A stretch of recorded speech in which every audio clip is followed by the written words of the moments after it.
Woo! Woo, woo, woo,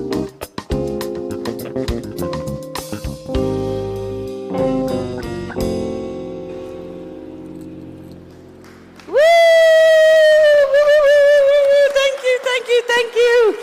Good morning, everybody. Bom dia, and welcome to day 3, the final day of South Summit Brazil 2024.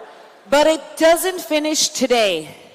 24,000 people expected to have come to Le Caixa over the last 3 days, and you need to hold on to those contacts, build those relationships, close those partnerships, and make business happen the whole year round. This is why we're here, and of course we'll see you again next year for the next edition. But we have so much happening today. We have saved some of the very, very best in terms of program for last. Just to remind you, I'm Liz Fleming. I'm the Chief Ecosystem Officer at South Summit, who's traveled in from Spain. The event here is powered by IE University and with our wonderful co-organizers, the government of the state of Rio Grande do Sul, co-organized by Spain Startup, and of course, For All. Thank you so much to the Prefeitura de Porto Alegre, our host city. We love coming back to Porto Alegre. And of course, a special thanks to our global partners, Corsan, Ageia, Gerdau, Petrobras, Rio Grande Seguros y Previdencia, and Sebrai, X, all of our partners, collaborators, and all of you guys for making South Summit Brazil a reality.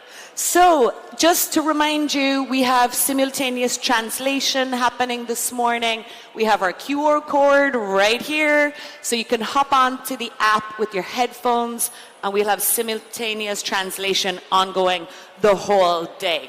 So, now that that stuff is out of the way, please allow me to introduce our next 3 guests. Incredible community leaders here in Brazil that are transforming the local and global economies for the benefit of absolutely everybody, leaving nobody behind in a truly value-adding and inclusive manner. It is my absolute pleasure to welcome to the stage Preto Zeze, the president at CUFA Rio de Janeiro, who will facilitate this conversation. Celce Ataide, CEO at CUFA and Favela Holdings, and our own Jose Renato Hoff, president at South Summit Brazil. Thank you. Thank you, Celce.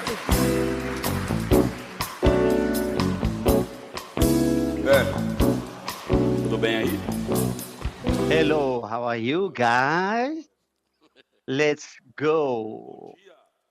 So good morning. Good morning. Wonderful.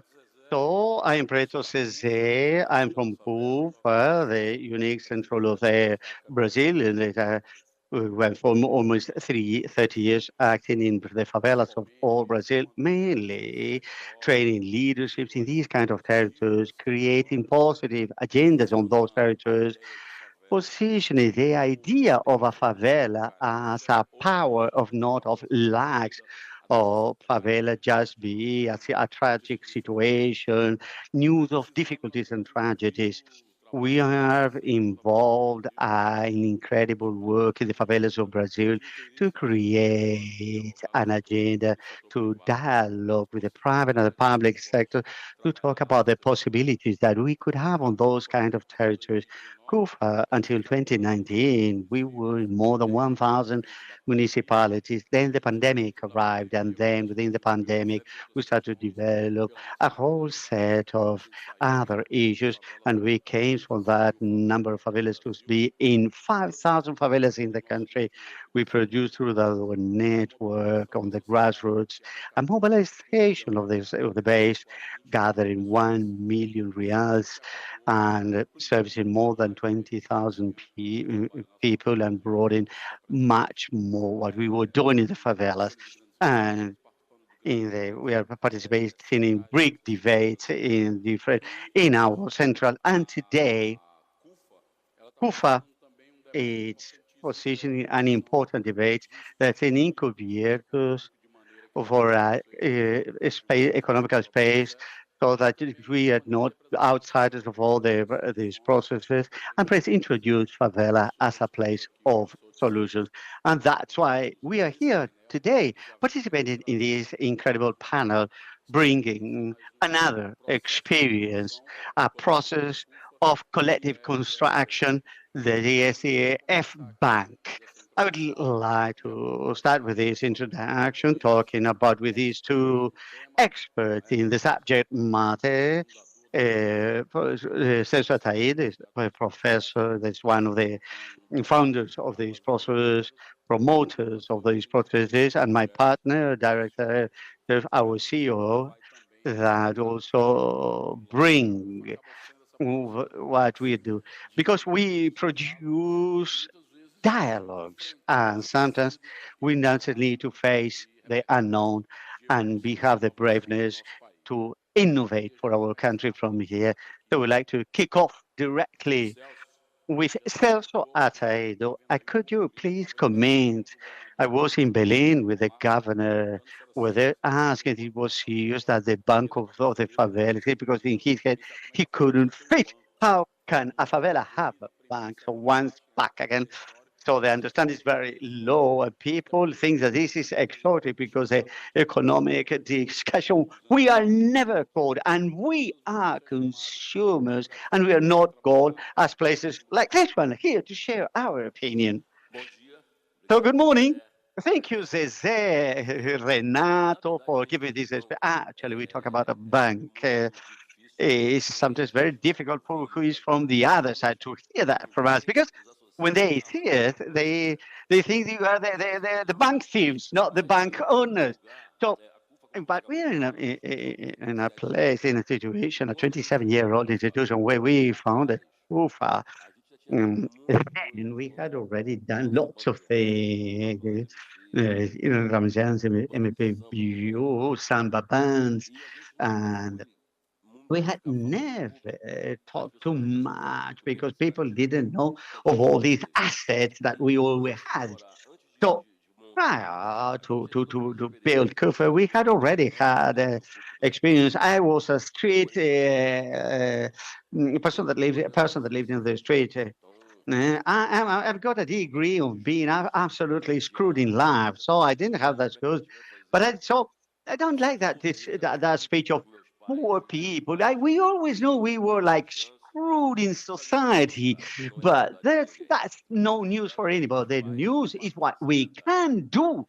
And that's the novelty. We were able to. So I started when he started to build Kufa. How can we gather all the intelligence we had in the favelas? You, for example, someone that I knew in Ceará, state of Ceará. You were a child then, and you see, with your belly, sorry, with your selling sweets, washing cars. You're still ugly like them, but yes, that's he's because he's jealous of me. Yeah. And you turned this giant for me. Not because of me, because of your own talent. What we did is we opened possibility for your capacity, for your talents. So Kufa is that trying to be that platform of possibilities for people.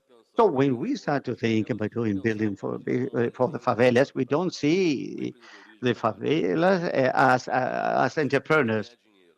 It's not only a possibility of winning, earning money, but also they actually to transform the life of the people living there, diminish the social inequalities through economical interventions, generating income and richness. So when people think about in this bank that we are launched, it will be launched in September, right? Here is like it's a pre-launching for the market where we've got all the partners, it's BTG, Banco Pan, they understood how it was important our situation. I already had another experience that I did 12 years ago. That was a Kufa card, but it wasn't very good because I didn't have the technology. And when I knew Jose Renato, the pandemic, I was this guy from the south there, full of great ideas and money. And then he had less and get net for $6 billion for the gringos. I'm going to find that guy, I said. And when my idea, I had two options. Or pick up some money to push our business, or and go to agriculture. Hmm. And when I've got some friends here that make some kidnapping, so I would look maybe could kidnap and then have a conversation there. But then I said, no, no, no, no, I want to put. So we started to talk and then make all that part of structuring and using the technology he had on there and using the credibility that he had in the market. But he knows the credibility of in the territory is us. It's us that we've got 27 companies. Amazon in Brazil is we distribute Amazon's products in the favela, Procter and Gamble, Natura. So we've got 27 companies of the most different sectors of the society, and this bank, it comes here not as like a one single initiative, but it gets in a whole ecosystem that we've got, that we bring that communicate with many other activities. So this bank today, we only are doing this pre-launch today, and we're going to launch it then to the market. If you are interested, please pass here in our stand that's here immediately of F Bank to understand better what we are doing.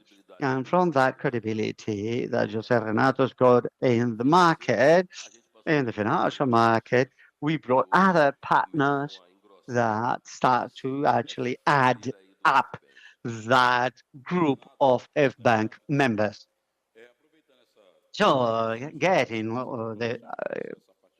a hook on what he says. So you see the process from the others. Normally, the process are born in your ecosystem with a very, very billionaire man, as you said, low income billionaire, but billionaire anyway. How is from your experience when you see this place?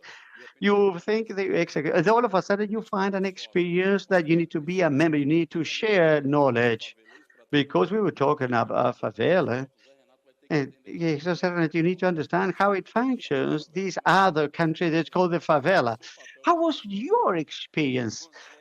Well, as I say, and says, so it's a it's an honor to be able to talk how uh, make a real financial inclusion in Brazil. We see the big difficulties because, and what you said is it's very important. There's a huge distance of the understanding how to communicate, how to serve this and make the process with the people of favela.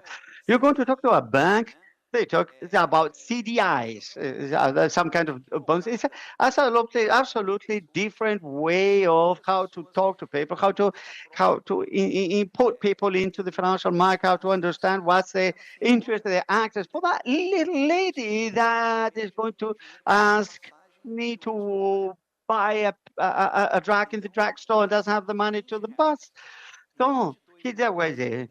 So she doesn't need 2,000 reals. She needs 20 reals. It's that entrepreneur that wants to create, to buy a new motorbike to be a delivery boy.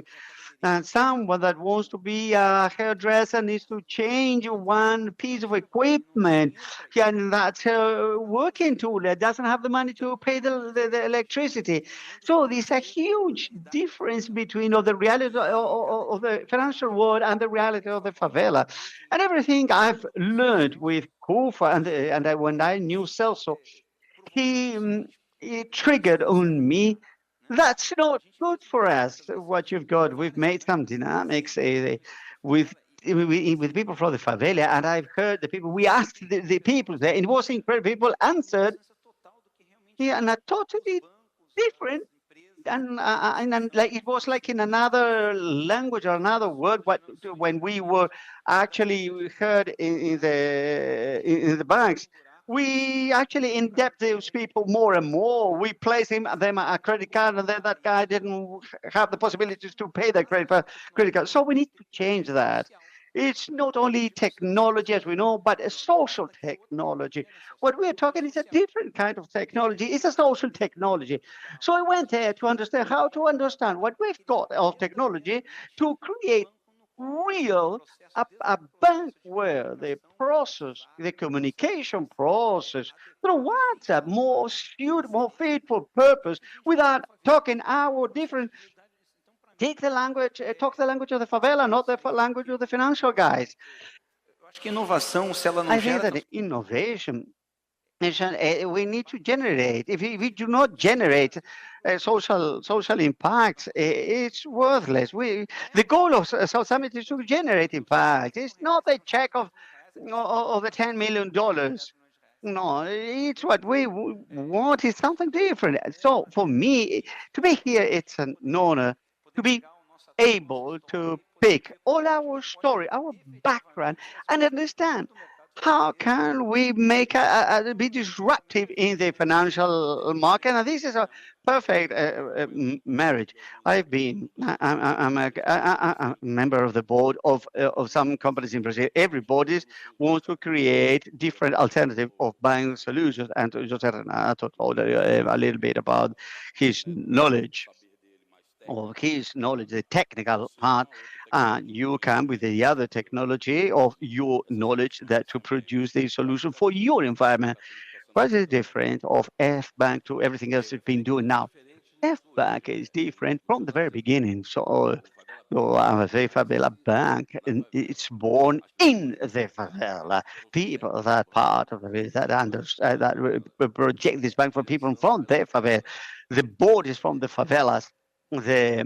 You there are many differences. Everything that a bank's got, this bank we have as well. So when we've got partners with BTG that, and other banks, we that enables that we can have all that intelligence. But then I've got a partners with Farol, Jose Renato, that assures that we've got the edge technology for the bank. Whereas all the services that other banks have, we are going to have them as well. That, but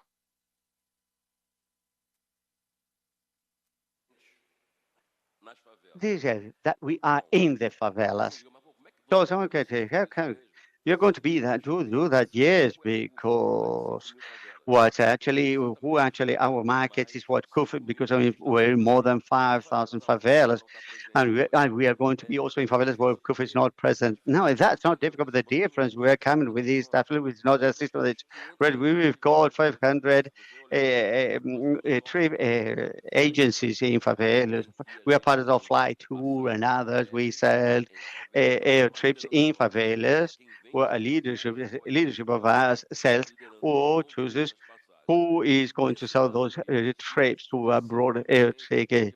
I've got 5,000 managers already there because your manager is your neighbor. It's not going to lie because banks sometimes lie you. They pour those things that little letters you will never read. They came with a language that you absolutely you don't understand. A market language. You don't. In the favela, you don't say. You don't talk about trade, share, network, nothing. We don't. Mm. And there are some words that we understand it differently. So what we are going to create a relation with that bank of proximity, of vocabulary. What if you well you've got a problem in a conventional bank, you are going to lease all that music and that blah blah blah, that Robert. No, but that's it's your neighbor, and the jury is people from the favelas. He's doing the right job. Who's going to? We are going to make a training. They will be all aligned, very well aligned, with all the values of our bank, and a certain percentage of the profit would be on there for the favela after through a board that will be built for that distribution. Mm.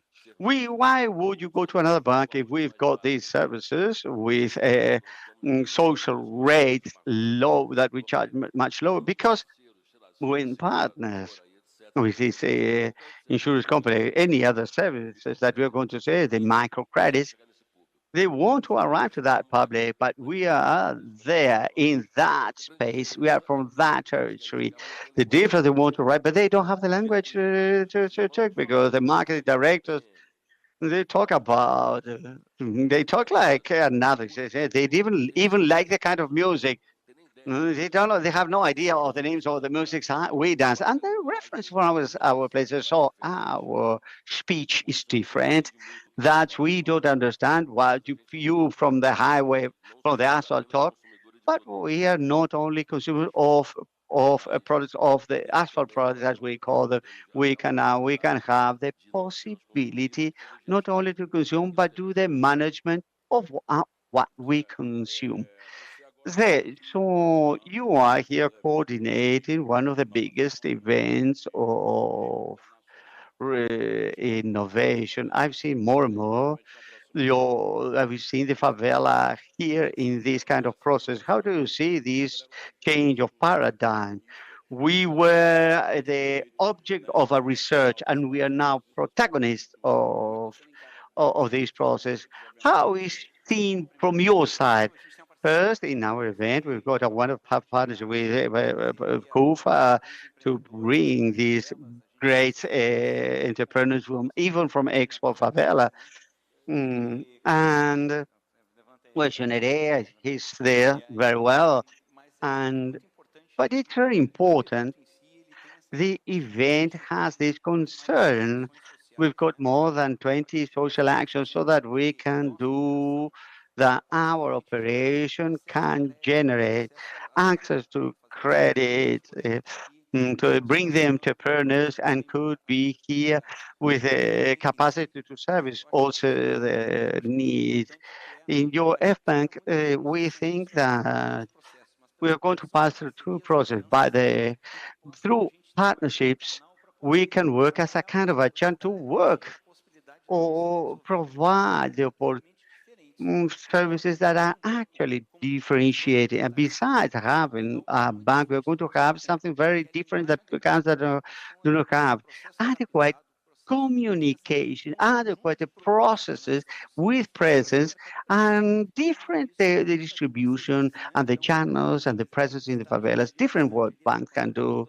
We've got all the people from F Bank. It would be a pleasure to receive the people to talk and talk about the F Bank. What can we do together in a jointly manner? We are going to we are going to have get into operation soon in September. And I think it is very important from who is from the organization. So we are making a partnership, very important. We with Geraldo Falcões, with Padilla, with RS Seguros Insurance that are talking about the possibility of interventions in the outskirts of Porto Alegre. And why can't we not generate income generation in those territories? Because you will never diminish the safety issues if you don't address the economical problem of those people. So we, as you told me, we delivered 1 million billion in billion reals during the favelas.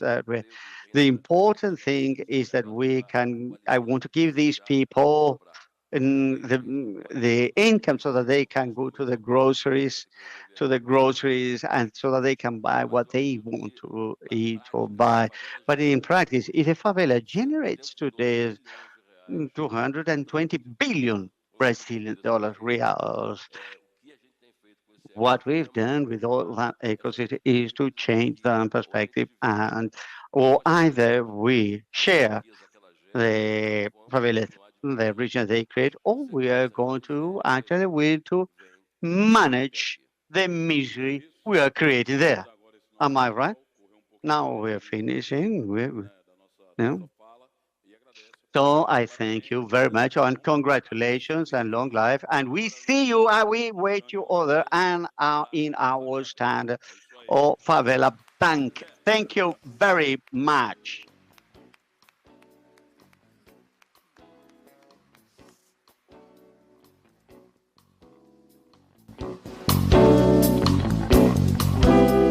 Woo! Photo! Quick photo second.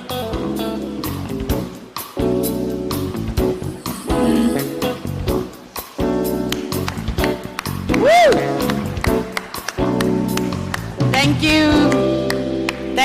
Celso, Zeka, Prieto, thank you so much. Incredible initiative and so inspiring to see how they can build such powerful businesses through making a significantly positive impact and taking everybody along the way on the journey.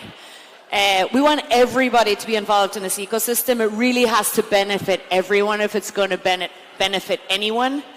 And South Summit is very much along those lines and that philosophy as well of being truly inclusive. This is not a conference and a forum and a platform just for the entrepreneur, even though they're at the core of the ecosystem.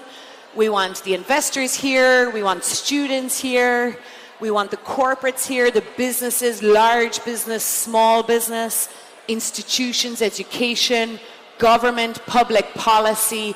Everybody has to be participating in this community and everybody has to be innovating to face the pretty significant challenges we're looking at as a society globally. So we believe the more minds at the table, the better, and everybody's got to be involved.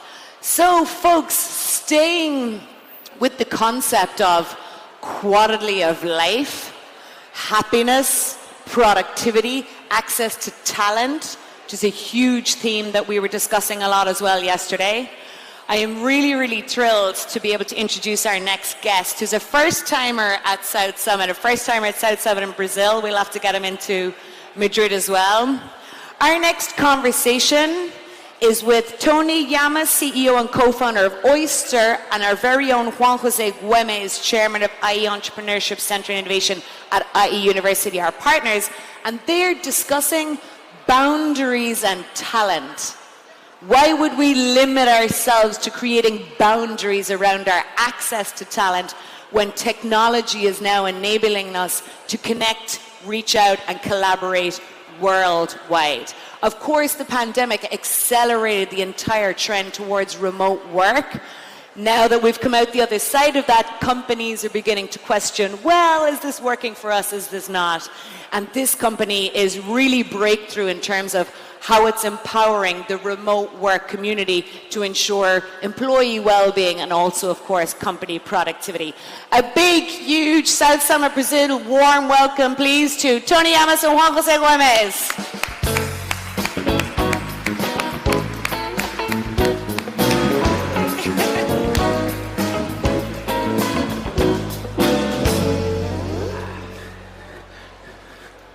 Good morning again, Porto Alegre. How is South Summit so far? This morning we have an amazing, purpose, mission-driven entrepreneur, Tony. He's a serial entrepreneur, actually. He sold very successfully a first company in 2016, still worked for a couple of more years, for the company who acquired his first startup. And then he took off some time and came back with a crazy but really promising idea of removing all the boundaries for global talent.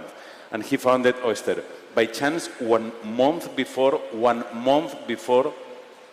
we all had to learn how to work and study remotely, because just a few weeks after he founded Oyster, we went to lockdown all over the world. So since then, how has it evolved? I mean, you found Oyster and suddenly it grows like crazy because your vision of what the future could bring suddenly was there, right? Absolutely, and hello everybody. I'm very grateful to be here today. And as you said, in mid-2019, I knew that remote work will be the future of work. I did not expect it was going to be so fast. We started the business in January 2020, and we raised our seed rounds in a few weeks. And the moment the money hit the bank account, we went into lockdown. And it was a surreal moment for us because we knew that what we had to offer is going to be in massive demand so quickly. It was a very strange moment, but we embraced it and we grew the business to another unicorn status in 2 years. Let us ask them, how many of you had ever worked or study remotely before the pandemic? Just a few. And how many of you still, I mean, partially or full-time, work or study remotely? And how many of you want to work remotely and have the freedom? So how many of you would like to work for a company based in Silicon Valley with Silicon Valley salaries, but staying in Porto Alegre or Brazil? Wow. It's like if the pandemic came to validate your idea, Tony. I mean, it's crazy. So this is precisely what moves Tony to found Oyster years ago as a Lebanese who had to leave his own country when you were 17 years old, studying in France, and then, I mean, difficult to come back to a country in the middle of a crisis. By then, a war, actually. So how do you see, after the pandemic, I mean, after 2 years, 3 years, actually, of being in the market, how do you see the future of work? I mean, you have the same vision or that you had 4 years ago, or? Yeah, I'll talk about the future of work and how I see the world, but I want to say, so I left my home country when I was a teenager. Lebanon is one of the most unequal countries on the planet. It was a post-world country, and when I landed in France, the French government, I was going to study computer science, they gave me 350 euro per month. And I said, why? I'm not even French. They say, we believe in equal opportunities. We want you to focus on your studies. And that have touched me. And I realized that there was no problem with me. The problem is the world is unequal. And that's one of the reasons why I started Oyster a few years later. And going back to your question, Juan, the future of work, I mean, there's no doubt the future work is going to be flexible, is going to be global. And of course, now we see like one step backward because there's an economical crisis and the demand for talent has lowered. But these things work like 2 steps forward, 1 step backward.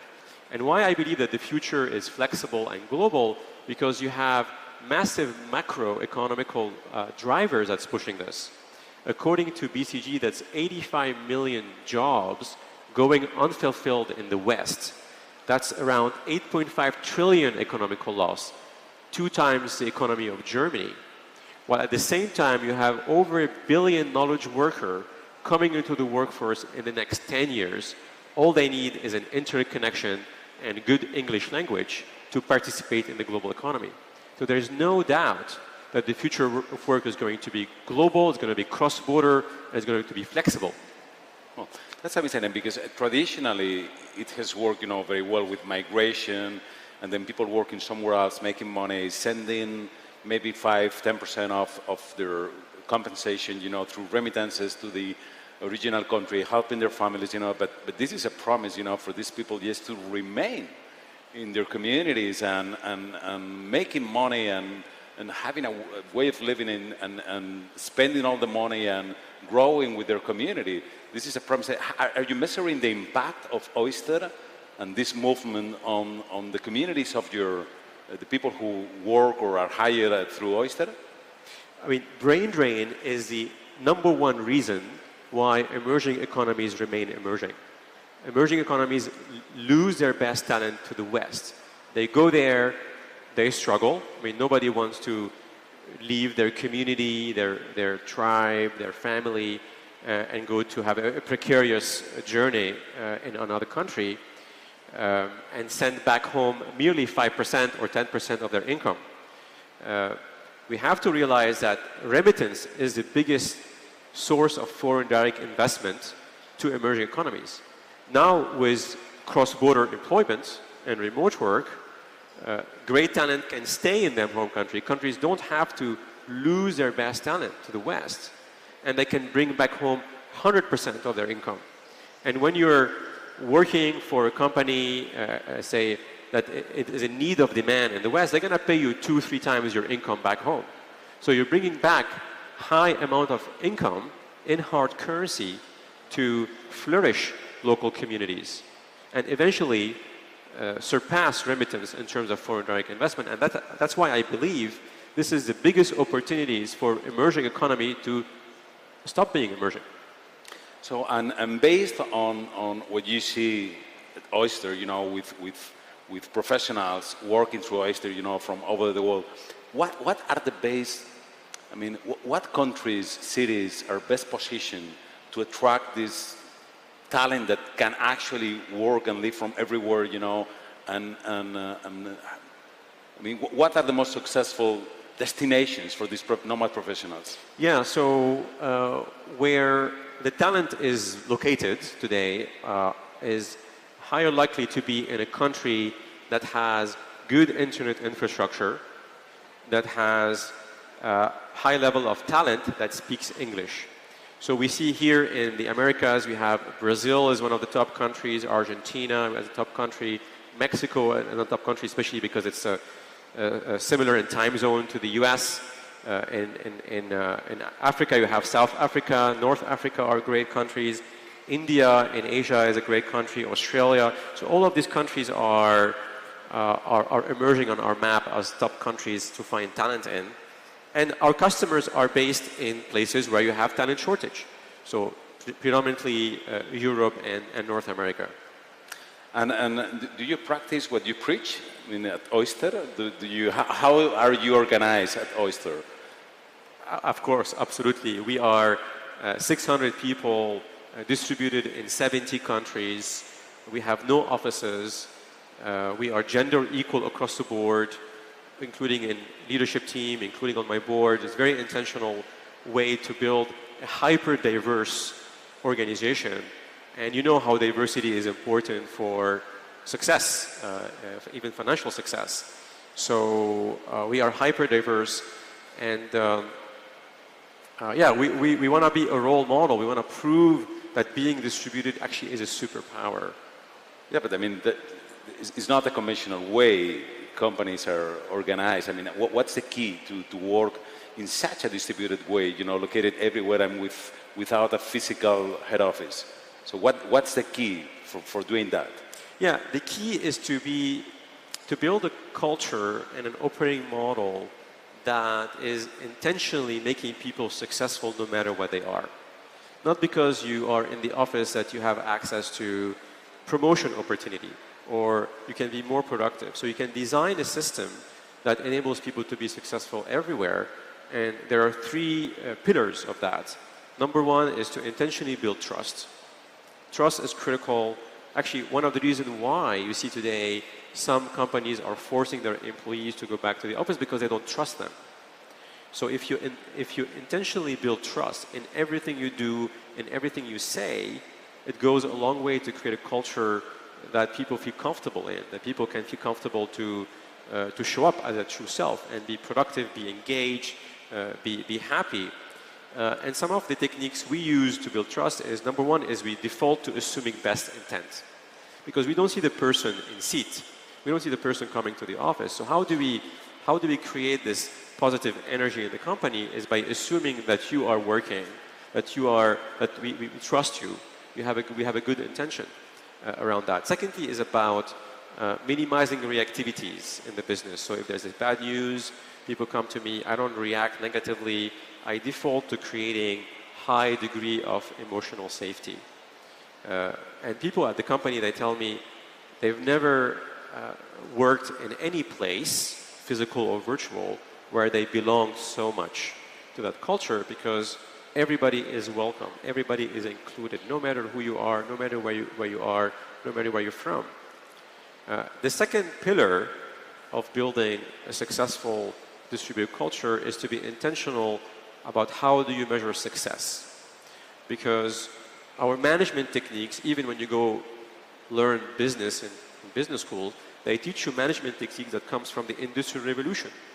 Henry Ford invented the 5-day-a-week work week 100 years ago. So you have to. Because we came from this industrial era, the presence of the person in the office or back then was in the factory meant that they were productive. So you have to change that approach. You have to be clear and transparent about what success looked like for the individual, for the team, and for the company. At Oyster, we use a method called OKR. I'm sure many of startups here use that, called Objective Key Results, that connects the individual success metrics to the company success metrics. And suddenly, if you wake up in the morning in Manila, in the Philippines, and your manager is on the other side of the world, you know what you need to do. You know what's expected from you. And the third pillar is about being clear about how you work together. We call them the tools and the rules. When do you use Google Docs? How do you prepare for a meeting? How do you create a synchronous way of collaboration and communication that can make people successful no matter what they are? And I have to tell you, these are the most productive meetings I've ever had in my career. When I have my C-level meeting every week, 48 hours in advance, I receive a communication about the topic, the agenda. I have to read, I have to engage with the content, and when we get to the meeting, decision can be made faster. There's less friction because you have processed your emotional reaction before on your own in your home. So that leads to a much more productive and, I have to say, more pleasant work environment. There's less politics, there's less toxic environment because you're not in an office where we are triggered on the physical level. On the physical level, we have these heightened fear and flight responses. It's like when you're in the jungle, 5,000 years ago, and there's a lion in front of you, and you want to run for your life. Our brain haven't adapted yet. Our brain is a biological entity that takes hundreds of thousands of years to evolve.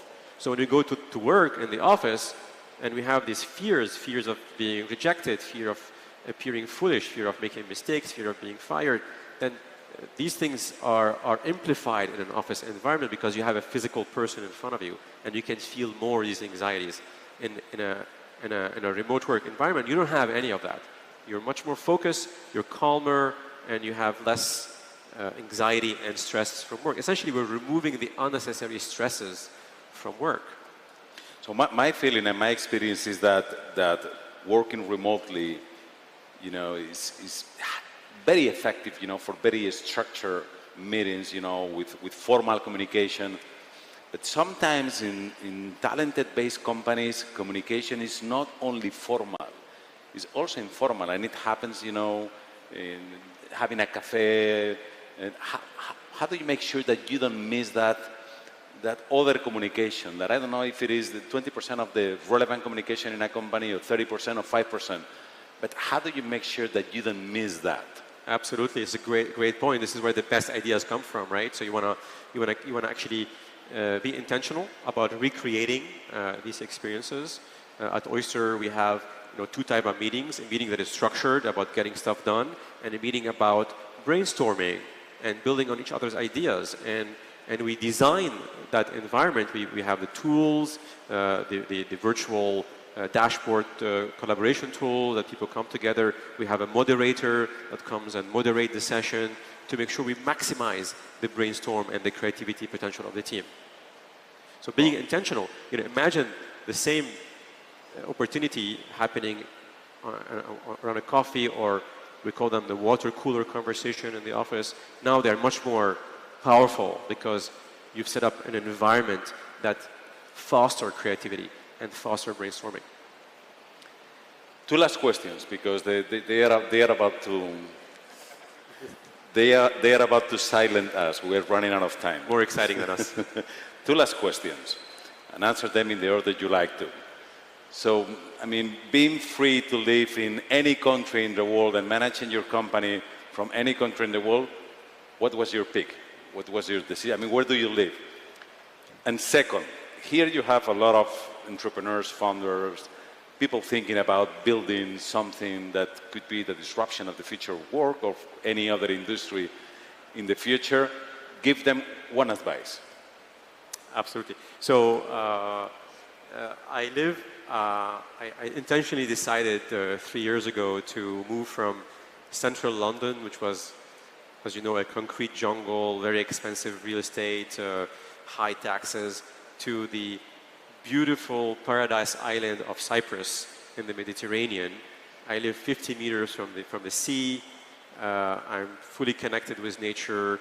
I go on walks in between Zoom calls, and that reconnect me with myself. and I've never felt so balanced in my life. And I'm the only person in my company in the island of Cyprus, small island, like 1 million people, and I can be super productive. I can lead a multi-billion-dollar company from Cyprus, and Is it your first time in Brazil?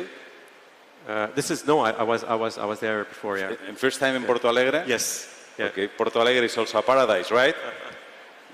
They may change your mind. Okay. I might change my mind. Yeah. Okay, please join me and give Tony a big hand. He's an amazing entrepreneur and generous enough to share with us a lot. The selfie? You want a selfie? Yes, I'll take a selfie.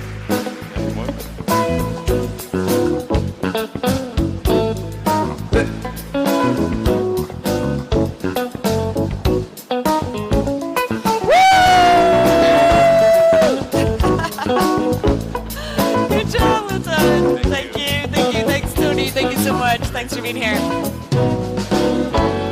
Woo! Thanks, guys. They're the best. This is by far the best stage. I'm so lucky to get to come up here every other day with you guys. So, moving swiftly along, going from transforming the world of work to transforming the world of agriculture. What an enormous and a critical industry, literally feeding the world and nourishing our bodies and keeping us safe and healthy. This company is a local, global player, SLC Agricola, and they are doing incredible things in terms of introducing technology and innovation into their systems to make sure we're all well-fed, access to food, and kept healthy. So discussing regenerative and digital agriculture, please give a huge warm welcome to Aurelio Pavignato, the CEO at SLC.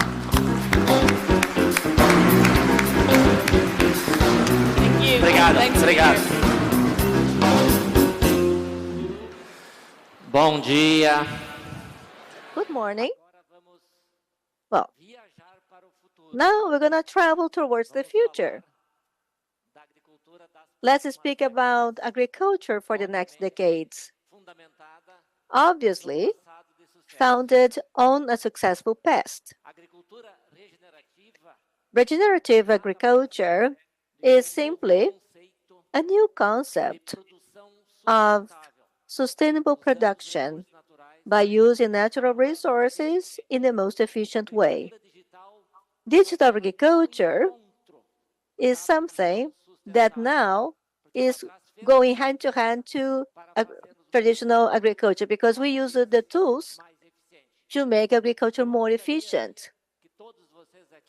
I would like all of you here, this big audience, to think about the role of agriculture that it has had over history, and think about the role that it has or will have in the future. So let's go into this journey towards the future. I'll show you a couple of concrete examples. I'll show you how we work in a company that produces a lot to feed Brazil and also to meet the needs of world peoples, of world populations. Brazil exports 50% of the grains produced here, apart from other products like meat and sugar and fruits. We also meet a world demand with our production. When we go back in time, what was the biggest challenge in agriculture for humanity in the post-Second World War? So what was the greatest challenge? Having food, producing food. So this was the greatest challenge. And Mao Zedong theory says the world population will come to a threshold of growth when we will not have food for people. Thanks to the Green Revolution and technologies implemented, today we have plenty of food in the world. We still have some social classes that do not have access to food, but this is because of social and political and structural conditions, not because there is no food enough. And after that, what was the second challenge? 40 years ago, the challenge in food production. It was to produce food in a sustainable manner. The United Nations started to discuss this in 1972. The first concept of sustainability was written and published by Rob Rutland in 1987. So this is when sustainability came to the scene. When I did my master's and doctor's degree course, we had to study how to manage soil in a sustainable way. And that was the challenge for humanity 40 years ago. So it was how to produce and maintain this system for future generations. And today, what is our challenge? So this is what I would like to talk about and show you some stats for you to see what is the trends for agriculture. And of course, I'm going to show some examples and I'm going to show you some of the things that our company has been doing so that we can have a sustainable production system. For those who do not know our company, we operate here in Porto Alegre. Our headquarters is here, but we have 22 farms in 7 states in the Brazilian Midwest, which is the Brazilian Cerrado or Savannah. This is a farm. All of them are pretty similar to each other in terms of infrastructure. So afterwards, I'm going to explain you how we work with this cycle inside a farm when we consider recycling and sustainability. I like this picture a lot because it conveys a message. What is it? There are 2 messages conveyed. Natural resources are limited. This has always been known, and this is why, over time, man went into war because of natural resources. And at the same time, everything is possible. Everything can be recycled. So everything we produce do not really leave the planet Earth, except for those who go to the moon. But everything can be recycled. And unfortunately today, fortunately today, we have technology for this, differently from 40 years. In the past, people planted, then they exhausted the soil, and then they would move to another piece of land because their previous piece of land was not productive anymore. So this was the extractivist agriculture. But today we have technology so that we can have a sustainable agriculture. And to whom we produce? What people should have every day on their table? Food. And why today we are 8 billion people in the world? Because we have food to feed everyone. Otherwise, we wouldn't have reached this number. And then we would have other wars apart from these ones that we have now. And the population would not be this big. And in only 70 years, the population doubled in size because of medicine and the Green Revolution. Now, you can see how production has increased. Here, I included all kinds of grain, 1.36 billion tons of all grains produced across the world. Today, we produce 3.5 billion tons, and the world population has grown 1.5% a year. 1.5% a year in this period, and the production of grains increased 1.9% a year because we have more people with more acquisition power that generate a greater demand for food. And this is our challenge for the next 10 years or 20 years. How can we meet the feeding demand? Now we have another factor to consider apart from food, biofuels. And biofuels play a very important role in the transition of energy. Brazil is a successful case because while production across the world raised 1.45% in the world, Brazil has increased 2.9% a year. And we have a potential to expand our planted area in the areas of pasture. And we do not have the need to open other areas where we have native areas. And technology. Technology of digital agriculture shows some examples. And this is what will sustain our growth. So, by using fertilizers in a focused manner, so we can also, through technology, detect where the insects are located, and then we just spray pesticides in those specific. So with this case, we would not harm people. The same way we control weeds. For example, there is a mapping that you can do through technology, and then there is spraying of pesticides where you only have weeds. And with this, you can save 73% of pesticides. And fertilizers being used, you just use them when they are most needed. And with this, you have savings of fertilizer. Same thing, you use drones. They help us in having or in spraying products in a more focused manner. So these examples that show our case, we saved 82 million reals just by using this focus spraying of products. And this also shows how you can save natural resources. Now let's see regenerative agriculture. So involves all of this that you have on the screen. With this, you can have a system that is agronomically sustainable. I'm going to show you some examples. So this is what we have been doing. First, zero carbon. We have a project 2030 to have zero net emissions of carbon until 20 years. So in our vision, we have implemented several measures so that we can be zero carbon in 2030. Regenerative agriculture that is certified. So our farms are certified to make sure that we are following all the standards in agriculture.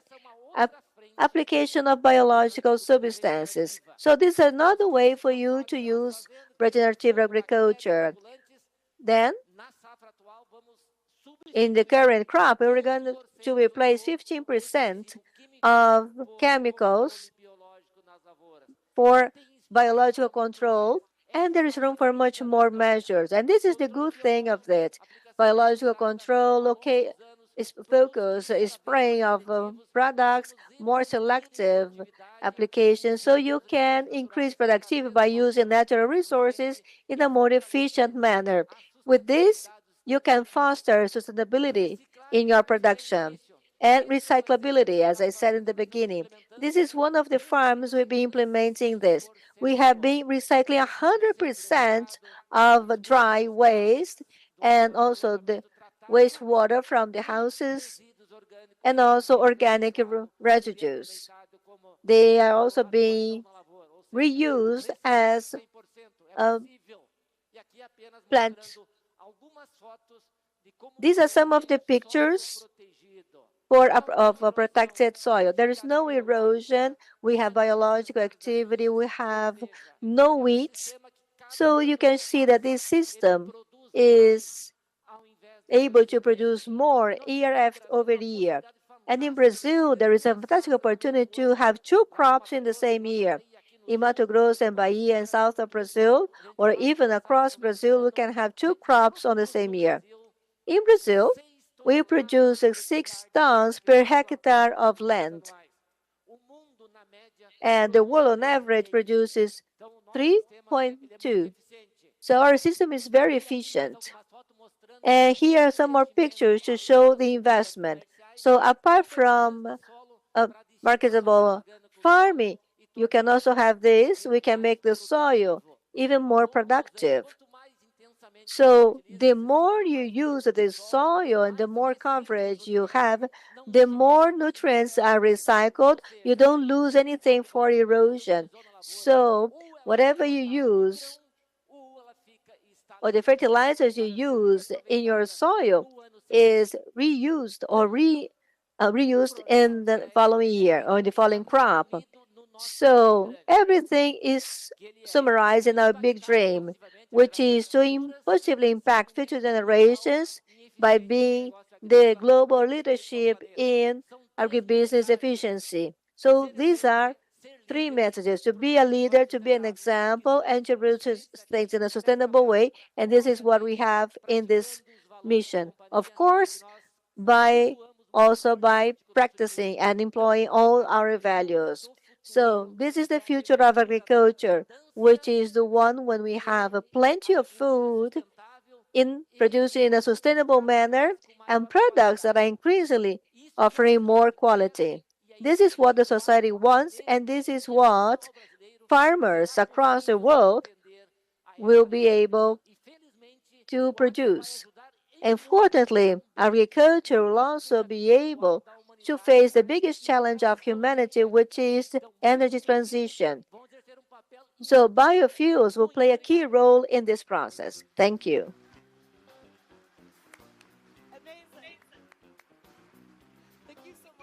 Obrigada.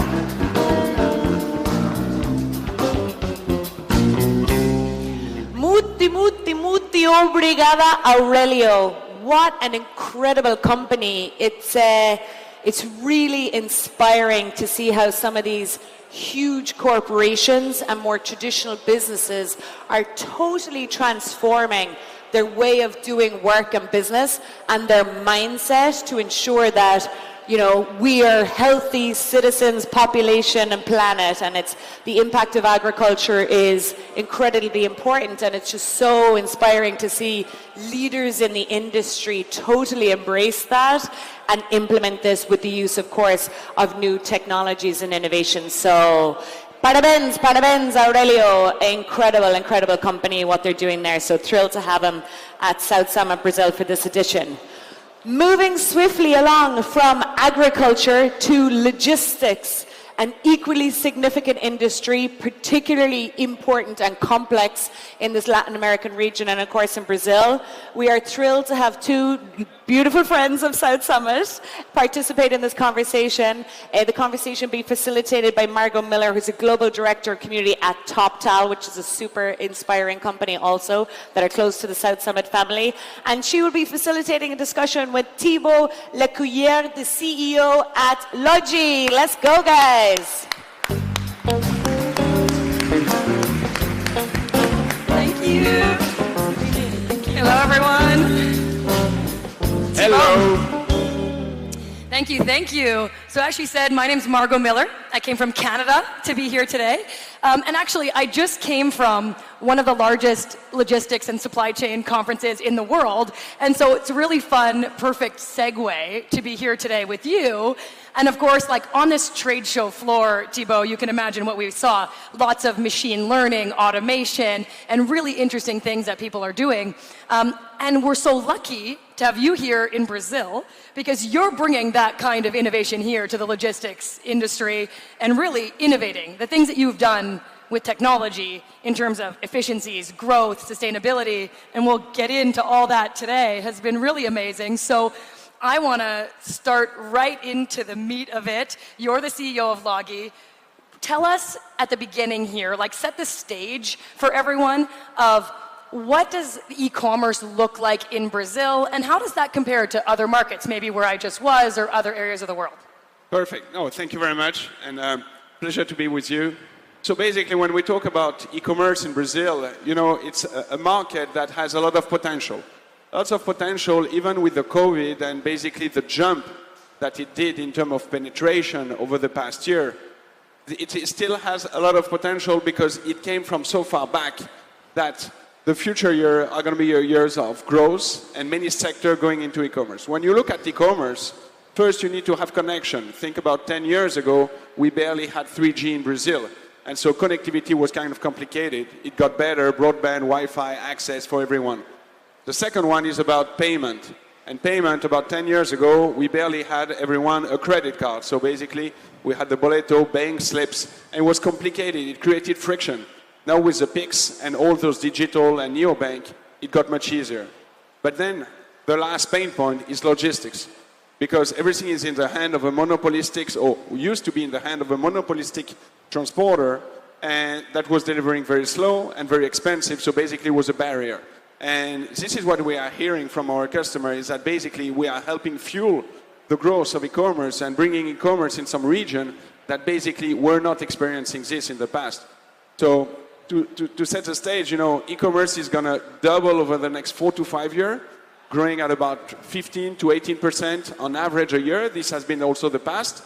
And when you look at the number of package or logistics, we are expecting, a potential of 10x.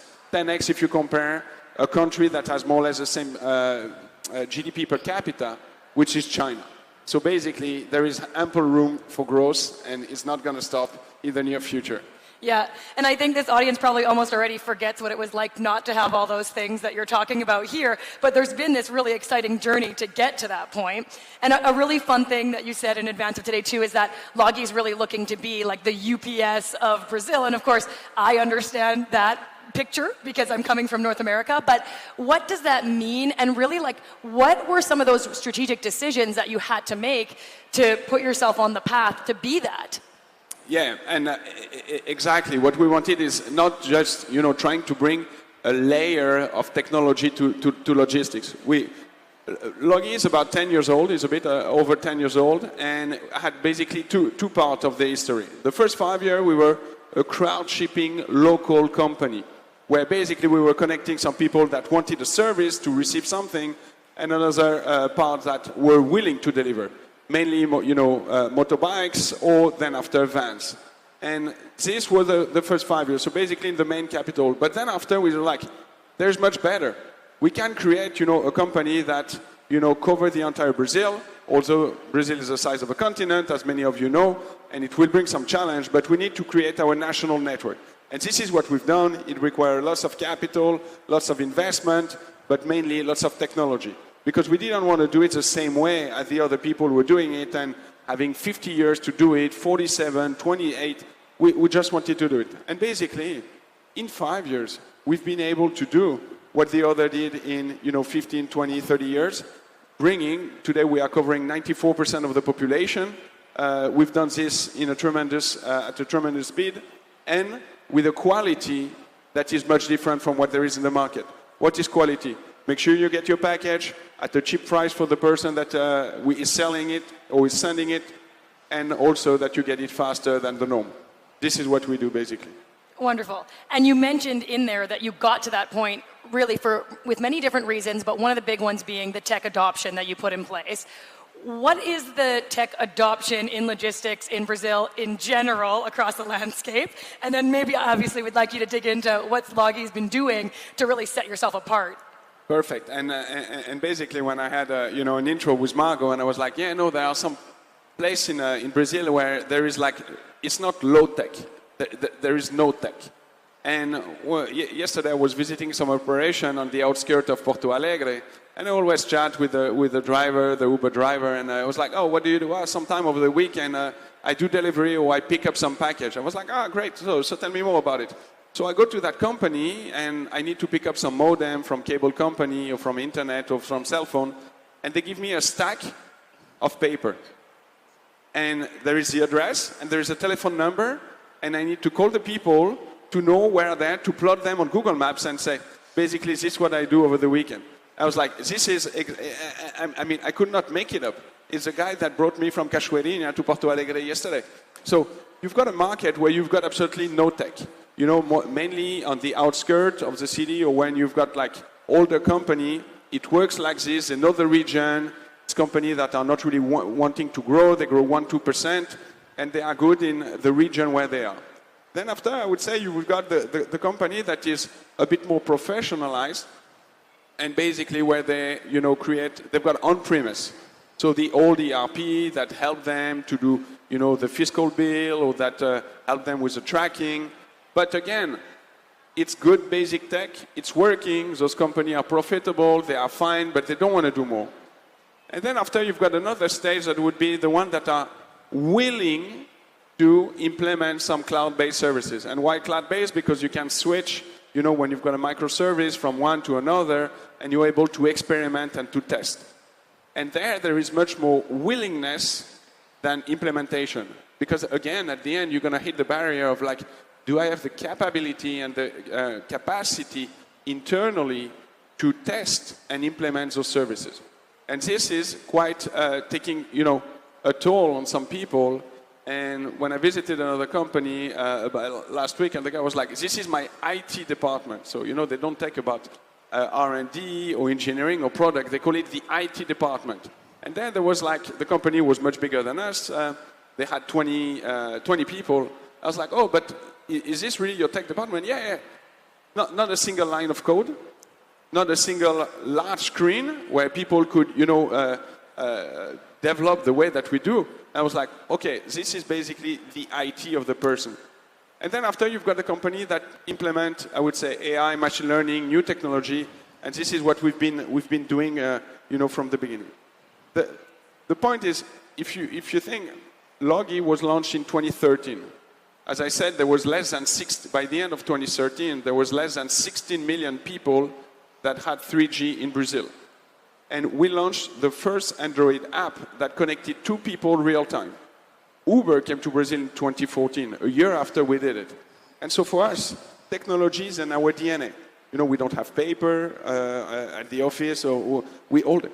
An example would be when we want to onboard a new person, we basically ask him to scan a QR code or to go to an address. He fills the document goes in, and then after it's being automatically processed, he receives an attribution, he can go work in a base or another, he get a route, he deliver the package, he validate it on the app, get paid, and everything is done without a human interaction, without a paper, and everything digitally. So this is for me like the big dichotomy that you've got in the market, because I would say people that say, I'm putting a layer of technology, or I would like to put a layer of technology from someone that is like, you know, totally based out of technology. And I love that story in the middle that you told about how there was big tech departments at these logistics companies and the department didn't have a line of code. It's a perfect example for kind of where the market was and what you had to do to get there. But I imagine there were some challenges, some hurdles to get even your organization to adopt that technology and really like get on that path. What did some of those hurdles look like? Like what was your mindset going in to important tech adoption? And that's a great question, because also the technology evolved quite a lot. And when you come from being a local company to become a national company, you go from the hundreds of thousands, low million of package delivered every year to today where we are over the hundreds of millions of package delivered every year. And when you look at UPS America, they deliver 6 billion packages a year. So, you know, again, we're going to need to grow, you know, 50, 60x more to basically go to where they are. And what we see with the technology and all the data that we've got is that we've been very lucky. One of our investors, SoftBank, saw that AI machine learning revolution quite ahead and pushed us. And so we hired a bunch of Google people in 2018 that used to work with the people that created the transformer. Getting a bit technical, but transformer is a technology that allowed people to do much more experiment and machine learning. And why was it important? Because the machine learning was kind of restricted to a low quantity of data. And when we do, hundreds of thousands, millions of packages being delivered on our network every day, we need to compute lots of data. So one example is that we are slicing and dicing Brazil in small polygon. And small polygon, what we call zoning. So we create some zone of everywhere in Brazil. We don't use CEPI or zip code. We don't use street, because this is not representative of the demand or the number of packages that we've got. So first, to create region all over Brazil, you can hire a bunch of people, and then it's going to move because the demand is going to move. If you do it by technology, you're able to do it. And based on that, then after we create, our routing. So basically, how can we be more efficient in doing this? And I was just seeing a paper last week from MIT Sloan about a new mathematical model that you can do at multi-level, multi-vehicle routes. And I sent it to our tech team. I was like, look, those guys, they just published a paper, peer review, top-notch. I was like, it's more or less what we are trying to do, but we don't publish paper. And so the thing is that when you've got the data, when you think data, you leverage your data, you're able to do much more stuff than any other company. And this is for routing, but we are doing also for pricing. Basically in pricing, imagine in Brazil you've got a shy of 6,000 towns or municipalities. That can be origin, that can be destination, so you multiply it by the weight of the package, so you put a third dimension, and the value of the good, and the speed. If you put all this, we were able to do it, and to your question, at the human and Excel level about 2-3 years ago. And we are reaching the end of it, and now we are putting this year actually a machine learning, because we know that for sure we've got some error of 10 cents or 1 cent or 1 real in some region, but we can't see it because it's 100 package, it's 1,000 package, it's growing, it's going down. So we are expanding, the application of machine learning in many departments. So the first one is routing, then zoning, then we've got pricing, but then the next one, and this is going to be for the second part of the year, we are preparing it just to deploy the algorithm after. It's on network balancing. We've got about 1,200 trucks that go all over Brazil to deliver the package for the bases every single day. The occupation, the time, the difference goes every day. We can do it with static route like we are doing. We are reviewing them every week, but we could do it automatically. And this is where basically the power of the data, the capacity, the scale, and the complexity of the problem that make a perfect example to implement technology and create an innovation, an advantage versus the other company. And you have so many good nuggets of information for the audience already in that answer, but I want to just ask even more of a blunt question about it. Integrating all that technology, why? What does it truly give you? Is it mostly cost savings? Is it efficiency? I'm sure it's many of those things, but give us the goods at the end of the day. So everyone in the company will have a different angle. So basically the people that are working in operations, they say it's about cost, and the person that is in sales is going to be about capacity. Because if you're able to put more package in a base, in a route, you're going to be able to serve and sell more into that specific region. So it's a bit about everything. But in terms of platform and doing it, what we changed before, we were doing in kind of monolithic technology. You had a good system, you expand it, and you do it, and then after it's so big that you can't move it. And now basically with all this architecture of microservices and micro application, we're able to switch from one to another, and this allows us to test and to see different stuff. Makes sense. Thibaut, what emerging technologies, because you were just talking a little bit about machine learning, I feel like we scratched the surface, but as we look forward, what are the emerging technologies that the logistics industry is really going to have to pay attention to and kind of be ahead of? And maybe also, is there a root kind of issue that they're addressing versus just kind of sexy new applications? Yeah, and it's true, and I love talking about or seeing new technology. Or I sent some stuff to the team yesterday, but we always I would say maybe it's me or it's the human nature. We always want to have a new thing. We always want to buy a new product. We always want to have a new technology. But I think there is fairly good technology that we can already utilize before looking at, is it going to be a drone? I don't think it's going to be a drone. Is it going to be automated vehicle, automated robot? Yes, but not in the near future. We've got other problems to solve in Brazil.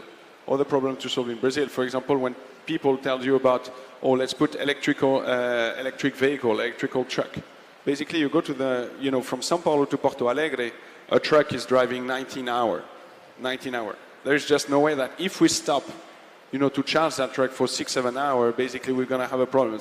Then after you need to change your truck, so electric vehicle could be important, and then after we'll touch upon sustainability, but I'm not sure it's the answer yet for Brazil. I think really it's about using better technology. We've got people that are fantastic delivering. If we put the nicest technology, so from the software side, basically that the client, when they receive proactive communication, there is less contact, there is less friction, and the client that is selling the package is much happier because the end customer is happier. So there is many things that we can do from the software side, the information flow, and the efficiency, that this for me is the future technology. If we are able to bring that efficiency everywhere, and we've been working a lot on efficiency over the past 12 years to arrive to the result that we've been.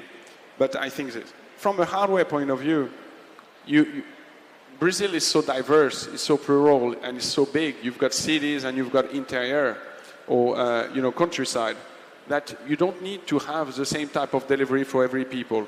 And you need to adapt to the demand of them. Some people are home, some people are not home. We've got a younger population that is going more to work outside of the family, and basically there is less people that can receive the package at home. Where and how do you address that? You can address that through a locker, you can address that through other technology where you're going to drop the package, and these basically are some of the technologies that are already adopted elsewhere in the world that will make their own way into Brazil over the coming years. So there is no like silver bullet that basically we're going to use. I think mainly for me the easiest one, because it requires much less capital, it's the software side. I want to pull on one of the threads that you talked about in there, which is adaptability. You're doing that with the business. It's been really important for you to stay ahead. How do you, as a leader, as the CEO, how are you distilling this mindset of adaptability into your team?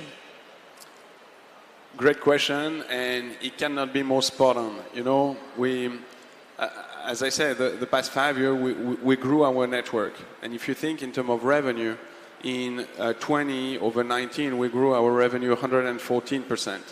In 21 over 20, we grew our revenue over 100%. In 22 over 21, we grew our revenue over 40%.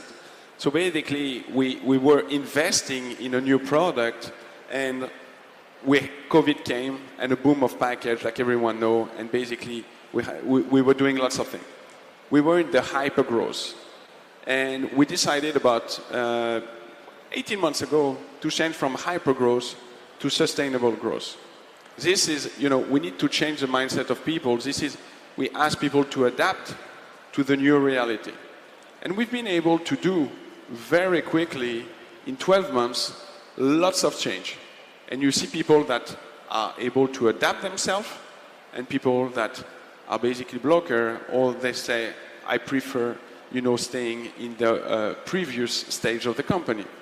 And for example, what we've done, we changed the way that our sales team was working and how we interact with our customer. We made some hard decisions, such as pricing differently customer. Who likes price increase? No one, but we have to speak to people about it. And then, we reviewed all our costs. But that adaptability to the change of the environment, to something that was kind of unforeseen or complicated, gave us a lot of strength and gave us some great results. In 22, we started the year with like deep negative EBITDA in double digit, and within 12 months we were able to achieve positive EBITDA while growing. So since the month of October of last year, we are delivering profitability and growth is accelerating. So in H2, our growth year over year was about 20%, 21%.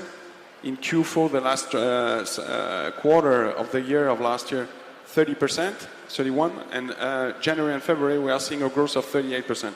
So I would say it's like, you need to adapt to the new reality. Some customer wants to pay less, you need to change your costs, you need to change the way that you do technology, you need to focus because you cannot do everything. But for me, that adaptability is more than crucial. And if people are not willing to do it, and this is where you want to be, don't be afraid. We change people, we change organization, we change layer, we simplified it, and we had that tremendous result. And I think you're not unique in that idea that you have to be adaptable to stay with companies now. And I think like so many people here are in startups or, they're living that world of constant adaptability or versatility that they need. So that's really important. You mentioned this exciting shift to profitability, to, really spiking up and doing well. Adaptability is a part of it. Is there something that you would really credit that to, if you had to pinpoint? It's a tough one for you. It's a tough one, but the most difficult part, you would say, I think it's people. You know, especially when you're in technology, people brings lots of things, and you can direct people and tell them we change, we do something, but this is where we spend quite some time. And you know, the first, basically, when we decided to change, it was like we had a town hall with everyone. It was like, okay, now we're going to work and explain on EBITDA. Because if you give a target to the people, say we need to be profitable, and they don't know what it is, they don't know what it represents and what are the consequences, then it's not going to. So we had a full, 30 minutes on the financial of the company, and people that join, that are interns or people that got like a month of experience, understanding the financial, because this is where we want to take the company. So I think the hardest part of, that change has been speaking with people and explaining what the vision of the management, what is the new mindset, what are we expecting from them, and making sure week after week that we see the change. Yep. And we want to make sure that you keep seeing that change and keep growing and supporting the ecosystem here. Talk to us a little bit about sustainability. What's your view on it? How does the company make sure that's at the forefront? Perfect. Thanks. Great question. And everyone talks about sustainability, but what I tell people, I tell our investor, our client, for me the first one is the financial stability, sustainability. I created a couple of startups, and we don't make revenue at the beginning. We've got capital. We need to invest that capital to generate revenue, to generate EBITDA, and to create the sustainability. If we don't do it, and if the company doesn't do it, there is only a short-lived, future. Up until there is capital or new capital, you're going to be able to have. So for me, the first one is the financial sustainability. We've been, as I mentioned, able to do it. We need to continue doing it. The second one for me is the sustainability more on the ambiental or environmental side. And you've got many people that say, oh, I've got 10,000 electrical truck, I'm putting solar panel, all that kind of thing. And then when you see the reality of people with electric motorcycle or electric cars in Brazil, most of them are all parked in a garage. I was like, why are you doing this? Because we don't have the part, we don't have people to do the maintenance, it's kind of complicated. So I would say there is a kind of big, BS on, all that environmental. What we do it with technology. Basically, we, again, change the way that we are creating context or meso-region when we deliver. We took one of our large agencies in São Paulo, and we increased the number of context or meso-region to deliver. When you increase it, you also increase the complexity of creating your route and understanding how your package will be delivered. We did it, and basically the result has been that we reduced our cost by 10%, the revenue of each driver increased by 3%, but talking about sustainability, we reduced the distance between each package being delivered by 7%. If you multiply 7% reduction, and that's couple meter, between two packages times hundreds of millions of packages a year, this is what you do. Less CO2, less carbon, less gasoline, less traffic, less stress for the people, and this is how we try to tackle sustainability. How can we apply what we know how to do, looking at making it better for our customer, for our employee. And then after there is a sustainability for the people. Sustainability for the people of basically, do you create a good environment for your customer and for your supplier? Very good answer. Lots of takeaways in there. Sum up for us, what's your vision for the future for Logi? Where's the broader impact that you're looking to make in the Brazilian economy? Give us your vision quickly of what's next. What's next is, or what we want to be, is that we want to continue to be, the clear leader in technology and logistics. Because this is how we're going to be able to handle not having more people, more capacity, is how can we do it better. Also, technology will allow us to adapt. You brought adaptability, but the client needs change. About 10 years ago, we didn't want to have, a package delivered at home that we want it in 1 day, an hour, and it's always kind of, more crucial to have it quickly. So, and the last one is scalability. We do hundreds of millions of packages a year. UPS does 6 billion. To do that, we need to grow. So how do we keep efficiency in the network, in the company, and we create scalability of solution that we don't need to change all the time, but only once? Absolutely. Innovation, adaptability, commitment to excellence. Thibaut, thank you for being here. Thank you, Margot. Thank you.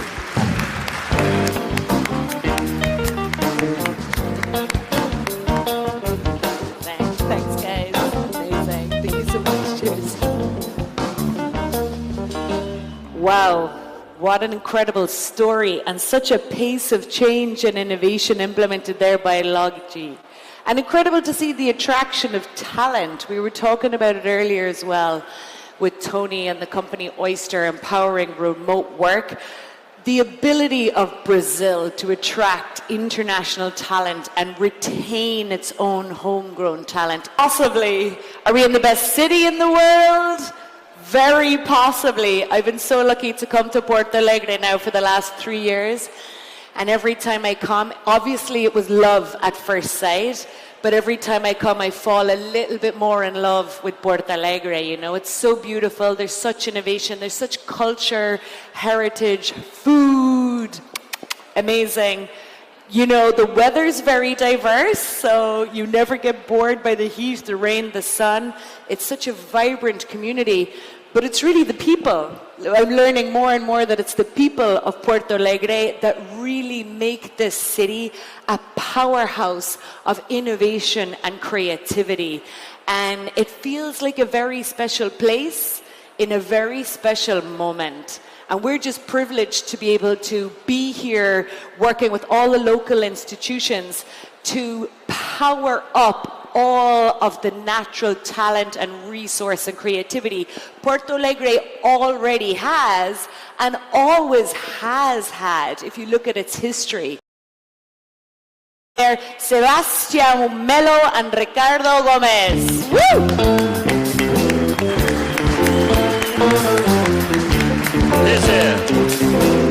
Obrigada. Obrigada, obrigada. Thank you.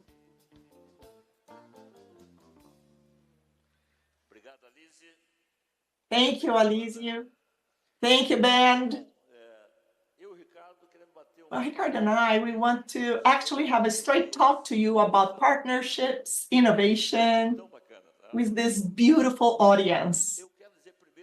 I want to say first that the first partnership I am talking about is this meeting, because South Summit is only possible because we actually have a partnership with the public power. The place we are at is here, and we did all we did because the public and private partnership worked. So the first partnership that Ricardo and I have in Porto Alegre is to work together. We work together. We share responsibilities. And for the other partnerships to work, this one has to have synergy. So a vice mayor that helps. Yesterday, Ricardo, we were at Amshan, and the secretary is here, Julia, and she said that from January to March, the city opened about 50 restaurants or places for food. So this means development, social inclusion, and I would like just to ask you, why did this happen after 3 years of management, Melo? 500 food places. So we are talking about restaurants, bars, bakeries, small shops, small business. And why did it happen? It's a reflex of South Summit. It's due to the innovation on a way to let people work. We call this economic freedom. What was the standard mindset in the public power? Each would put its effort to give approvals faster. And we actually did a major innovation. And I tell people, don't waste your time with this. We don't need approval. We have to cancel the necessities. You know, we have to invest less time in processes that are not meaningful. a major percentage of economic activities in Porto Alegre don't need approvals. And this is valid for the food sector, where we generated more than 500 business, but also for startups. You open a startup with an iPhone, with a cell phone, in 10 minutes, and you have a regulated, ready-to-operate company. So it's a mindset that is an innovative one, and the government looks towards the people first and takes that person from the QE. Obviously, that is very important, but it's not only that. And we reduced our taxes for 61 activities. So the entrepreneur feels itself, him or herself, supported. And mostly our permits are released in 10 days. You have just one intelligence, and you tell the entrepreneur what he needs. So they have quickly their payments, they have legal security. So, do you know the Instituto Caldeira? So I want to invite you, when you're going to Instituto Caldeira, so we took the Secretary for Development into this institute. That's a way with no return. So stamping kills a lot of new opportunities. Bureaucracy kills new opportunities. That's an innovative path, because people think that innovation means only technology. No, the first innovation, in our opinion, is to change minds, because if you don't change minds, you will not innovate. And you have to innovate inside the government for the society to feel itself included in this process. You have many different ecosystems. You have creative economy, you have talents, but you need to have room for the growth. And that's why partnerships are so important. We have a secretary for partnerships, and I want to talk about the public places. And there was a revolution in our government. We have 700 parks, and we have a long river that goes to the next municipality of Viamão. And we have a city that had 12 parks, Redenção and all the other big parks. And we created the square mayor. So if I live here at this square, I will take care of this square as it would be my home. So they take the neighbors there, and this is going really well, and people are happy at the squares, and the squares are well taken off. So partnership means innovation. Innovation happens, but it's not the government that is doing innovation. The town hall helps to bring South Summit to the city, but to really act in innovation is who has the ideas, who brings the startups, people that are minds that come together. And the city can only go forward when the community helps and is at his side. So I will stop now hindering you. And it's important to put the right energy for the system to work, but mainly people make the future of the city. And it's a change in mentality that it's important to us. And it's the result of the South Summit, and at the same time is one of the reasons for the South Summit come to Porto Alegre. Obviously, when they came here, they saw that we have two of the best universities of Brazil here in the city, and a fantastic education capacity.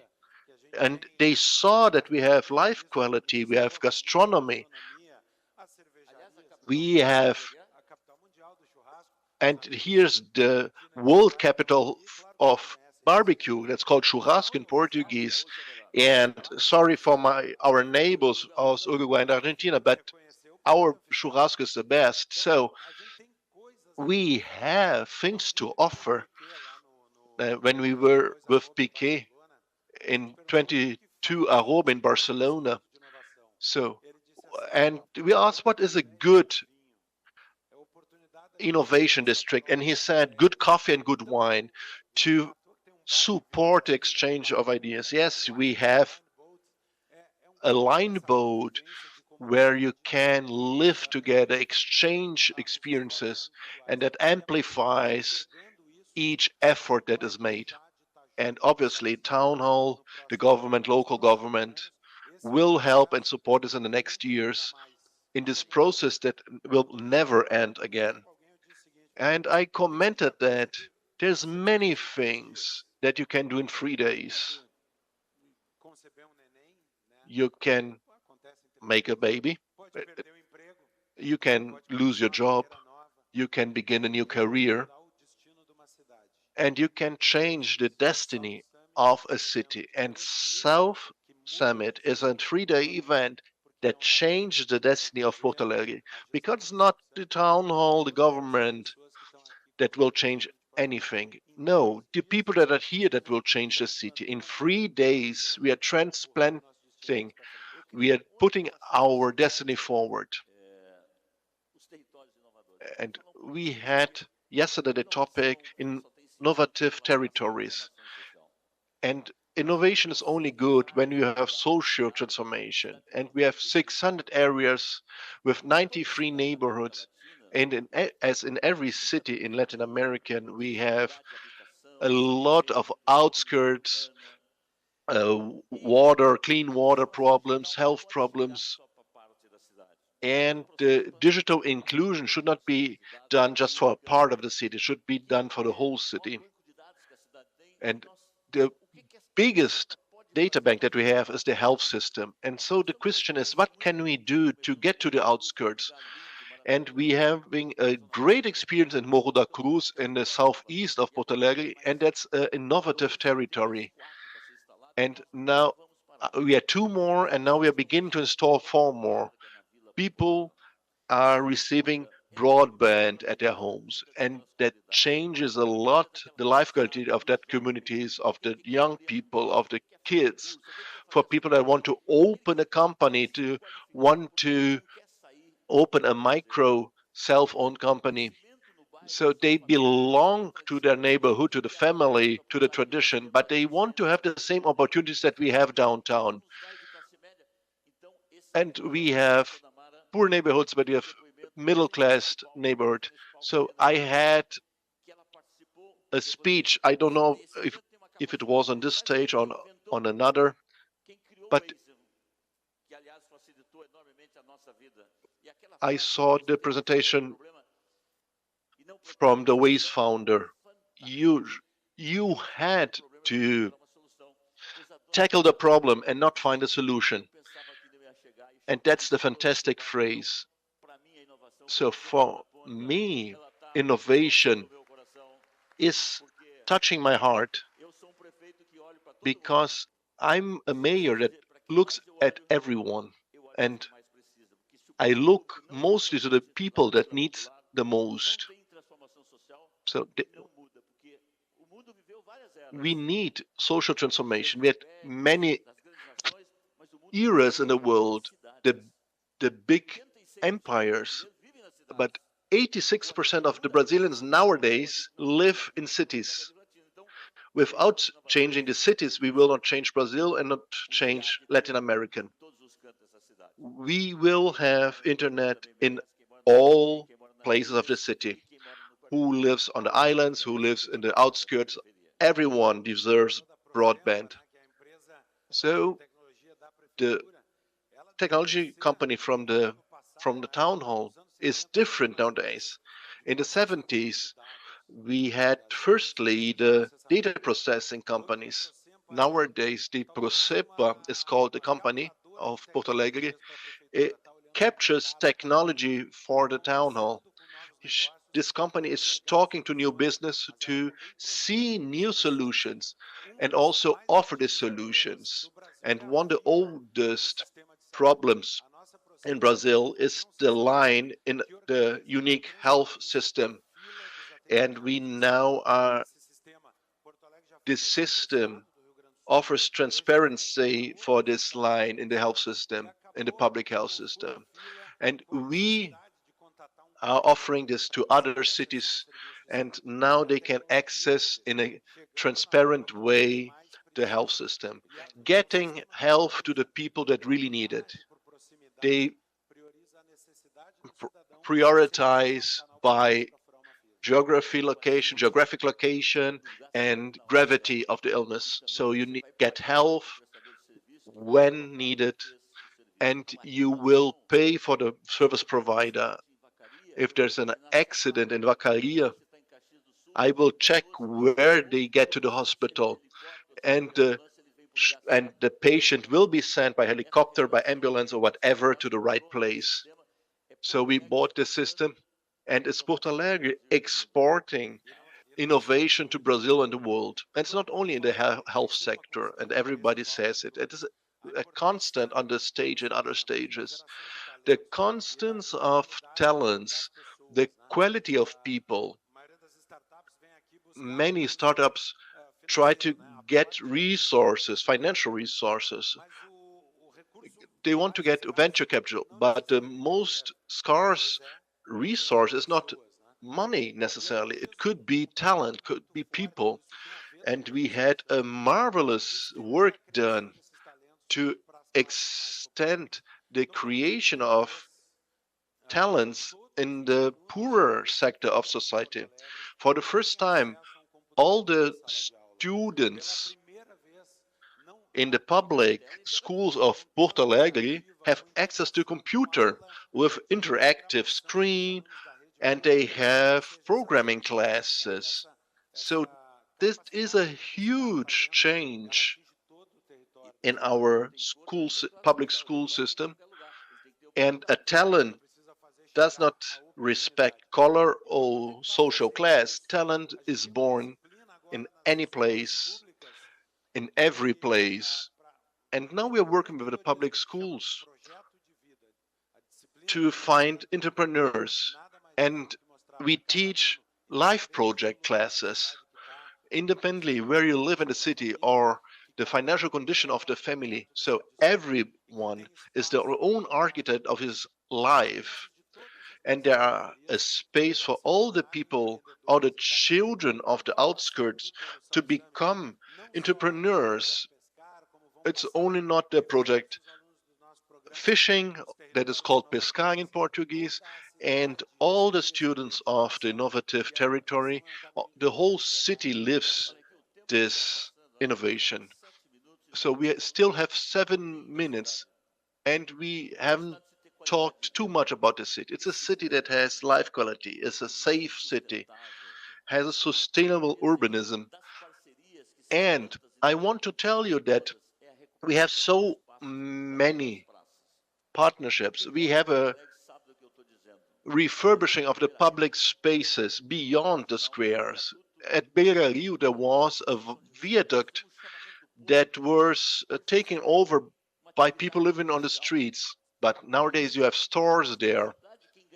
And the responsibility of the people that earn their money there is to take care. And if I go to the viaduct Maria Leopoldina and other public spaces, you have urban life back in the spaces. You have good food, you have music, you have sushi. So if there are good food, and if there are two foods that someone in Porto Alegre, Gaucho, really likes, is a good barbecue and a good hamburger with cheese.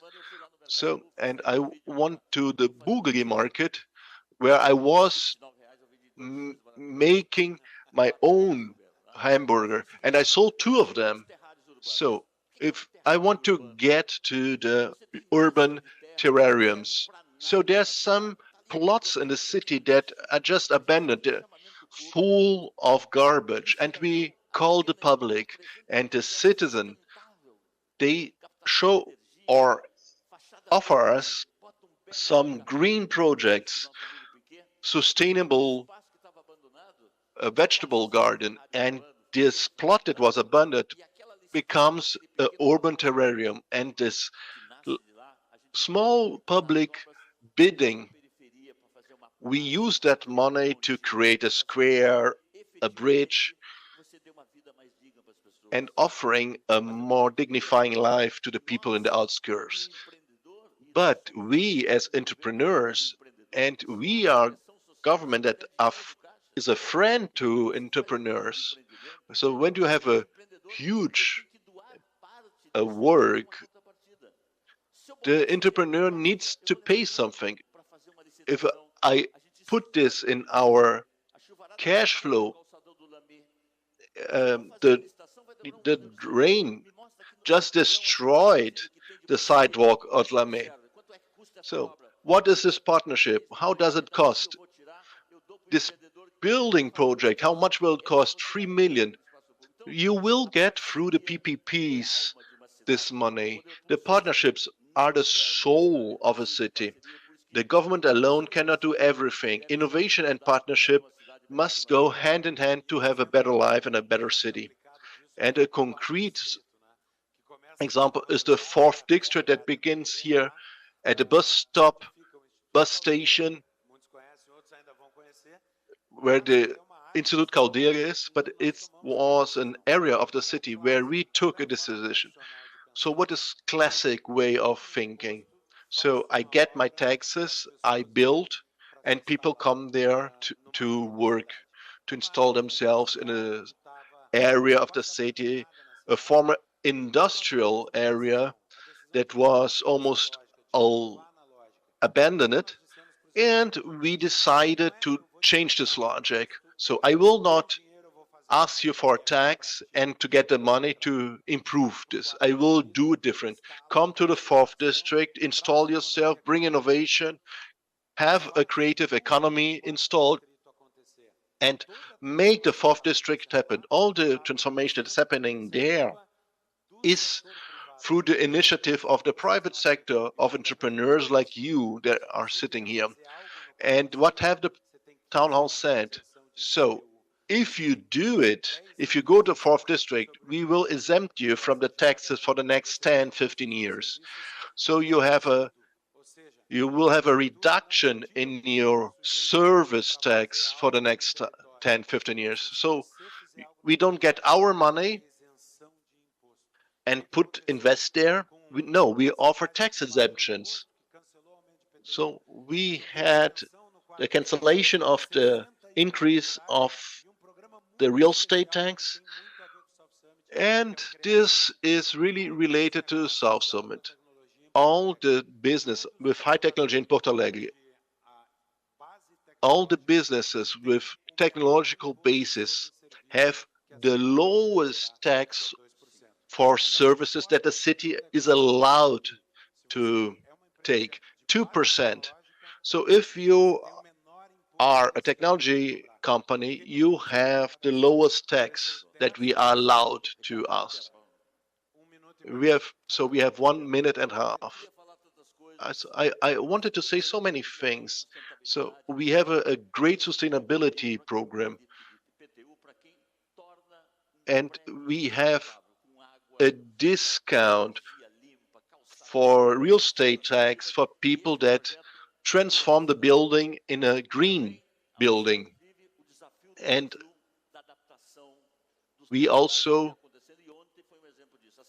yesterday we had an example that we need to adapt ourselves to this new normal that are these thunderstorms. So we need to mitigate the greenhouse gas emissions. We have a partnership that is really advanced.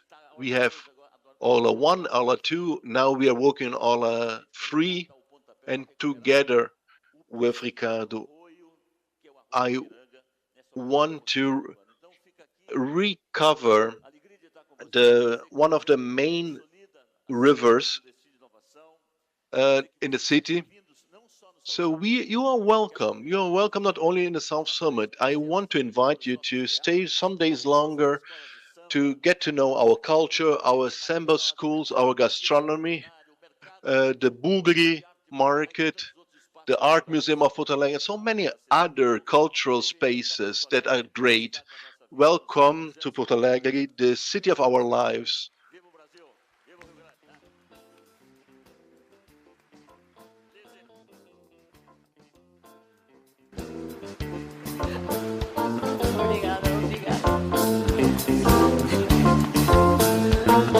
Obrigada, obrigada.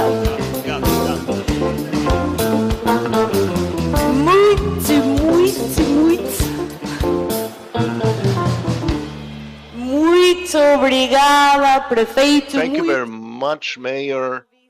Thank you very much, Vice Mayor. Thank you very much, Porto Alegre. It's a world capital of innovation and barbecue, churrasco. Innovation and creative hubs into the online world of digital media and content. In the economy and finance, to the startup world and the founders and the entrepreneurs that are building new products and services to create, develop, design, and deliver personalized, engaging, and captive content, transforming how we director at Metropolis.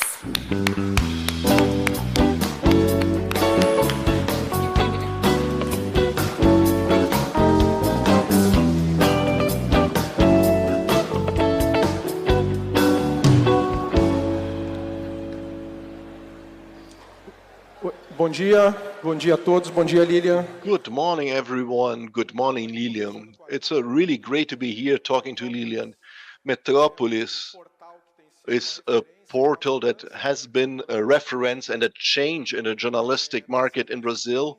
It was born in 2015, so not so many years ago, and is the fourth biggest portal in the country. So I want to talk to Lilian. She is a journalist and was a lot of years in edition of newspapers, received the ESSO award, and then in 2015 you went over to the next step in your career and became the executive director of Metropolis. So tell us about your trajectory and how was this transition to get from edition department that was a regional small news site and nowadays is the fourth biggest news portal. So good morning, Fausto. It's a joy and a huge honor to be here with you and this great audience, and I'm really impressed by the immense quantity of people present, and I hope that I will do right by you. So I want to tell you about this trajectory because I believe that it summarizes a little bit the history of recent journalism.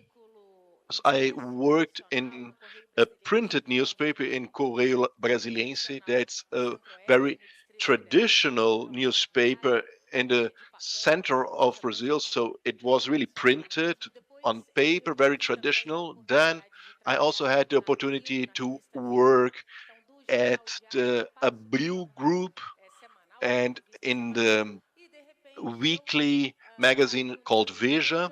And then finally, I got to the great opportunity of my life that was a digital product that we began where we had to do everything, the brand, the name, hiring the professionals, the business model, everything was formatted by a very reduced team that was necessary at this first moment.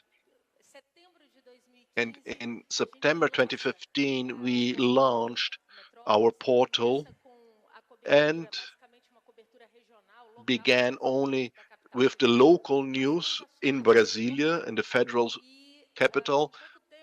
And in a short time, we really got a huge breakthrough because we were very quick in bringing the news online. And so we also begin to cover the politics because we were in the country's capital, where we really breathe political power. And in a short time, we began to have coverage for the whole country. We got a breakthrough in the social medias, and we are among the three biggest news portals in the country. So that's great. And there's another topic that's very important. It's the gender topic. And it's a traditional industry. And as far as I know, you're the only woman head of a big news portal in the country. Maybe you can tell us about that. So it's a huge honor to lead a communication project in the size of Metropolis. Because Metropolis is beyond a news portal. So we also install huge impact panels. We have also billboards in the cities, and we brought to our city many international shows and soccer games.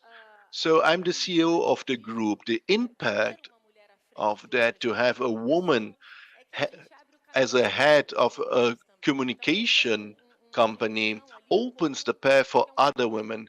So I have a leadership, a very feminine leadership, and my right arm, Priscilla, that is the executive director, is a woman. I have many editors that are also women, and this impacts our work very positively. And I want to offer you one example that made a difference. And since we are a very feminine company, 3 years ago, we saw a huge increase in female murders.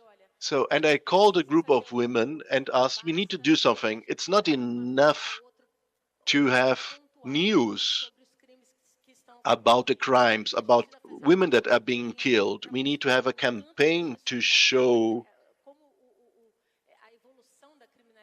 how the criminality against women is increasing. So we developed a whole project. It's called Elas por Elas, that received many awards. And during this whole year, I offered our publicity spaces. And what's our banner? How many display space we have that gets us the most money? And when they showed me, and I told them, this is reserved to create a counter again for the violence against women. And together with the civil police, while the police reports were coming in, we updated this counter on real time. And so what have we done to tell the story of these women? And instead of just telling what was happening, so we hired a team of women to create a profile of women that had been victims of violence. So sometimes we took 3-4 months to create this profile. And at the end, we were able to tell the life history of 37 women that have been killed and show the context they were living in. And they were not only victims, they have been victims their whole life, sometimes from the companion, sometimes from their own children. So there was a big surprise. There was not a race or social class. It was a situation that reached all of the women, independently where they are, what they do, and the level of education. And that was an experience that lasted a whole year. And we reserved that space for them, for women that work in Metropolis. So it were people from photograph, reporters, all women, editors, all professionals involved in that project were women. And that was decision taken because of being a very feminine team. So let us get then into some subject matters on this industry. One of thing is of the core thing is the monetization of the content. Internet actually evolved the market. People wanted to listen music free of charge, and that also happens also in your content. So at the same time, we see the investment that the metropolis is doing. You see the big amount of big journalists, known journalists, and different from others. Journals that are diminished, you are growing, and you don't have pay content. I want to know how do that numbers match? What is the business model that you are doing in order for you to make it available 100% of your content free of charge? Well, in 2015, when we launched the project, there is a financer, there is a loan. Metropolis the owner is an entrepreneur in the federal capital, and we had a contribution for 2 years and a half, substantial support when we were not actually having revenues. So I traveled the whole world to understand the different business models. Most of the times you see business models that take into consideration at least part of the content in payroll. But then we thought that that was not the case because we tested a different model in the federal capital of Brazil. I decided it was a bet of doing the content absolutely open, and we continue with this content open, free of charge. It was a great challenge. We had nothing we needed to turn our product a very good product and essential for the life of people. So it was actually uh, it was a lot of resilience every single day offering my work. It's like if every single day you put code for the people free of charge. So do you like one of my I said, no, I'm not used to that. No, thank you very much. But the first day you pass, after 10 days, all of a sudden people start to pick up. Let us try this. Oh, it's nice and good. And the next days they try another one. And that's the way it happened in Metropolis. Um, I actually gave time so that people could actually have the opportunities of trying our content. So we started mainly focused on the federal capital of Brazil, but a very good products. And so it caught the attention of the people, caught the attention of the people. So people said there's something, doing something very different here. So they wanted to try, and we during 3 days, we didn't have a commercial department, but we didn't have any a commercial department at the beginning of the project. But then, when at the end of the third year, when we were ready with a product mature, we built a commercial department, and the brand already had a presence in the local market. Then decided to consolidate and create a commercial department was easy because people already were consuming Metrópole in the federal capital of Brazil. Then we started to invest in the national coverage, and that was a very important leap forward to sell our product to the national market. In the core of that, you've got social networks, you've got Google, but you bet a lot in social networks.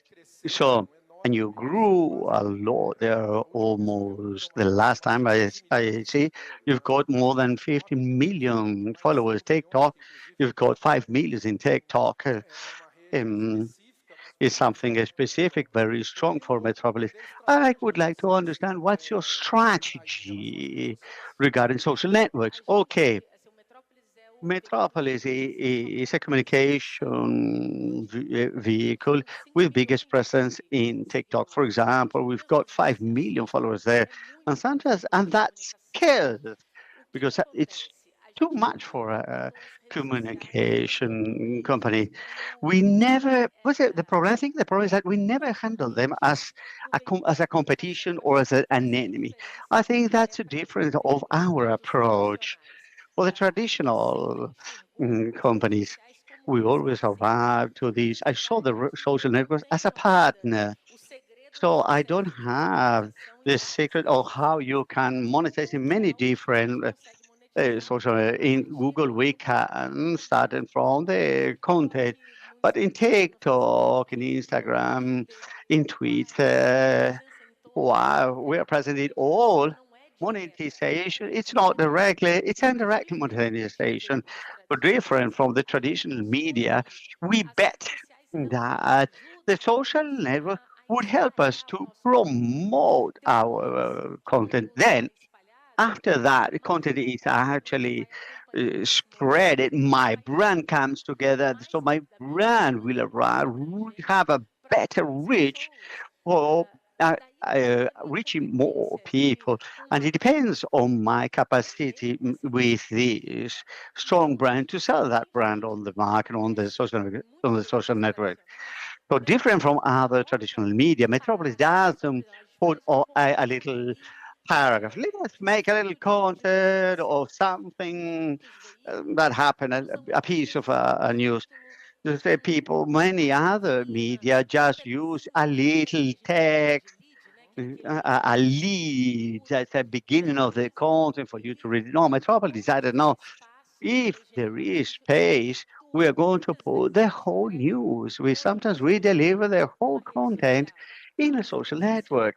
But the social network is actually benefiting from and your content. You are not winning money. No, it's not true, because we are also using this social network that has a much bigger, huger reach with technological support that it's customized for many different profiles. So I think it's a win-win situation. We win because we've got more outreach, and the social network also wins because we've got good quality content there. So I think it's a exclusive content. So I think it's a win-win situation. It's the way we see the social networks. We deliver everything, and that has actually brought us.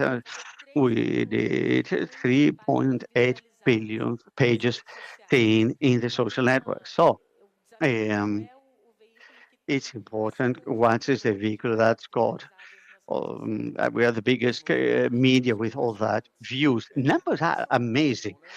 Regarding Google, there's a great discussion globally of all the industry with Google, and then many countries there are doing movement. Canada made an agreement with Google.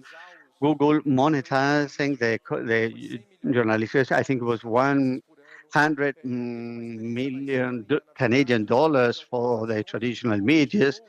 Spain, Google withdraw Google News, and then the media needed to pay publicity in Google to have relevance. So that discussion with Google today in Brazil is 98% of the searches are in Google, and more than 50%, 56% of searches they are on the first are in the first page. For example, temperature. Where we you test you said clima tempo Porto Alegre. You put say climate Porto Alegre, and the first, and you don't go always to clima tempo. So it's a very big debate regarding Google. What's your point of view regarding Google? We, as any other social network, Google for us is one among others, and we understood that very fast. That it's always start to focus everything in Google and in Facebook because 8 years ago, Facebook was the main social network. If we had focused on that network, we would have died very small as Facebook did. Google is the same thing.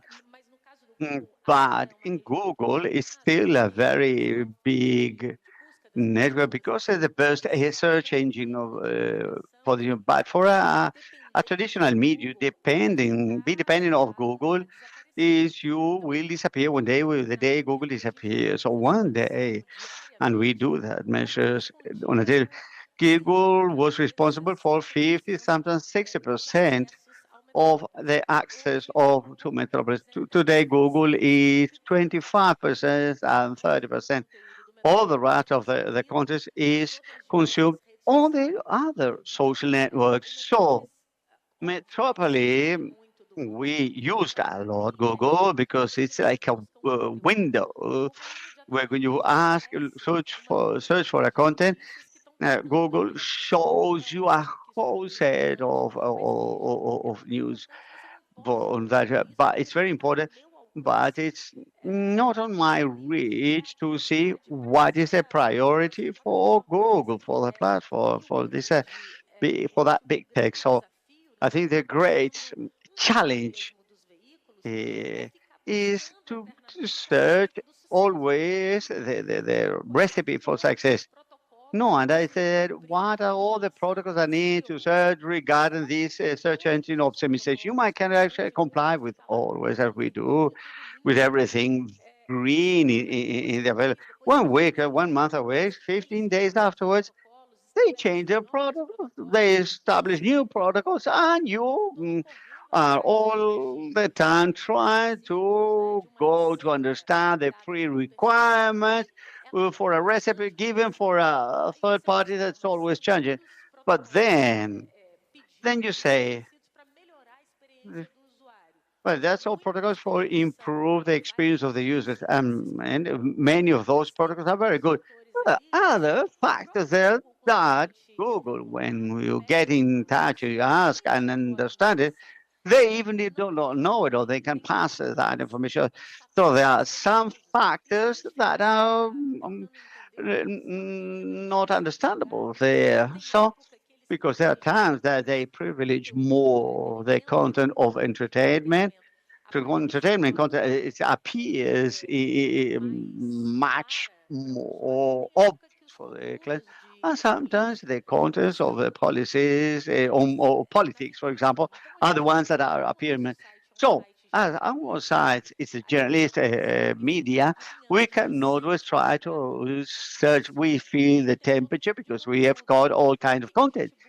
So what do we try to we to be on day with all Google's protocols, but we don't leave on Google the responsibility of our content. We search any other possibility to deliver our platform as for the will of the user. But I want to pose two questions that are important. First, how is the issue on AI? You said here one of the important things is speed.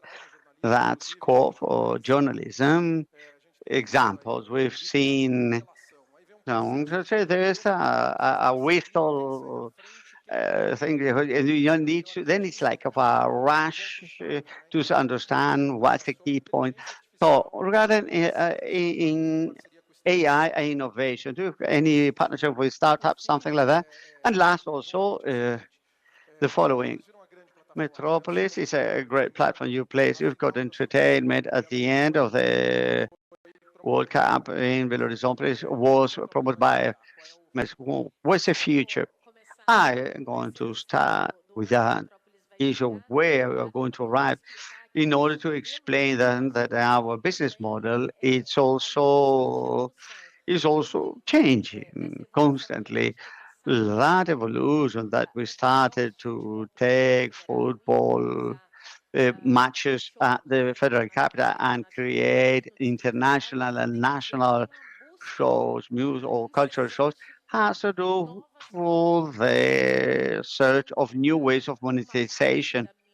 part of my monetization comes from the publicity that are those banners that we spread within the site. Another part comes from the direct selling of publicity that grow together with the growth of the brand.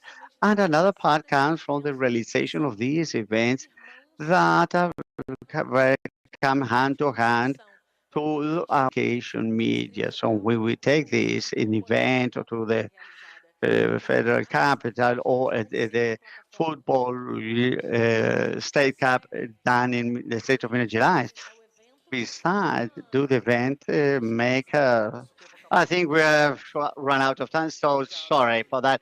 But thank you very much.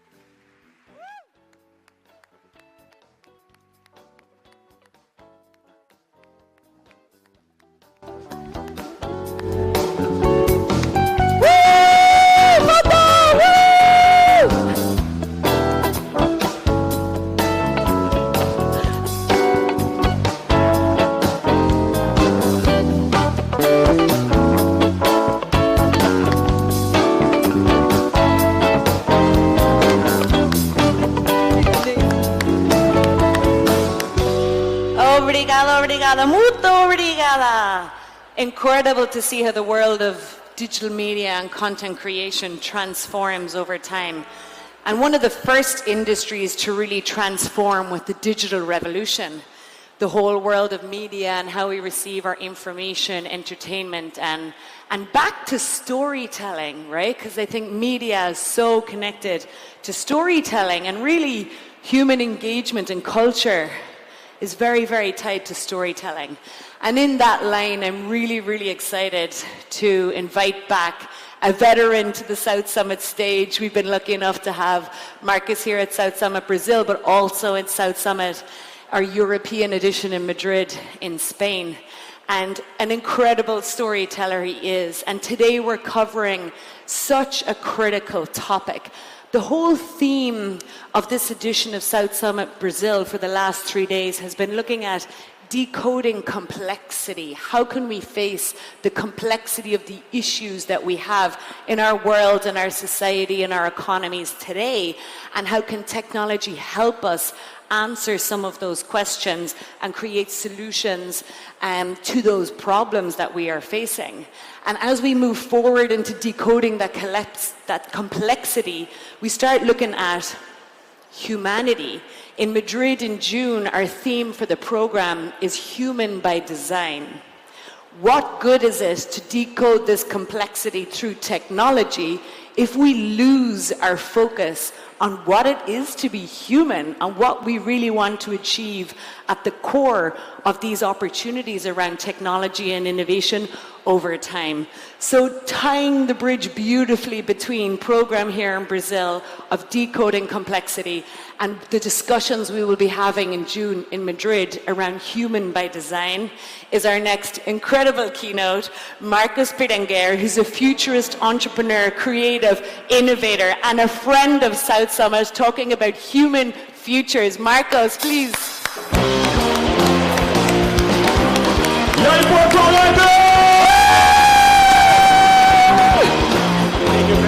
Porto Alegre.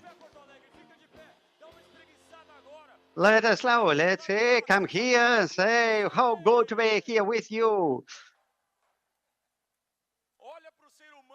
Look at the human side at your side and you say, you are beautiful. Head to the person that at your side. You are incredible. Your mommy told you that since you were very child, but also your child. So make a note if you've got a child. You can sit down. Yes, the part that I like the best of human beings is that part, that love, that irrational passion that I say, here we've got something beautiful that ChatGPT doesn't understand. You say, ChatGPT doesn't understand your love, irrational passion. There's no logic at all. Something to push for a team that's unclassified because charge a penalty with 2 feet that is winning a semi-final of Libertadores and actually loses for the game. It's illogical. Something to actually support international. Absolutely illogic. And nonetheless, there are people that are support international, don't you? Yeah, who is from the inter? Make a noise here. Unbelievable. ChatGPT doesn't understand techniques of suffering. They say, I will continue, but today we are going to win. And you never win. It's amazing. But I admire that irrational passion talking about the things. The machines, just like a ChatGPT, he addresses very fast. Intelligent artificials addresses the many different things, different kinds of intelligence. But many things can be substituted by machine, but there is one that will not be because of that irrationality or illogic. I did that amazing device, beautiful part of the conversation. Thiago is here with Ego. Ego, are you there? Where's Ego? Ego, I want to listen to you. The child of Thiago is already here. So engineer Thiago took his child to the dinner of Sasabajo. Dinner comes always, yes, my child comes everywhere. And that's the way it is. It's not logic. And that's the beauty of life. Intelligence are coming to be substituted in 700 employees in our company, United States. It's a credit because here we've got the crediario in Brazil, it's beautiful. They call it by now, pay later. They're discovering. We are from the Lojas Pernambucanas, right? Who is from the 80s here? Remember that? Yeah. Make a noise. Who is from the 90s? Who is from the 70s? 60s? Okay, you can write your stick. Yes, I love the old man. Yeah, I've got old people. Piaget. Why do you hire a no person to work with you, Gilman? Gilman, yeah, but you are old anyway. Why do I hire? Because amazing. Someone that knows how to text and not all time only his mobile. No, the old guys that can change ideas, they address, they understand the idea, and there's the value of a long conversation and not be that. There's someone to children. You, yeah, was yes, but I don't know the people just to sell very fast. I know this irrationality or the passion, irrational passion. At the same time, the CEO cannot say the substitute is 700 people for the biggest telemarketing company dropped 20% in the values, losing millions. At the same time, one of the biggest investors of the world, Parahapatia, has founded a new company called 1890. You've got 80% of any software that registers, it has 80% in the features of the software for 90% of this. Why he does do that? In artificial intelligence and hiring people on the whole world. Artificial AI can use, but I know it like Speed Lab. This is not, but he launches a company per month. He opens a corporation per month, and sometimes it goes wrong and sometimes good. He founded and it's called Interior AI. He used artificial intelligence to do all the internal design. Like he did photo AI, transform you in your own photos and a beautiful photos for LinkedIn and for Facebook. And he puts all the process of creations into it and sees how much he's earning with each one of those. Well, he put the numbers there. In photo AI, I found 55,000 again. No, but least 51, remote okay, $50,000. And people, companies are $0. And look, this guy, but that's all learning. So that's so many ideas. He ask ChatGPT to create some idea, and people go to the idea.ai port with this. A hard or an active idea is good or bad, and then the more people vote on a good idea, so that is humans, they approve. Is through a human vote, and then the artificial start to create ideas that but are the humans that approve those ideas for things to happen. But now, ladies and gentlemen, you want to know what's the future, you need to look for the past. And in the past, this is in design. Many drones called landmill. How will be the world in 2000? People will call through video. It's 100 years ago, he knew, and he said we're going to pay fires flying. We do that with drones, and it is in the future, electromagnetic will be intelligent. And it's exactly what we've got today. These intelligent devices that take our children to play. In the future, in the school, we are going to put all the knowledge in a machine, and those books will go take that knowledge, information through cables to the head of our students. It was audio books, and who would be like the barbers, and who would be the farms, and what would be our kitchen with appliances. But all of it, and so every single futurist or the past imagine that we would have free time because we would deliver for the machines our effort and then benefit for life. Names as John Stuart Mill said in the future, it's got free time.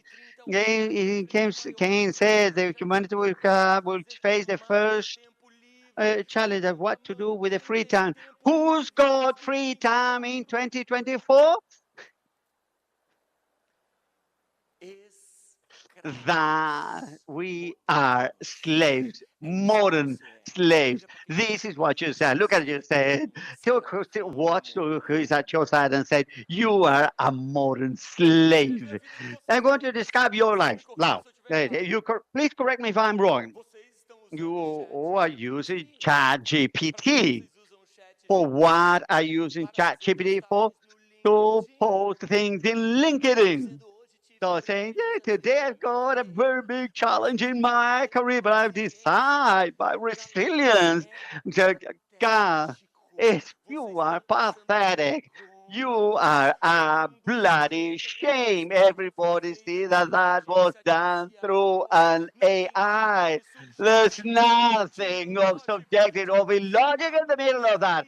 Everything is ridiculously logic. So look what happened. So we've got a robot that tells us it's a robot, it's a machine that we call them algorithm. Yeah, have you ever heard about algorithms? It's a robot of the social networks. And it's the worst boss. Today I posted a video and tomorrow he says, no, he says, now two videos. Now, from now onwards, you need to post two videos. Say, okay, my boss, Mr. Algorithm. I'm going to pass two videos. And then he starts, yeah, my bad mode. Now, you need to do a live. No more videos, live. And so he started to make stories and the live of the 4 o'clock in the morning. And then you post it and link it. And then it's a lot of things that you do. And then you've got the carousel. Then you've got because you've got, and then you've got the robots, and you were a small, the slave of the big robot, and you are a small robot. You are, he's a big brother to a small brother, and so he says, yeah, he picked up that human being, and then you are absolutely addressing, giving attention, and obeying the robot. So you ask to another robot that says, ChatGPT, please help me to give service the other. And you're intermediate between two robots. So you piece ChatGPT to write a text to actually to service the big robot. That's the algorithm. Oh, CEO, you are modern slaves. You are bloody slaves. Why? Because you didn't have the courage of being your bloody self. And that these kind of things that are irrational. Now, I was talking with Fabio there. He said, we breathe. I think, how do you think that I pretend that I've got 1 billion? You've got 1 billion.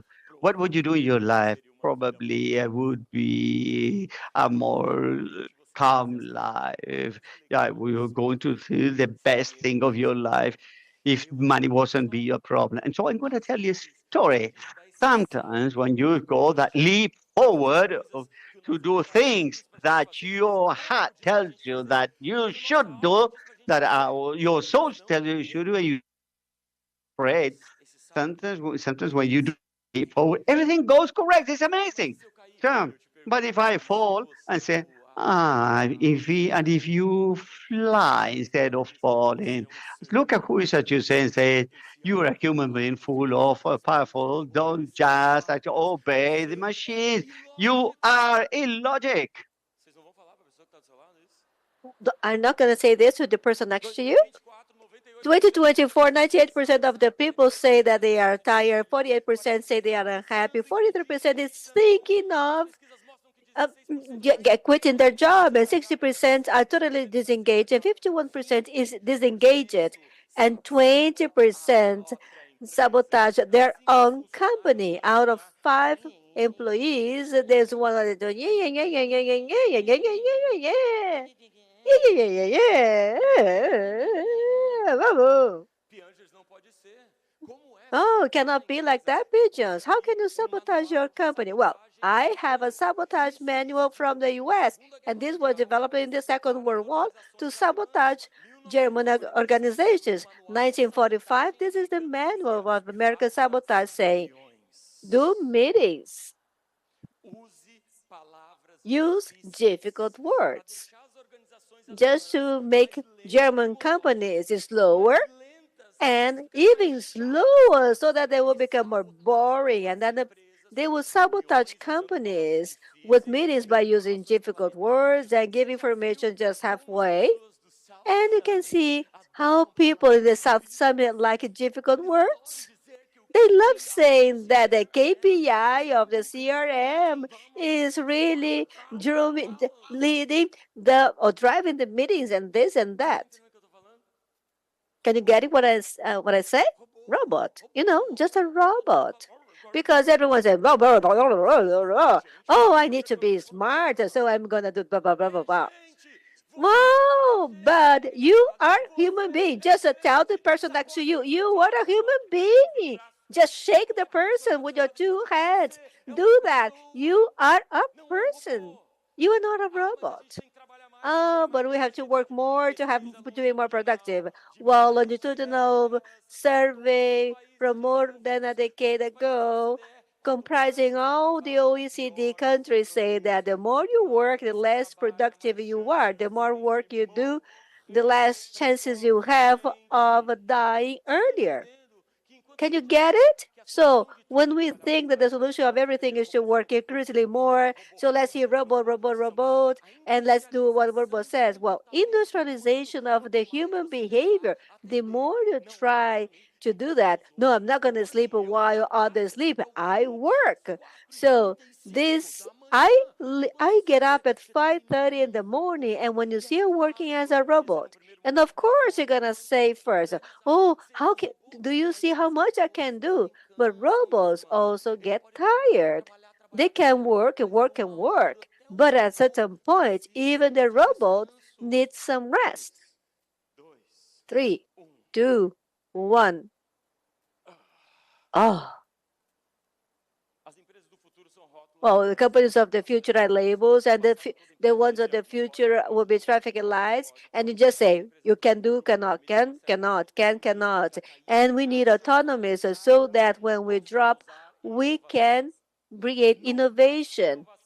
Never innovation would take place in an environment that is full of white and rich white men, folks. We have to get mingled. This is the only way for us to create innovation. Otherwise, this is not innovation. It's just a tool that will meet the needs of certain people. If the CEO makes a mistake, this is what happens. And the future is like this. There is a human autonomy, irrationality that is guided by passion.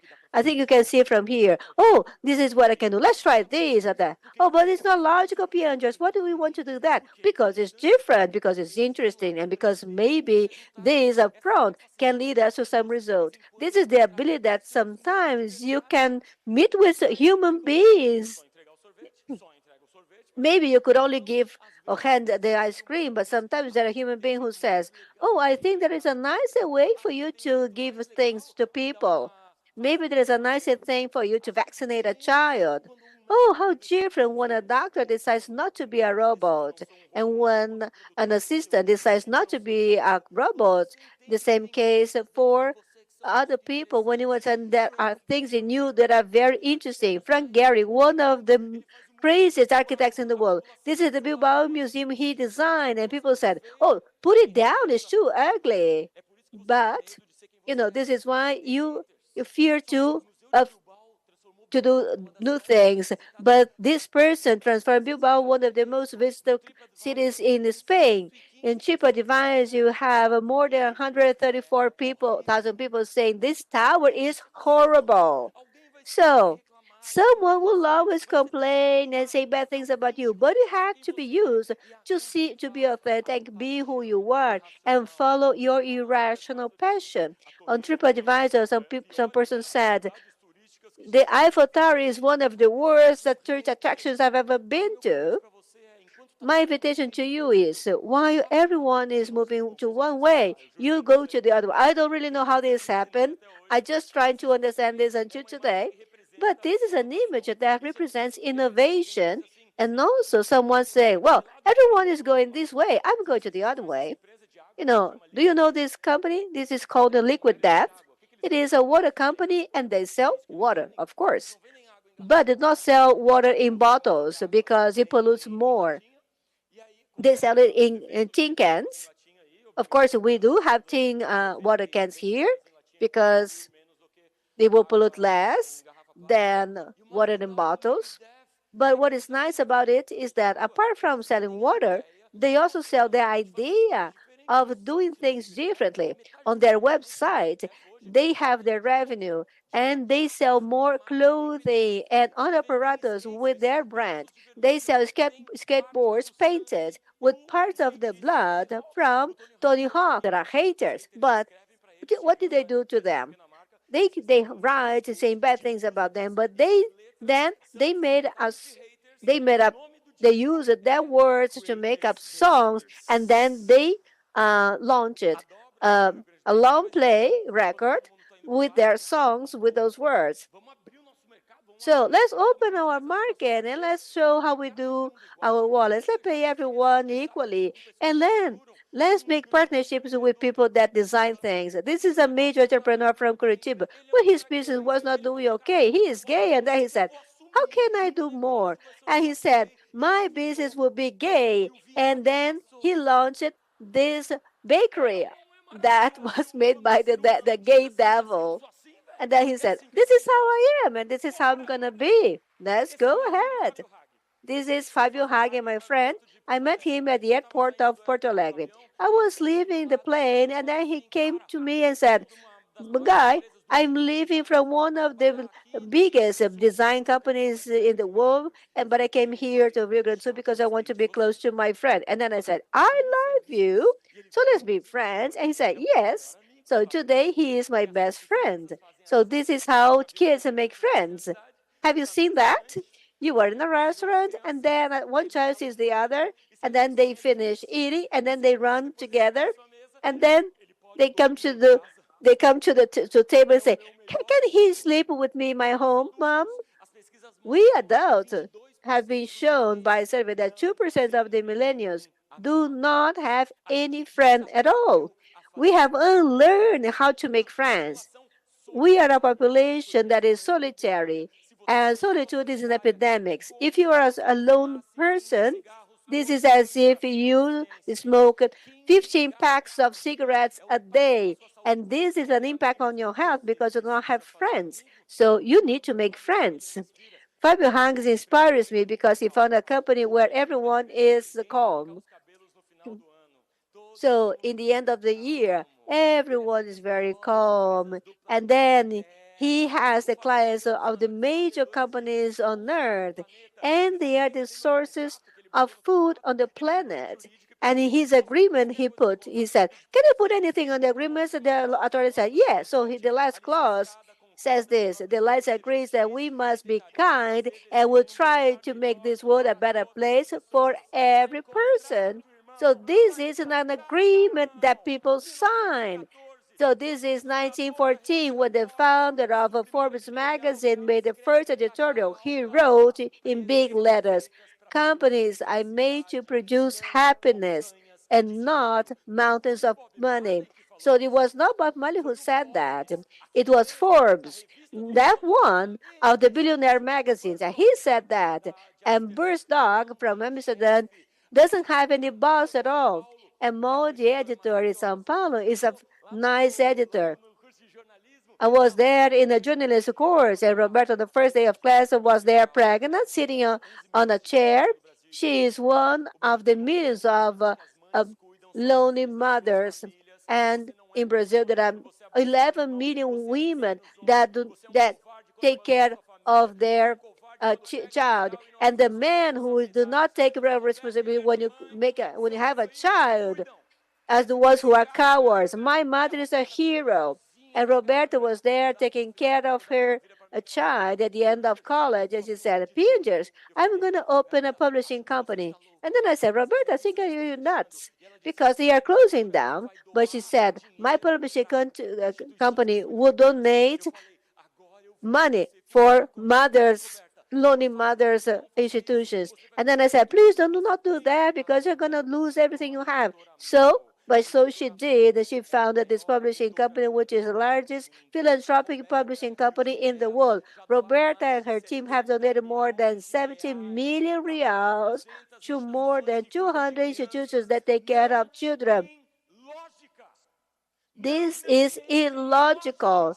This is illogical.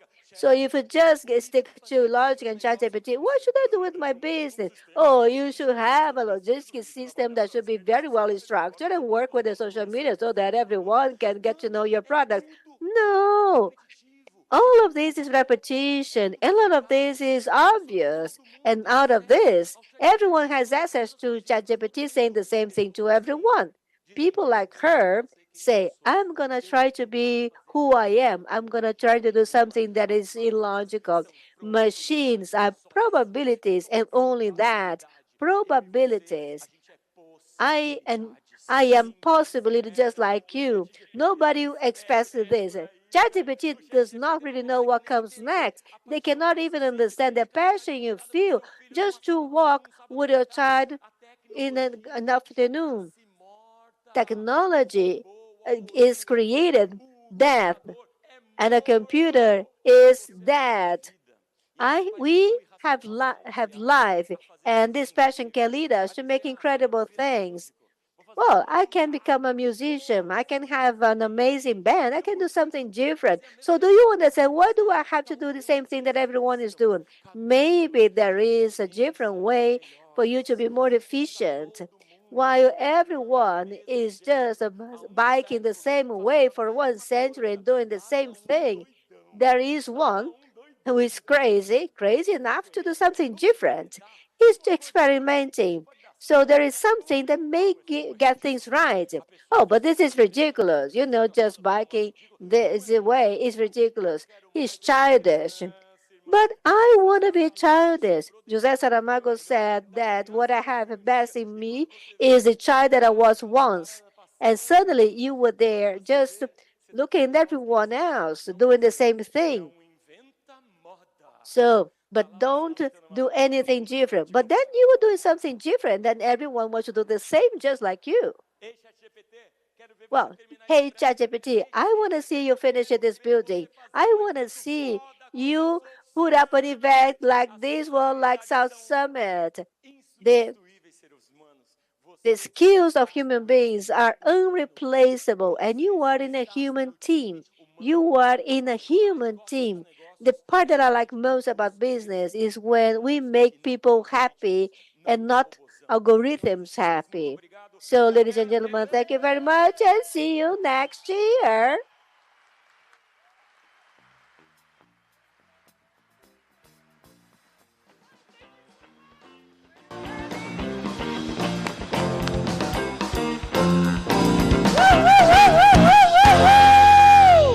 Oh my God!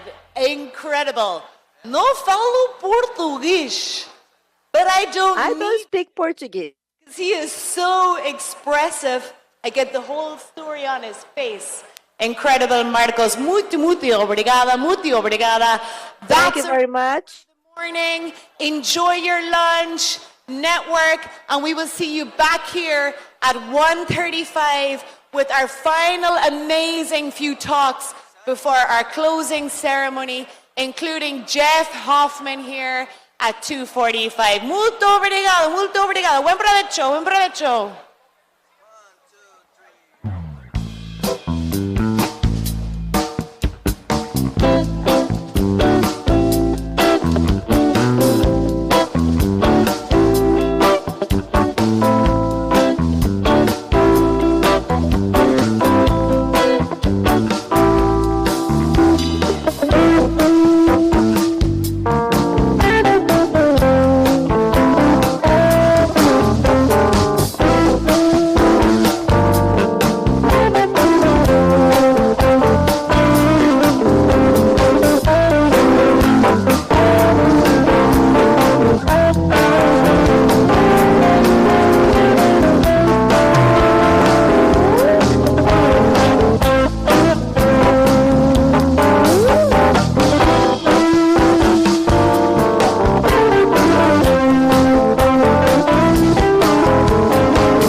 Banrisul está chegando aos 100 anos e segue se adaptando aos novos tempos, mas sem perder o que nos torna únicos: o compromisso com o crescimento da nossa gente. O Banrisul é um banco único, porque te entende.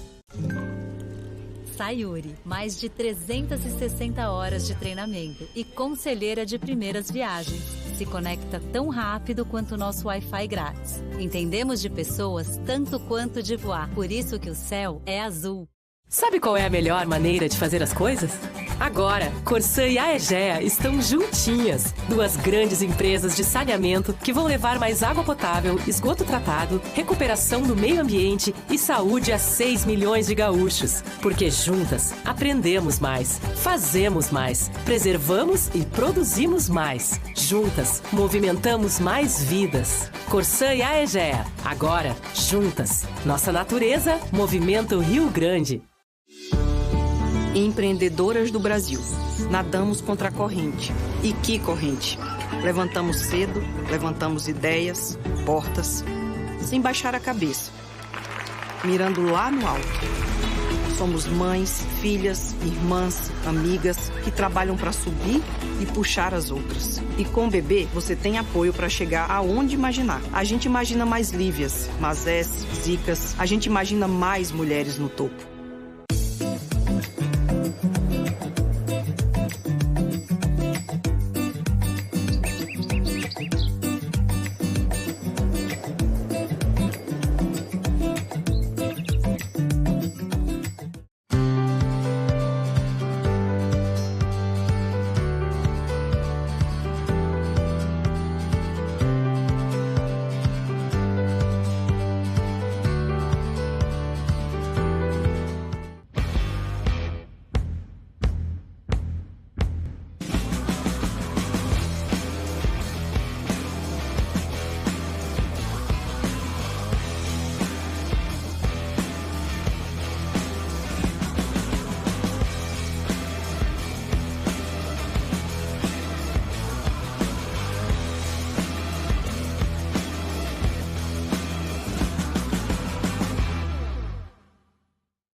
Somos um porto aberto a todos os povos. Somos um porto de idas e vindas. Uma soma de sotaques, uma cultura plural. O porto das praças e parques, do calor e do frio. O porto dos termos inconfundíveis. Somos o porto das pessoas. Uma cidade toda tua para descobrir, toda tua para curtir, toda tua para viver. Porto Alegre, toda tua.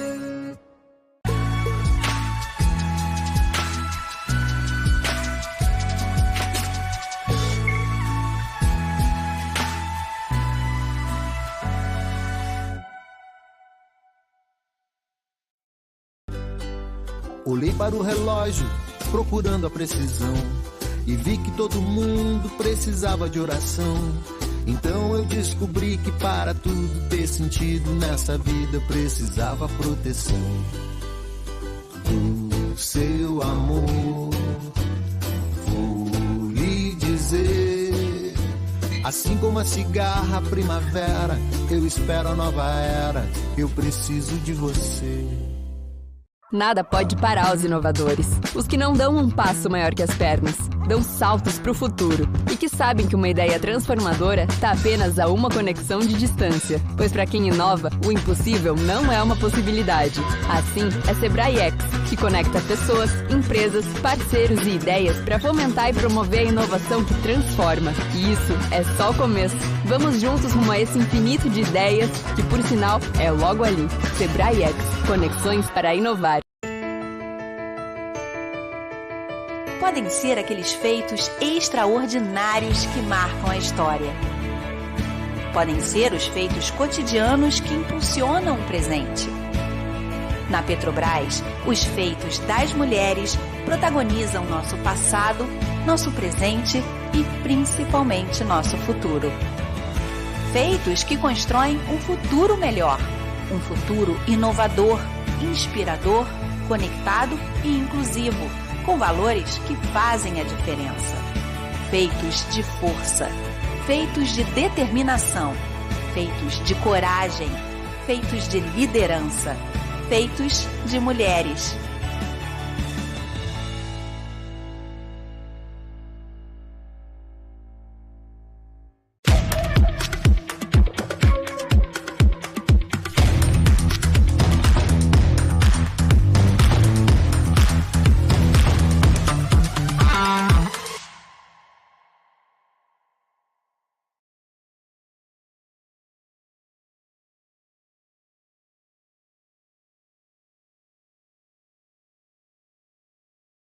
O Banrisul está chegando aos 100 anos e segue se adaptando aos novos tempos, mas sem perder o que nos torna únicos: o compromisso com o crescimento da nossa gente. O Banrisul é um banco único, porque te entende.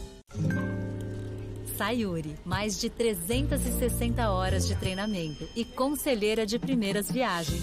Se conecta tão rápido quanto o nosso Wi-Fi grátis. Entendemos de pessoas tanto quanto de voar, por isso que o céu é azul.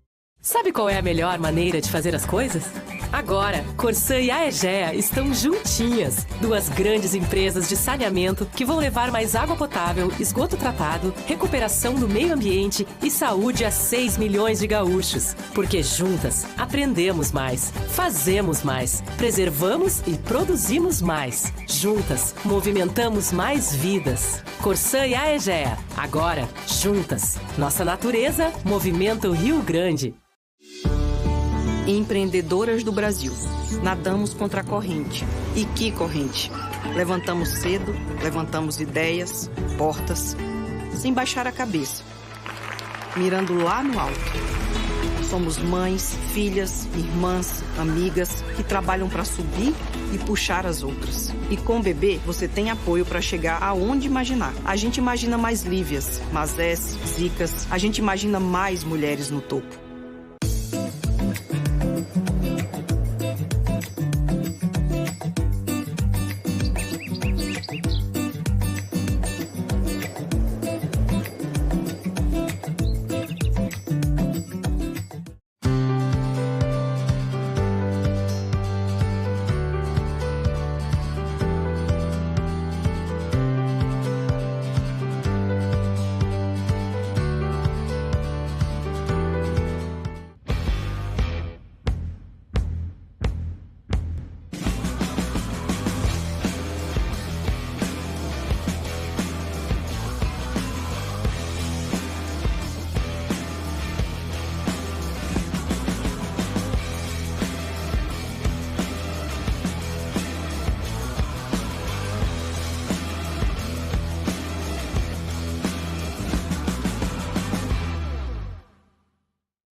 Somos um porto aberto a todos os povos. Somos um porto de idas e vindas. Uma soma de sotaques, uma cultura plural. O porto das praças e parques, do calor e do frio. O porto dos termos inconfundíveis. E aí, tchê? Somos o porto das pessoas. Uma cidade toda tua para descobrir, toda tua para curtir, toda tua para viver. Porto Alegre, toda tua.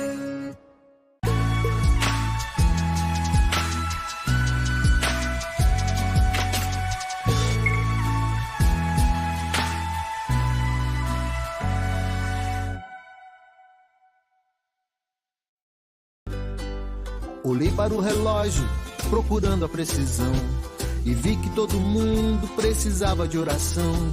Então eu descobri que para tudo ter sentido nessa vida precisava proteção do seu amor. Vou lhe dizer, assim como a cigarra a primavera, eu espero a nova era, eu preciso de você. Nada pode parar os inovadores. Os que não dão um passo maior que as pernas, dão saltos para o futuro e que sabem que uma ideia transformadora está apenas a uma conexão de distância. Pois para quem inova, o impossível não é uma possibilidade. Assim, é Sebrae X, que conecta pessoas, empresas, parceiros e ideias para fomentar e promover a inovação que transforma. E isso é só o começo. Vamos juntos rumo a esse infinito de ideias, que por sinal é logo ali. Sebrae X, conexões para inovar. Podem ser aqueles feitos extraordinários que marcam a história.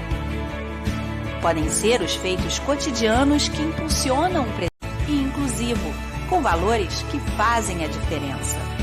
Feitos de força, feitos de determinação, feitos de coragem, feitos de liderança, feitos de mulheres.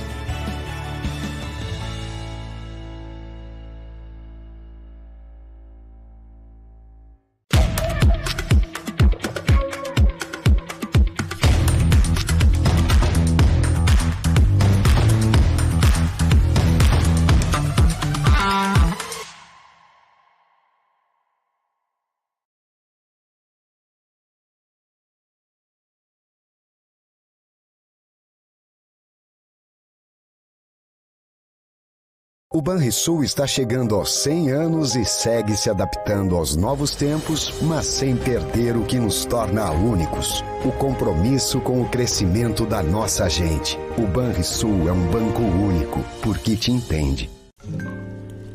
Sayuri, mais de 360 horas de treinamento e conselheira de primeiras viagens. Se conecta tão rápido quanto o nosso Wi-Fi grátis. Entendemos de pessoas tanto quanto de voar. Por isso que o céu é azul. Sabe qual é a melhor maneira de fazer as coisas? Agora, Corsã e a Egea estão juntinhas. Duas grandes empresas de saneamento que vão levar mais água potável, esgoto tratado, recuperação do meio ambiente e saúde a 6 milhões de gaúchos. Porque juntas, aprendemos mais, fazemos mais, preservamos e produzimos mais. Juntas, movimentamos mais vidas. Corsã e a Egea. Agora, juntas. Nossa natureza movimenta o Rio Grande. Empreendedoras do Brasil, nadamos contra a corrente. E que corrente? Levantamos cedo, levantamos ideias, portas, sem baixar a cabeça, mirando lá no alto. Somos mães, filhas, irmãs, amigas que trabalham para subir e puxar as outras. E com o bebê, você tem apoio para chegar aonde imaginar. A gente imagina mais Lívias, Mazés, Zicas, a gente imagina mais mulheres no topo.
Somos um porto aberto a todos os povos. Somos um porto de idas e vindas. Uma soma de sotaques, uma cultura plural. O porto das praças e parques, do calor e do frio. O porto dos termos inconfundíveis. E aí, tchê? Somos o porto das pessoas. Uma cidade toda tua para descobrir, toda tua para curtir, toda tua para viver. Porto Alegre, toda tua.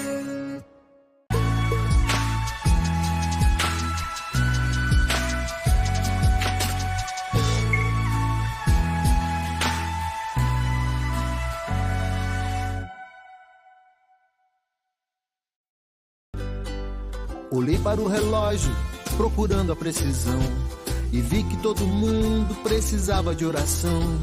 Então eu descobri que para tudo ter sentido nessa vida eu precisava proteção do seu amor.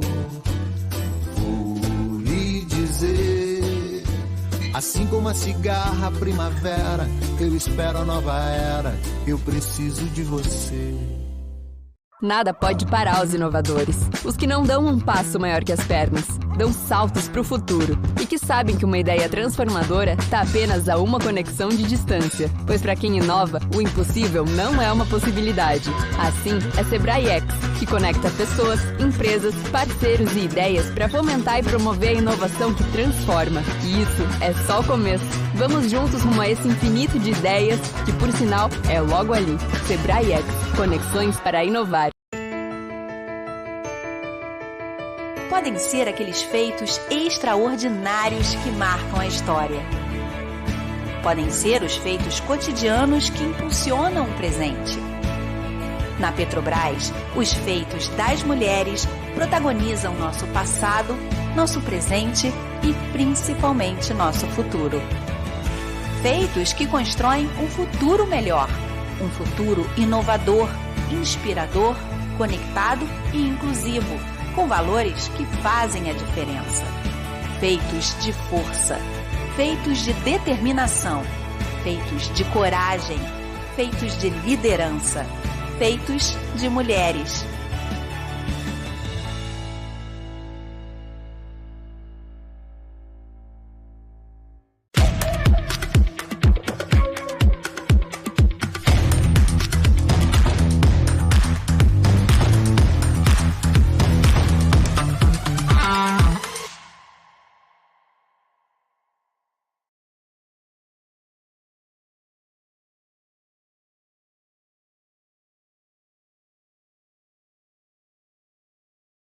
O Banrisul está chegando aos 100 anos e segue se adaptando aos novos tempos, mas sem perder o que nos torna únicos: o compromisso com o crescimento da nossa gente. O Banrisul é um banco único, porque te entende. Sayuri, mais de 360 horas de treinamento e conselheira de primeiras viagens. Se conecta tão rápido quanto o nosso Wi-Fi grátis. Entendemos de pessoas tanto quanto de voar. Por isso que o céu é azul. Sabe qual é a melhor maneira de fazer as coisas? Agora, Corsã e a Egea estão juntinhas. Duas grandes empresas de saneamento que vão levar mais água potável, esgoto tratado, recuperação do meio ambiente e saúde a 6 milhões de gaúchos. Porque juntas, aprendemos mais, fazemos mais, preservamos e produzimos mais. Juntas, movimentamos mais vidas. Corsã e a Egea. Agora, juntas. Nossa natureza movimenta o Rio Grande. Empreendedoras do Brasil, nadamos contra a corrente. E que corrente? Levantamos cedo, levantamos ideias, portas, sem baixar a cabeça, mirando lá no alto. Somos mães, filhas, irmãs, amigas que trabalham para subir e puxar as outras. E com o bebê, você tem apoio para chegar aonde imaginar. A gente imagina mais Lívias, Mazés, Zicas, a gente imagina mais mulheres no topo.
Somos um porto aberto a todos os povos.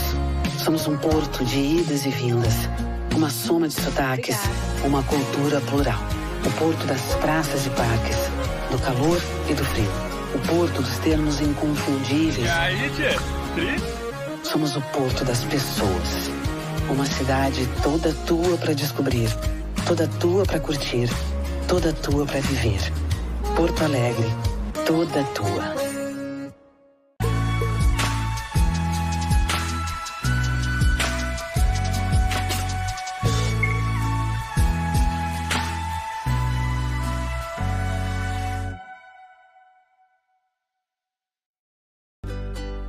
Olhei para o relógio, procurando a precisão, e vi que todo mundo precisava de oração.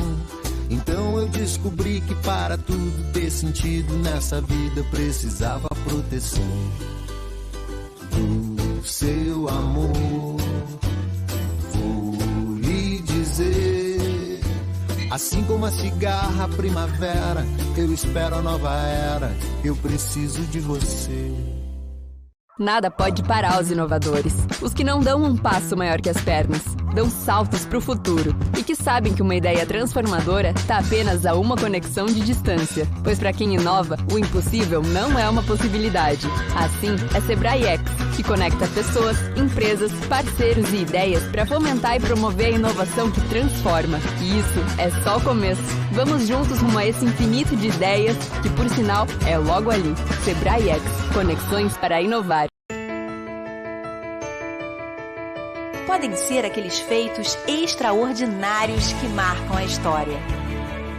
Podem ser os feitos cotidianos que impulsionam o presente. Na Petrobras, os feitos das mulheres protagonizam nosso passado, nosso presente e principalmente nosso futuro. Feitos que constroem um futuro melhor, um futuro inovador, inspirador, conectado e inclusivo, com valores que fazem a diferença. Feitos de força, feitos de determinação, feitos de coragem, feitos de liderança, feitos de mulheres.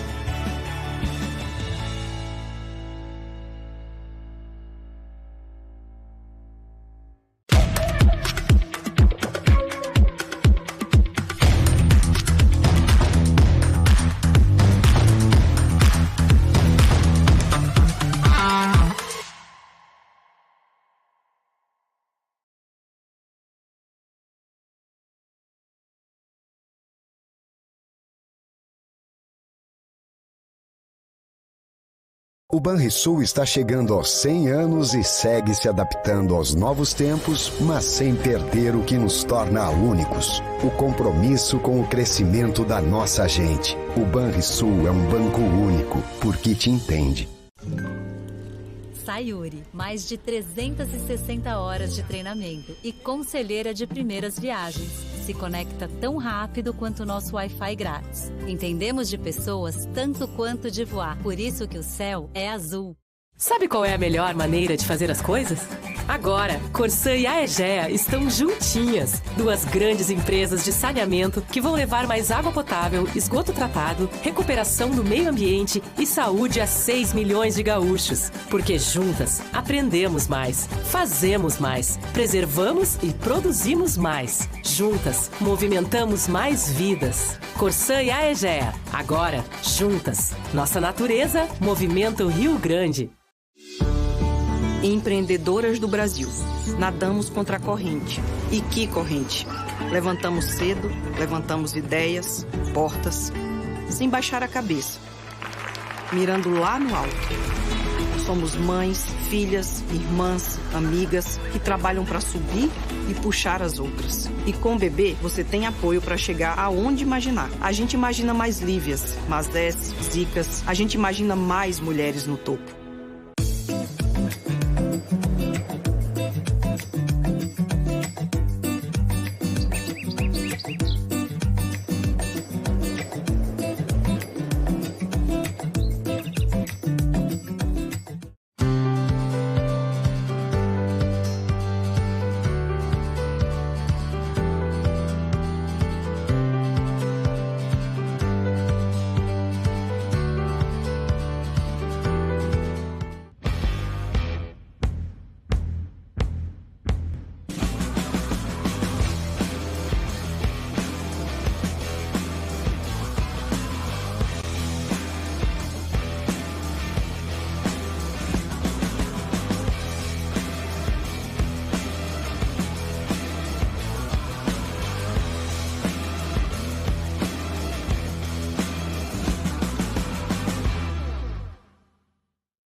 Somos um porto aberto a todos os povos.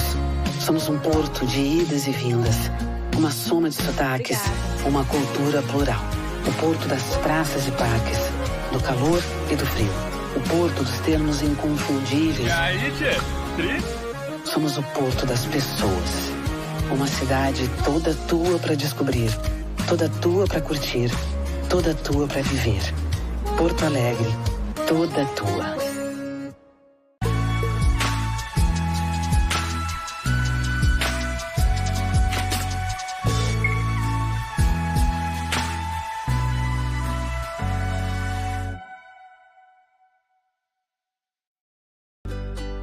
Olhei para o relógio, procurando a precisão, e vi que todo mundo precisava de oração.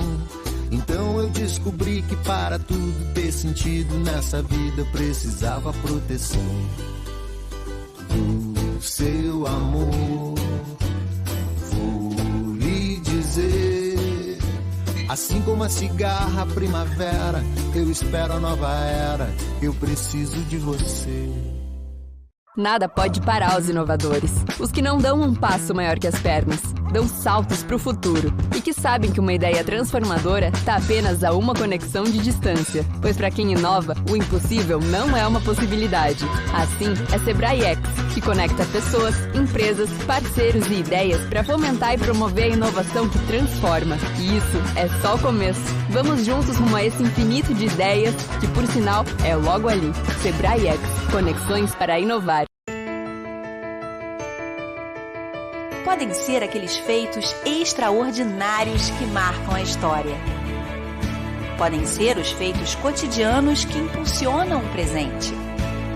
Na Petrobras, os feitos das mulheres protagonizam nosso passado, nosso presente e principalmente nosso futuro. Feitos que constroem um futuro melhor, um futuro inovador, inspirador, conectado e inclusivo, com valores que fazem a diferença. Feitos de força, feitos de determinação, feitos de coragem, feitos de liderança, feitos de mulheres.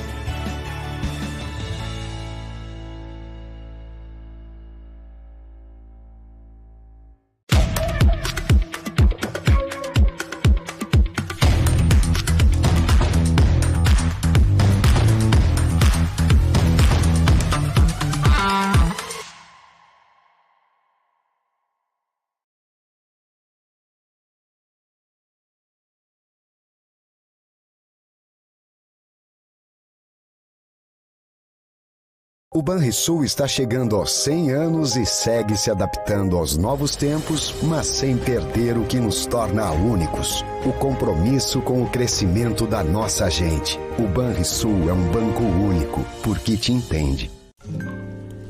Sayuri, mais de 360 horas de treinamento e conselheira de primeiras viagens. Se conecta tão rápido quanto o nosso Wi-Fi grátis. Entendemos de pessoas tanto quanto de voar. Por isso que o céu é azul. Sabe qual é a melhor maneira de fazer as coisas? Agora, Corsã e Aegea estão juntinhas. Duas grandes empresas de saneamento que vão levar mais água potável, esgoto tratado, recuperação do meio ambiente e saúde a 6 milhões de gaúchos. Porque juntas, aprendemos mais, fazemos mais, preservamos e produzimos mais. Juntas, movimentamos mais vidas. Corsã e Aegea. Agora, juntas. Nossa natureza movimenta o Rio Grande. Empreendedoras do Brasil, nadamos contra a corrente. E que corrente? Levantamos cedo, levantamos ideias, portas, sem baixar a cabeça, mirando lá no alto. Somos mães, filhas, irmãs, amigas que trabalham para subir e puxar as outras. E com o bebê, você tem apoio para chegar aonde imaginar. A gente imagina mais Lívias, Mazés, Zicas, a gente imagina mais mulheres no topo.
Somos um porto aberto a todos os povos. Somos um porto de idas e vindas. Uma soma de sotaques, uma cultura plural. O porto das praças e parques. do calor e do frio. O porto dos termos inconfundíveis. E aí, tchê? Somos o porto das pessoas. Uma cidade toda tua para descobrir, toda tua para curtir, toda tua para viver. Porto Alegre, toda tua.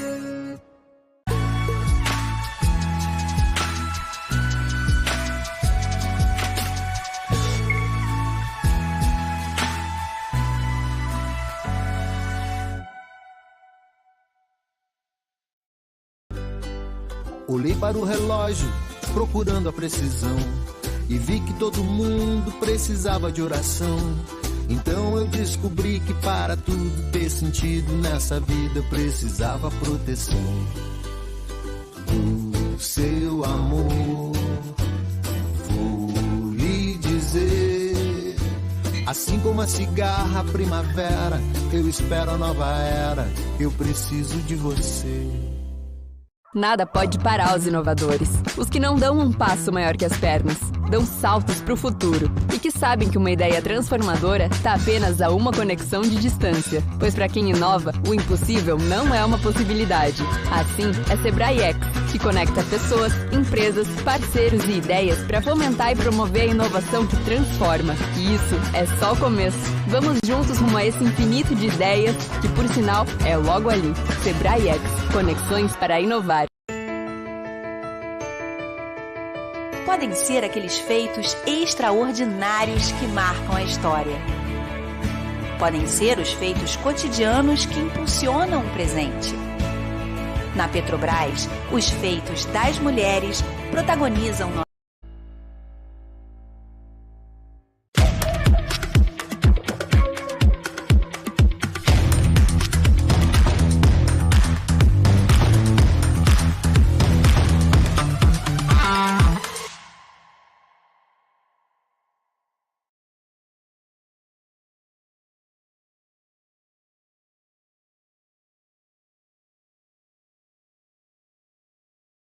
O Banrisul está chegando aos 100 anos e segue se adaptando aos novos tempos, mas sem perder o que nos torna únicos: o compromisso com o crescimento da nossa gente. O Banrisul é um banco único, porque te entende.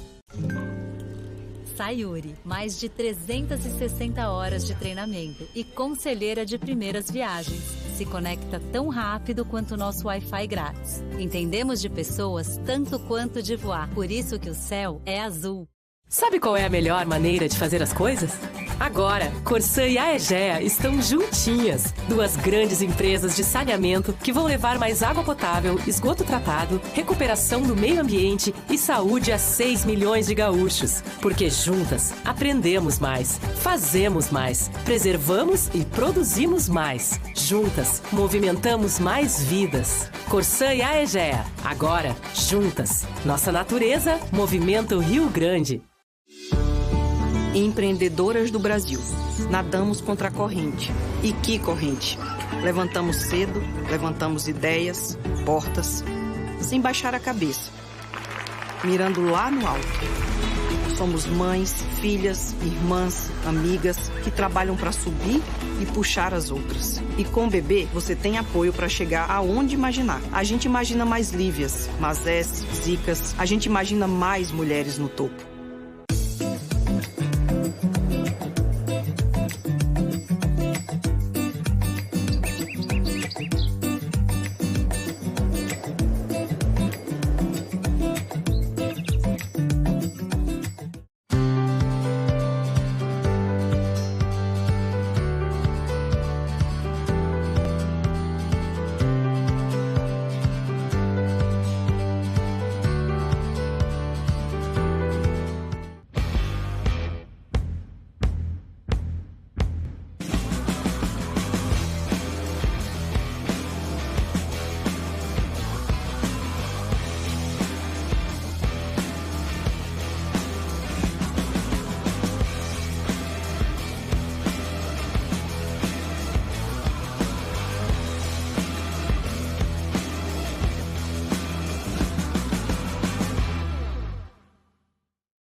Somos um porto aberto a todos os povos. Somos um porto de idas e vindas. uma soma de sotaques, uma cultura plural. O porto das praças e parques, do calor e do frio. O porto dos termos inconfundíveis. E aí, tchê? Somos o porto das pessoas. Uma cidade toda tua para descobrir, toda tua para curtir, toda tua para viver. Porto Alegre, toda tua.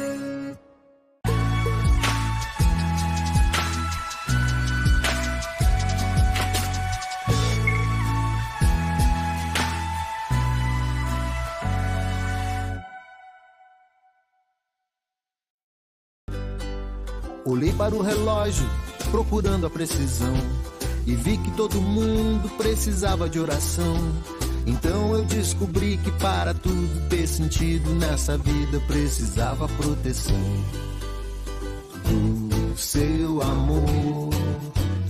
Vou lhe dizer, assim como a cigarra, a primavera, eu espero a nova era, eu preciso de você. Nada pode parar os inovadores. Os que não dão um passo maior que as pernas, dão saltos para o futuro e que sabem que uma ideia transformadora está apenas a uma conexão de distância. Pois para quem inova, o impossível não é uma possibilidade. Assim, é Sebrae X, que conecta pessoas, empresas, parceiros e ideias para fomentar e promover a inovação que transforma. E isso é só o começo. Vamos juntos rumo a esse infinito de ideias, que por sinal é logo ali. Sebrae X, conexões para inovar. Podem ser aqueles feitos extraordinários que marcam a história. Podem ser os feitos cotidianos que impulsionam o presente. Na Petrobras, os feitos das mulheres produzivo, com valores que fazem a diferença.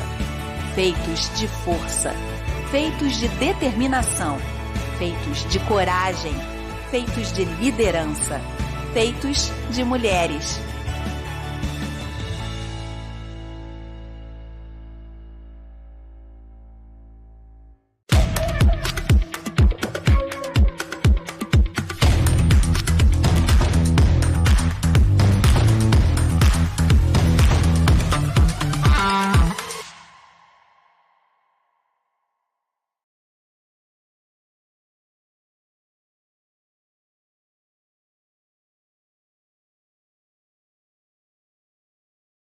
O Banrisul está chegando aos 100 anos e segue se adaptando aos novos tempos, mas sem perder o que nos torna únicos: o compromisso com o crescimento da nossa gente. O Banrisul é um banco único, porque te entende. Sayuri, mais de 360 horas de treinamento e conselheira de primeiras viagens. Se conecta tão rápido quanto o nosso Wi-Fi grátis. Entendemos de pessoas tanto quanto de voar. Por isso que o céu é azul. Sabe qual é a melhor maneira de fazer as coisas? Agora, Corsã e a Egea estão juntinhas. Duas grandes empresas de saneamento que vão levar mais água potável, esgoto tratado, recuperação do meio ambiente e saúde a 6 milhões de gaúchos. Porque juntas, aprendemos mais, fazemos mais, preservamos e produzimos mais. Juntas, movimentamos mais vidas. Corsã e a Egea. Agora, juntas. Nossa natureza movimenta o Rio Grande. Empreendedoras do Brasil. Nadamos contra a corrente. E que corrente? Levantamos cedo, levantamos ideias, portas, sem baixar a cabeça, mirando lá no alto. Somos mães, filhas, irmãs, amigas que trabalham para subir e puxar as outras. E com o bebê, você tem apoio para chegar aonde imaginar. A gente imagina mais Lívias, Mazés, Zicas. A gente imagina mais mulheres no topo.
Somos um porto aberto a todos os povos. Somos um porto de idas e vindas, uma soma de sotaques, uma cultura plural. O porto das praças e parques, do calor e do frio. O porto dos termos inconfundíveis. E aí, tchê? Somos o porto das pessoas. Uma cidade toda tua para descobrir, toda tua para curtir, toda tua para viver. Porto Alegre, toda tua.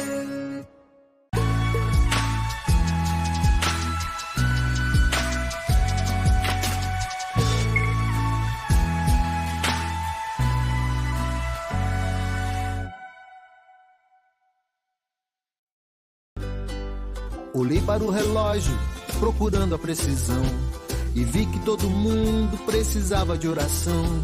Então eu descobri que para tudo ter sentido nessa vida precisava proteção do seu amor. Vou lhe dizer, assim como a cigarra a primavera, eu espero a nova era, eu preciso de você. Nada pode parar os inovadores. Os que não dão um passo maior que as pernas, dão saltos para o futuro e que sabem que uma ideia transformadora está apenas a uma conexão de distância. Pois para quem inova, o impossível não é uma possibilidade. Assim, é Sebrae X, que conecta pessoas, empresas, parceiros e ideias para fomentar e promover a inovação que transforma. E isso é só o começo. Vamos juntos rumo a esse infinito de ideias, que por sinal é logo ali. Sebrae X, conexões para inovar.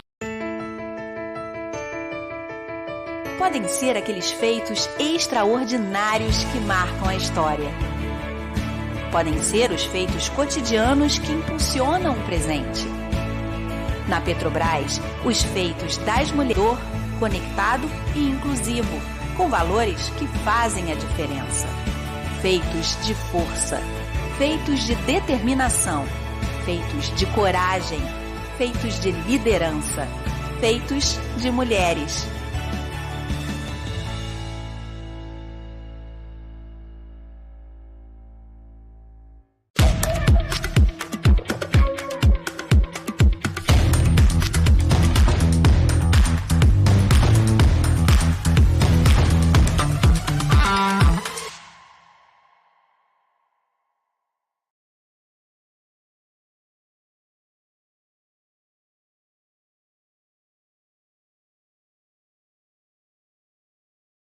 O Banrisul está chegando aos 100 anos e segue se adaptando aos novos tempos, mas sem perder o que nos torna únicos: o compromisso com o crescimento da nossa gente. O Banrisul é um banco único, porque te entende. Sayuri, mais de 360 horas de treinamento e conselheira de primeiras viagens. Se conecta tão rápido quanto o nosso Wi-Fi grátis. Entendemos de pessoas tanto quanto de voar. Por isso que o céu é azul. Sabe qual é a melhor maneira de fazer as coisas? Agora, Corsã e a Egea estão juntinhas. Duas grandes empresas de saneamento que vão levar mais água potável, esgoto tratado, recuperação do meio ambiente e saúde a 6 milhões de gaúchos. Porque juntas, aprendemos mais, fazemos mais, preservamos e produzimos mais. Juntas, movimentamos mais vidas. Corsã e a Egea. Agora, juntas. Nossa natureza movimenta o Rio Grande. Empreendedoras do Brasil. Nadamos contra a corrente. E que corrente? Levantamos cedo, levantamos ideias, portas, sem baixar a cabeça, mirando lá no alto. Somos mães, filhas, irmãs, amigas que trabalham para subir e puxar as outras. E com o bebê, você tem apoio para chegar aonde imaginar. A gente imagina mais Lívias, Mazés, Zicas. A gente imagina mais mulheres no topo.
Somos um porto aberto a todos os povos.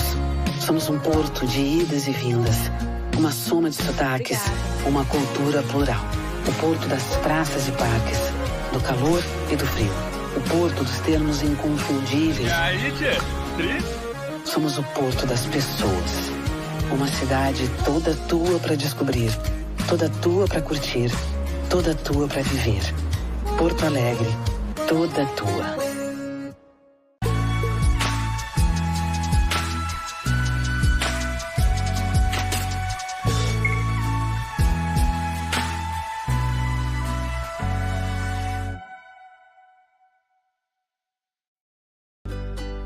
Olhei para o relógio, procurando a precisão, e vi que todo mundo precisava de oração. Então eu descobri que para tudo ter sentido nessa vida precisava proteção do seu amor. Vou lhe dizer, assim como a cigarra, a primavera, eu espero a nova era, eu preciso de você.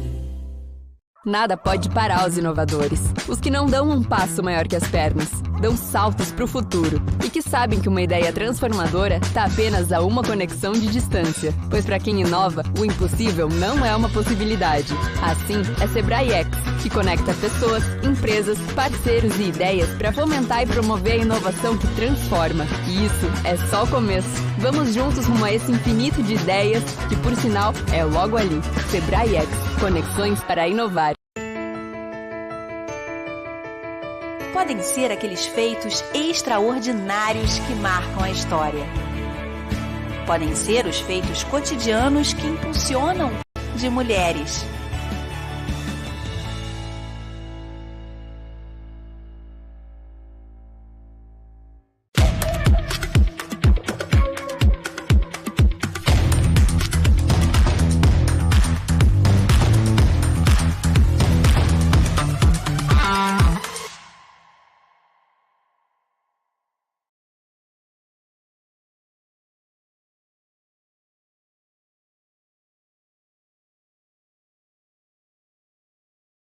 O Banrisul está chegando aos 100 anos e segue se adaptando aos novos tempos, mas sem perder o que nos torna únicos. O compromisso com o crescimento da nossa gente.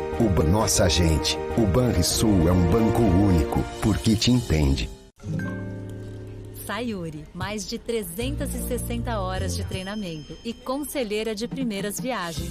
Se conecta tão rápido quanto o nosso Wi-Fi grátis. Entendemos de pessoas tanto quanto de voar. Por isso que o céu é azul. Sabe qual é a melhor maneira de fazer as coisas?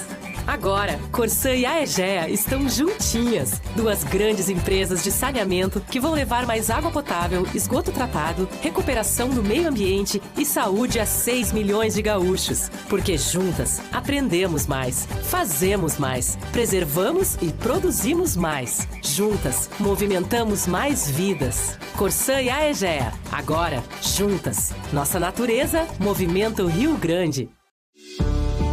Empreendedoras do Brasil. Nadamos contra a corrente. E que corrente? Levantamos cedo, levantamos ideias, portas, sem baixar a cabeça, mirando lá no alto. Somos mães, filhas, irmãs, amigas que trabalham para subir e puxar as outras. E com o bebê, você tem apoio para chegar aonde imaginar. A gente imagina mais Lívias, Mazés, Zicas. A gente imagina mais mulheres no topo.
Somos um porto aberto a todos os povos.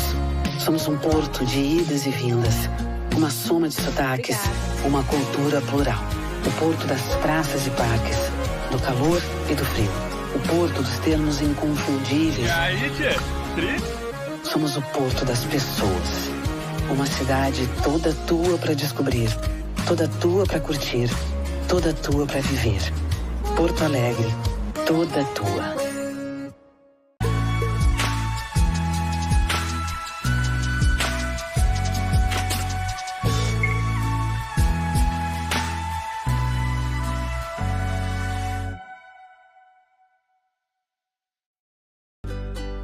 Olhei para o relógio, procurando a precisão, e vi que todo mundo precisava de oração. Então eu descobri que para tudo ter sentido nessa vida precisava proteção do seu amor. Vou lhe dizer, assim como a cigarra a primavera, eu espero a nova era, eu preciso de você. Nada pode parar os inovadores. Os que não dão um passo maior que as pernas, dão saltos para o futuro e que sabem que uma ideia transformadora está apenas a uma conexão de distância. Pois para quem inova, o impossível não é uma possibilidade. Assim, é Sebrae X, que conecta pessoas, empresas, parceiros e ideias para fomentar e promover a inovação que transforma. E isso é só o começo. Vamos juntos rumo a esse infinito de ideias, que por sinal é logo ali. Sebrae X, conexões para inovar. Podem ser aqueles feitos extraordinários que marcam a história. Podem ser os feitos cotidianos que impulsionam o presente. E principalmente nosso futuro. Feitos que constroem um futuro melhor. Um futuro inovador, inspirador, conectado e inclusivo, com valores que fazem a diferença. Feitos de força, feitos de determinação, feitos de coragem, feitos de liderança, feitos de mulheres.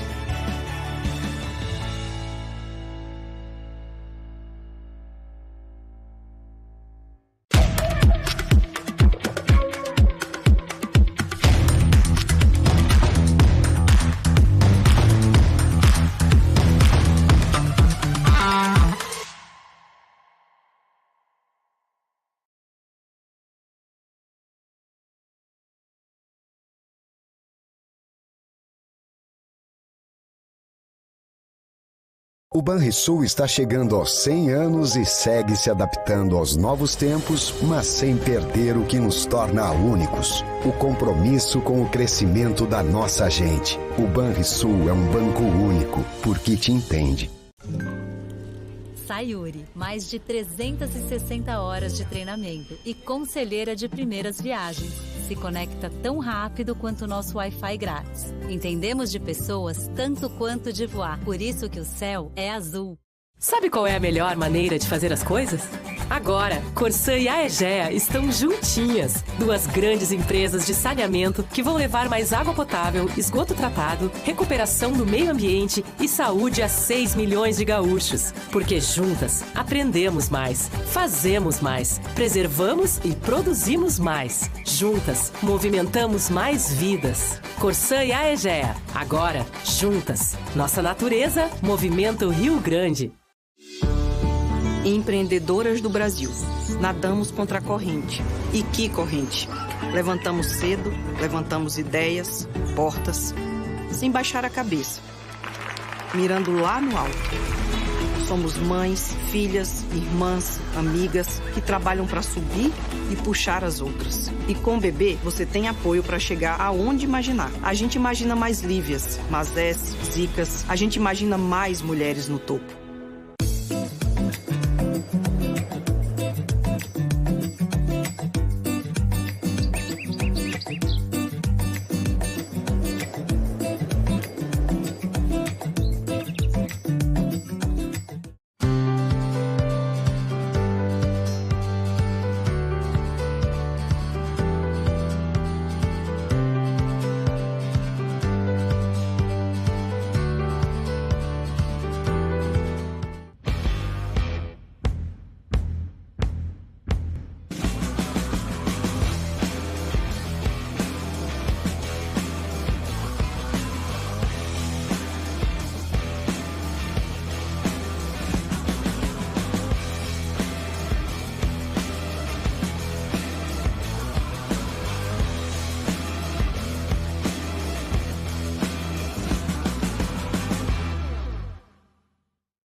Somos um porto aberto a todos os povos.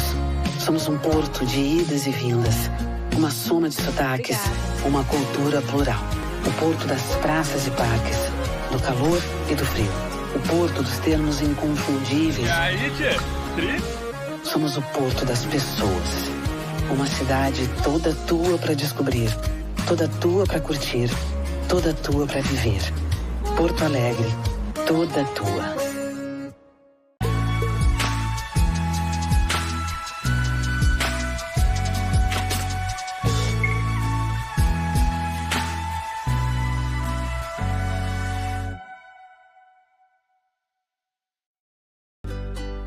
Olhei para o relógio, procurando a precisão, e vi que todo mundo precisava de oração. Então eu descobri que para tudo ter sentido nessa vida precisava proteção do seu amor. Vou lhe dizer, assim como a cigarra, a primavera, eu espero a nova era, eu preciso de você. Nada pode parar os inovadores. Os que não dão um passo maior que as pernas, dão saltos para o futuro e que sabem que uma ideia transformadora está apenas a uma conexão de distância. Pois para quem inova, o impossível não é uma possibilidade. Assim, é Sebrae X, que conecta pessoas, empresas, parceiros e ideias para fomentar e promover a inovação que transforma. E isso é só o começo. Vamos juntos rumo a esse infinito de ideias, que por sinal é logo ali. Sebrae X, conexões para inovar. Podem ser aqueles feitos extraordinários que marcam a história. Podem ser os feitos cotidianos que impulsionam o presente. Na Petrobras, os feitos das mulheres protagonizam nosso passado, nosso presente e principalmente nosso futuro. Feitos que constroem um futuro melhor, um futuro inovador, inspirador, conectado e inclusivo, com valores que fazem a diferença.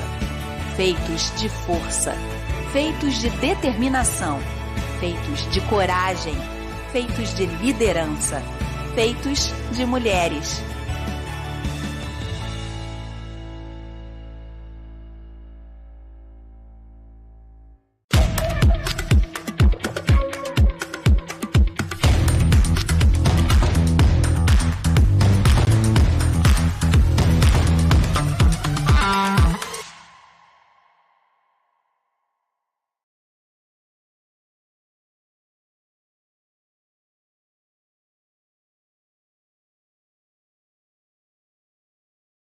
O Banrisul está chegando aos 100 anos e segue se adaptando aos novos tempos, mas sem perder o que nos torna únicos: o compromisso com o crescimento da nossa gente. O Banrisul é um banco único, porque te entende.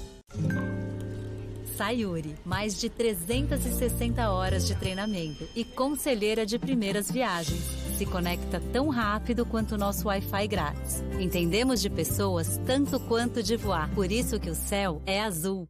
Sabe qual é a melhor maneira de fazer as coisas? Agora, Corsã e a Egea estão juntinhas. Duas grandes empresas de saneamento que vão levar mais água potável, esgoto tratado, recuperação do meio ambiente e saúde a 6 milhões de gaúchos. Porque juntas, aprendemos mais, fazemos mais, preservamos e produzimos mais. Juntas, movimentamos mais vidas. Corsã e a Egea. Agora, juntas. Nossa natureza movimenta o Rio Grande. Empreendedoras do Brasil. Nadamos contra a corrente. E que corrente? Levantamos cedo, levantamos ideias, portas, sem baixar a cabeça, mirando lá no alto. Somos mães, filhas, irmãs, amigas que trabalham para subir e puxar as outras. E com o bebê, você tem apoio para chegar aonde imaginar. A gente imagina mais Lívias, Mazés, Zicas. A gente imagina mais mulheres no topo.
Somos um porto aberto a todos os povos. Somos um porto de idas e vindas. Uma soma de sotaques, uma cultura plural. O porto das praças e parques, do calor e do frio. O porto dos termos inconfundíveis. E aí, tchê? Somos o porto das pessoas. Uma cidade toda tua para descobrir, toda tua para curtir, toda tua para viver. Porto Alegre, toda tua.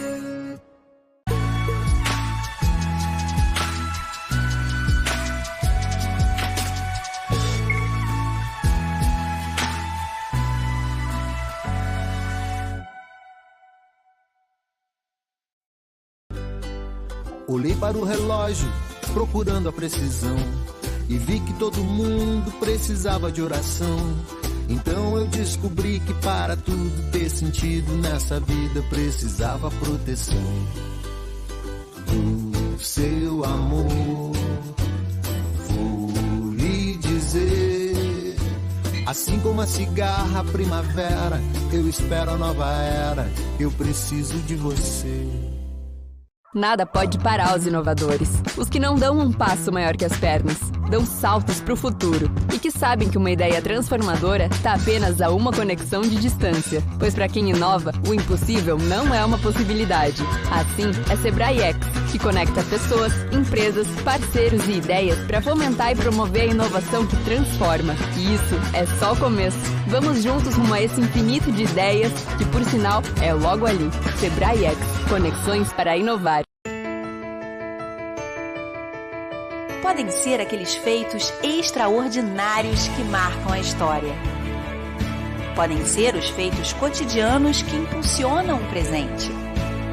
Na Petrobras, os feitos das mulheres protagonizam nosso passado, nosso presente e principalmente nosso futuro.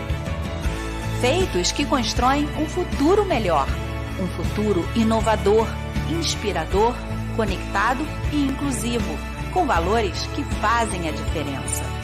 Feitos de força, feitos de determinação, feitos de coragem, feitos de liderança, feitos de mulheres.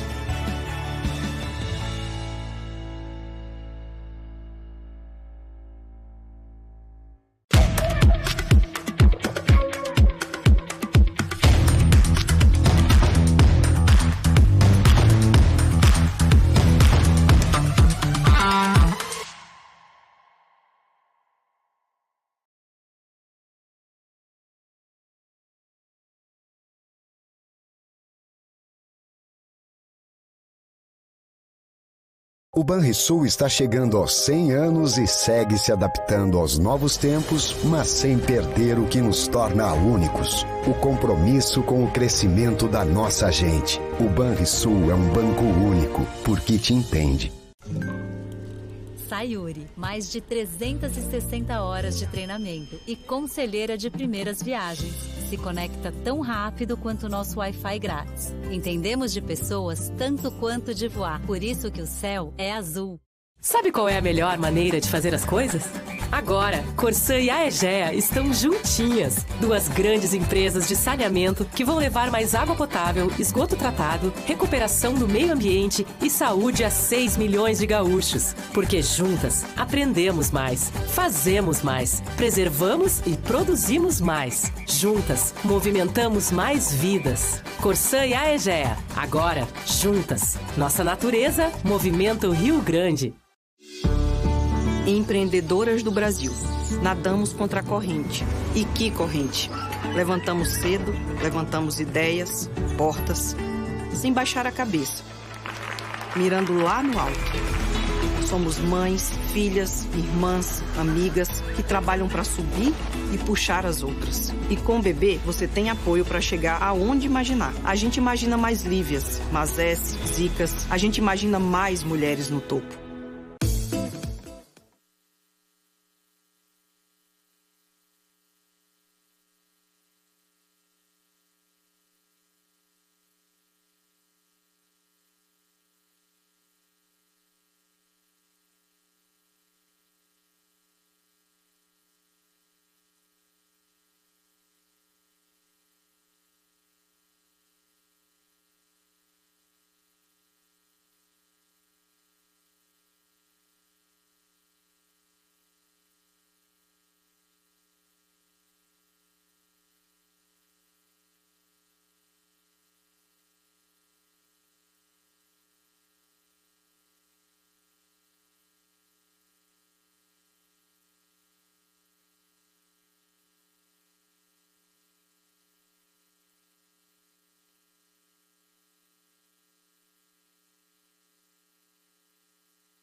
Yep. Woo woo!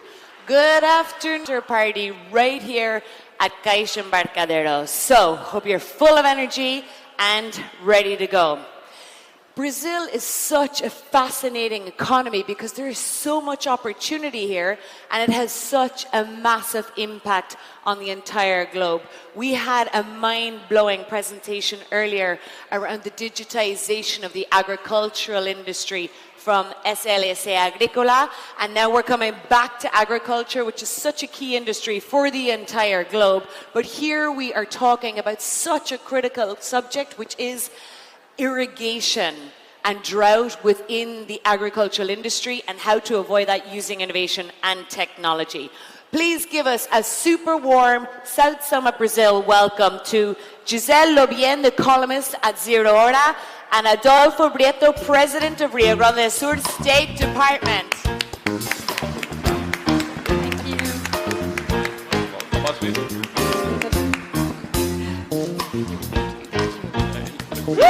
Adolfo, muito obrigado. Obrigado.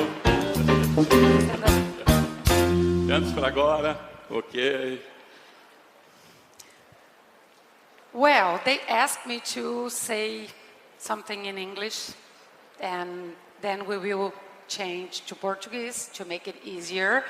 But it's always a challenge for our state to talk about this topic because we have had some very big issues with drought recently in our state, and that's why this theme, irrigation, is now a main theme for the politicians. And this is why we are talking to Adolfo Brito, because he is in charge of a project that is going to make this topic something to happen, because we have a very small percentage of the fields, the yields that are actually having this system. So I will switch the language to make it easier, and let's start then to talk about this very important subject.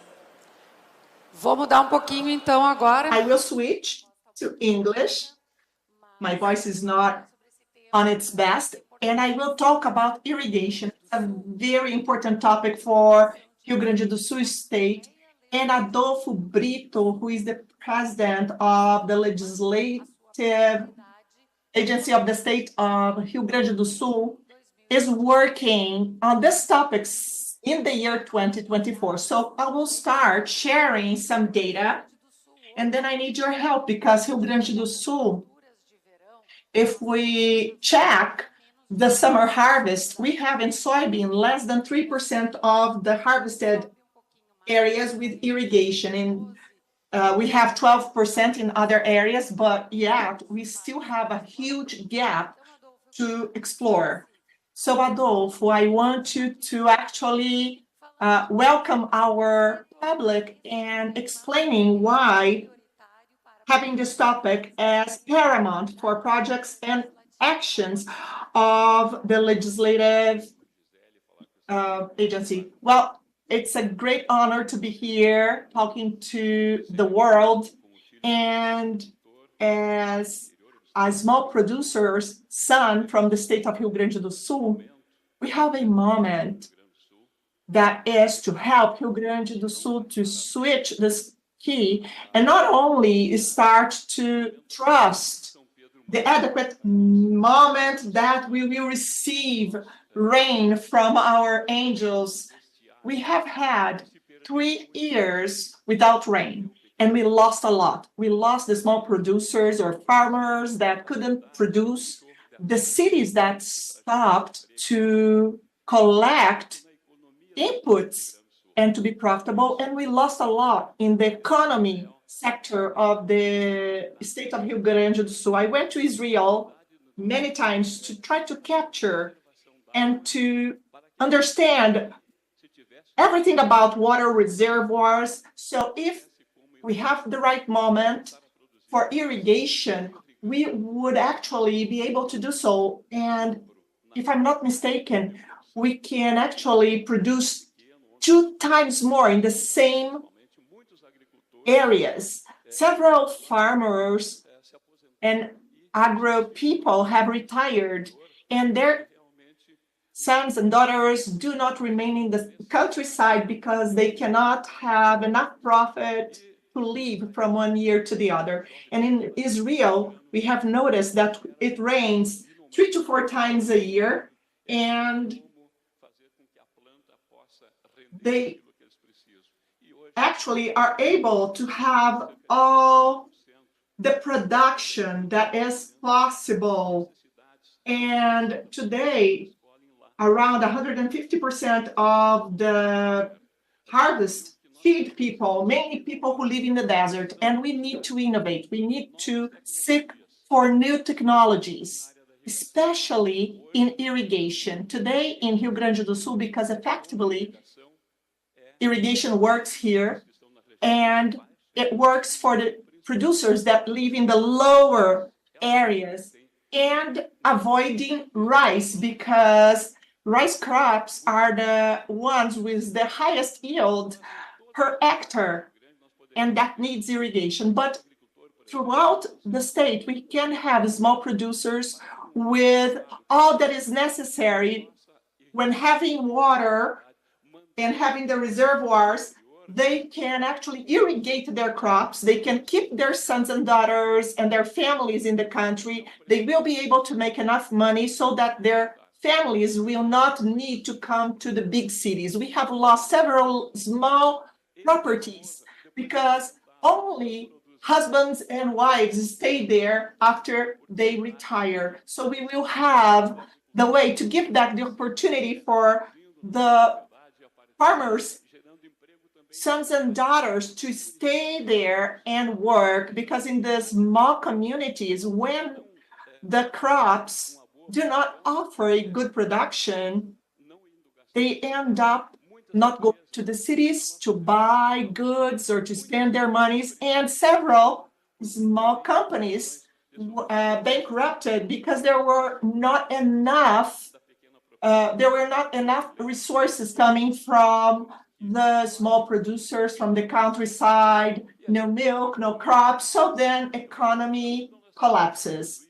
Then, as I visited Israel at the time of Fernando Henrique Cardoso, our former president, we introduced him in the Committee of Agriculture, and we sent a request for a project of irrigation to the state of Rio Grande do Sul, but it didn't go forward.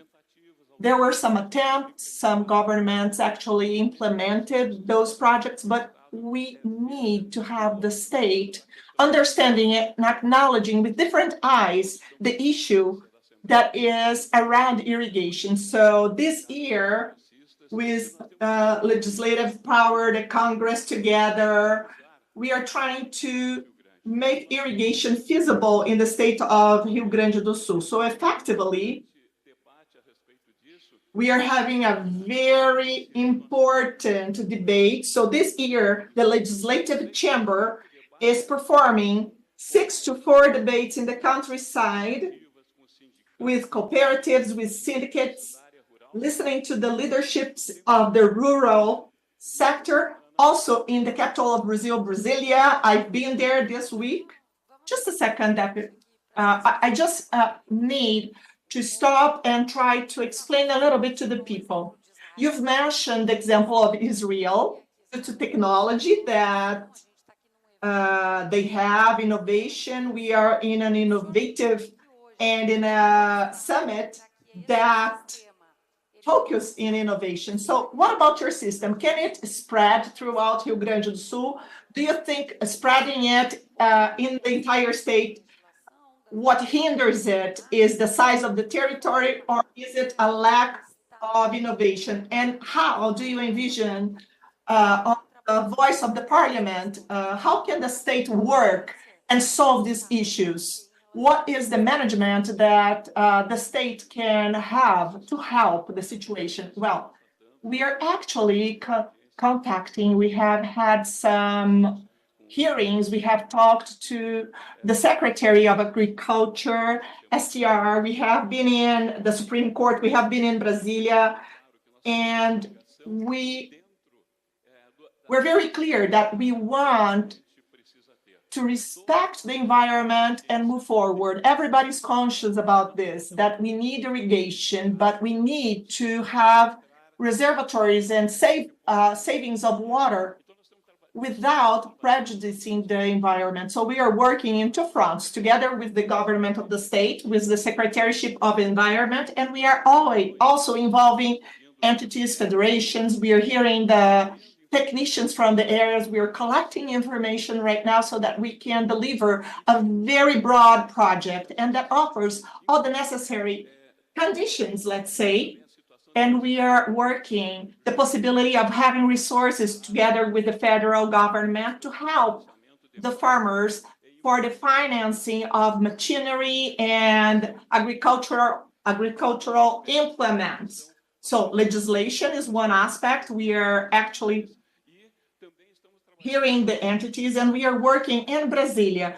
There is a project from the Senator Hines that has already been approved by, or that has reached the Senate. And this week, I understand that Senator of Rio Grande do Sul will report to the federal chamber. So Hines sent the proposal to the Senate. He came to the federal chamber, and he was nominated as the author of the topic. And another one is in charge of helping this to be approved and to happen. Now, in the sector of agriculture, Celso is the reporter, and he will touch the environment and talk about it in the federal level. We have contacted the coordinator of the Rio Grande do Sul people. Mr. Marcon has been contacted.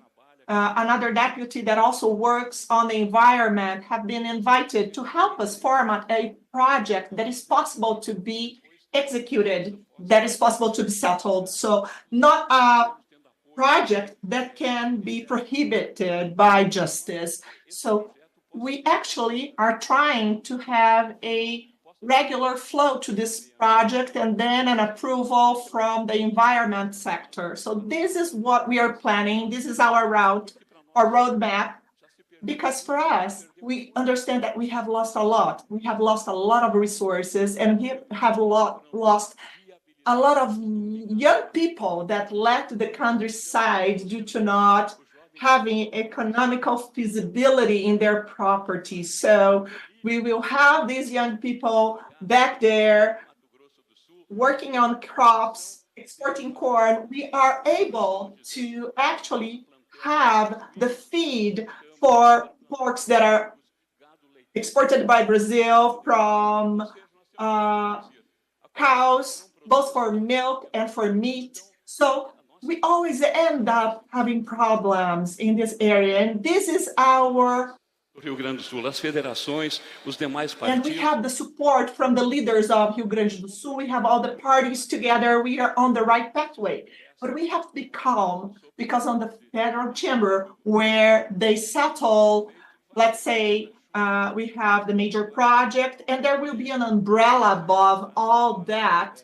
And we have to report to the environmental sector. And there was an approval. Now it's going towards the Agricultural Commission or agencies, and then it will go to Brasilia. So you have said that the main innovation to happen in the state to push irrigation forward is to link all the interests in the production of food and preservation, is to bring a solution that will make the implementation of these resources feasible. And you've mentioned a project that you're in charge. There's another that is also ongoing, that is about to be approved. And now I'd like to hear from you on an aspect that I would say that a lot of people pay attention to, and it's related to the future of our planet. It's on sustainability the environmental sustainability in the proposals that are in the background to push irrigation forward. So how can we talk to all the public? Because irrigation is used in the field, but it comes to serve everybody else's interests, whether to produce food, whether to bring us more economic development. So what we have to keep when we look towards sustainability that is necessary to push irrigation forward. Well, we have also talked about these aspects with the Secretary of the Environment. And there is a public bid that is happening right now, a public hearing actually. It will be concluded in May, and we will observe it because we are working together. Actually, it's a public inspection because we are behind the schedule. Once the public inspection or inquiry is concluded, we will talk to the secretary and we will talk about what in today's resolutions could be stopped by the legislation, but also approved in the major project that he calls projetão at the end. So the government of the state is very important on that. The technicians of the area are also giving their opinions, and in these meetings that are promoted in the countryside, we are obviously receiving contributions from several entities that look for the commissions that we have in the legislative chamber, looking for all these solutions. We also want to launch a challenge, and maybe this right now is the best moment. Innovation. What can be innovated in terms of new technology so that irrigation can fly? And I do believe that this is the best place to talk about innovation and new technologies. This is the adequate place. And open a challenge for the ones who are interested in innovation and understanding what can be done in irrigation without harming the environment. So this will be an umbrella project for the state of Rio Grande do Sul. So I am actually choosing this as the best place for this kind of debate. And you clearly had the best words and will be together with us to seek for the solutions. So what you're saying is that we're searching for a solution. We need water for Mr. Adolfo. So besides legislation and what we need from legislation, when you talk about innovation, you are referring to the customization of this technology and the size of actually, I'm trying to extend the question until the water gets to you, and then you can answer. So if we need to customize the technologies that we already have, or if we should think on new things. We have great things that are already applied, but we have to make adaptations of everything that already exists. Well, you're talking about two things that complement.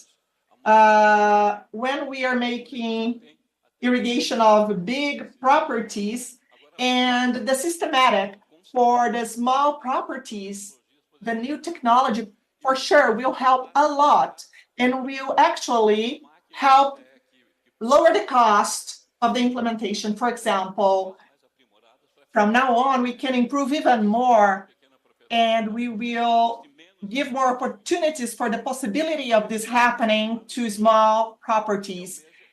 Then at the end, we are trying to foster production and irrigation in the same area. So we are innovating for the property and we are liberating more possibilities. We are opening space for people who have major crops then. And we are only starting this process. And probably we will need a joint effort. We need the deputies, the state government, and the producer, because feels the need to innovate and start producing through irrigation. Well, so the idea is to, we still have some seconds, but we are trying to reach the end of the year with a purpose that is already framed, and then you reach the end of your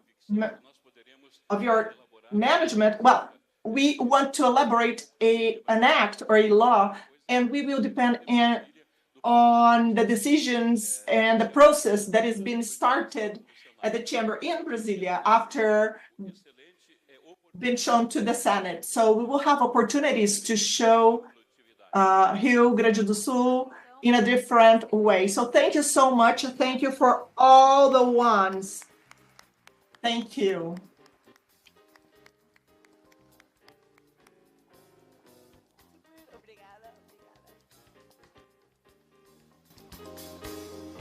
Woo!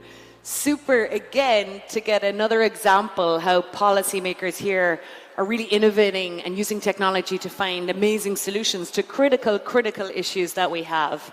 And sticking with tech and innovation, which is what South Summit is all about. Next up, we have a conversation about transformations in the media space and how they're using technology, innovation, in particular AI and data and generative AI, to create personalized experiences, to really start to create an environment for the customer and the user that makes sense to them, motivates them, and helps them achieve their objectives. And this really is the dream that we're all promised, with AI and data and how it can be applied to media and our consumption of media. A lot of opportunity there, also an awful lot of challenges, but I think if you keep the customer always at the center and the focus of the products and services that you're developing, you cannot go wrong. And this is exactly the conversation that we're going to have now around digital disruption starts with the customer. So please welcome to the stage, we have Luciana Porter, communicator at Grupo RBS, leading the conversation, with Marcelo Leite, executive director of digital transformation at Grupo RBS, and Thales Chichera, co-founder at T-Coupling. Thanks for being here. Welcome. Obrigada, obrigada. Welcome. Chega no meio.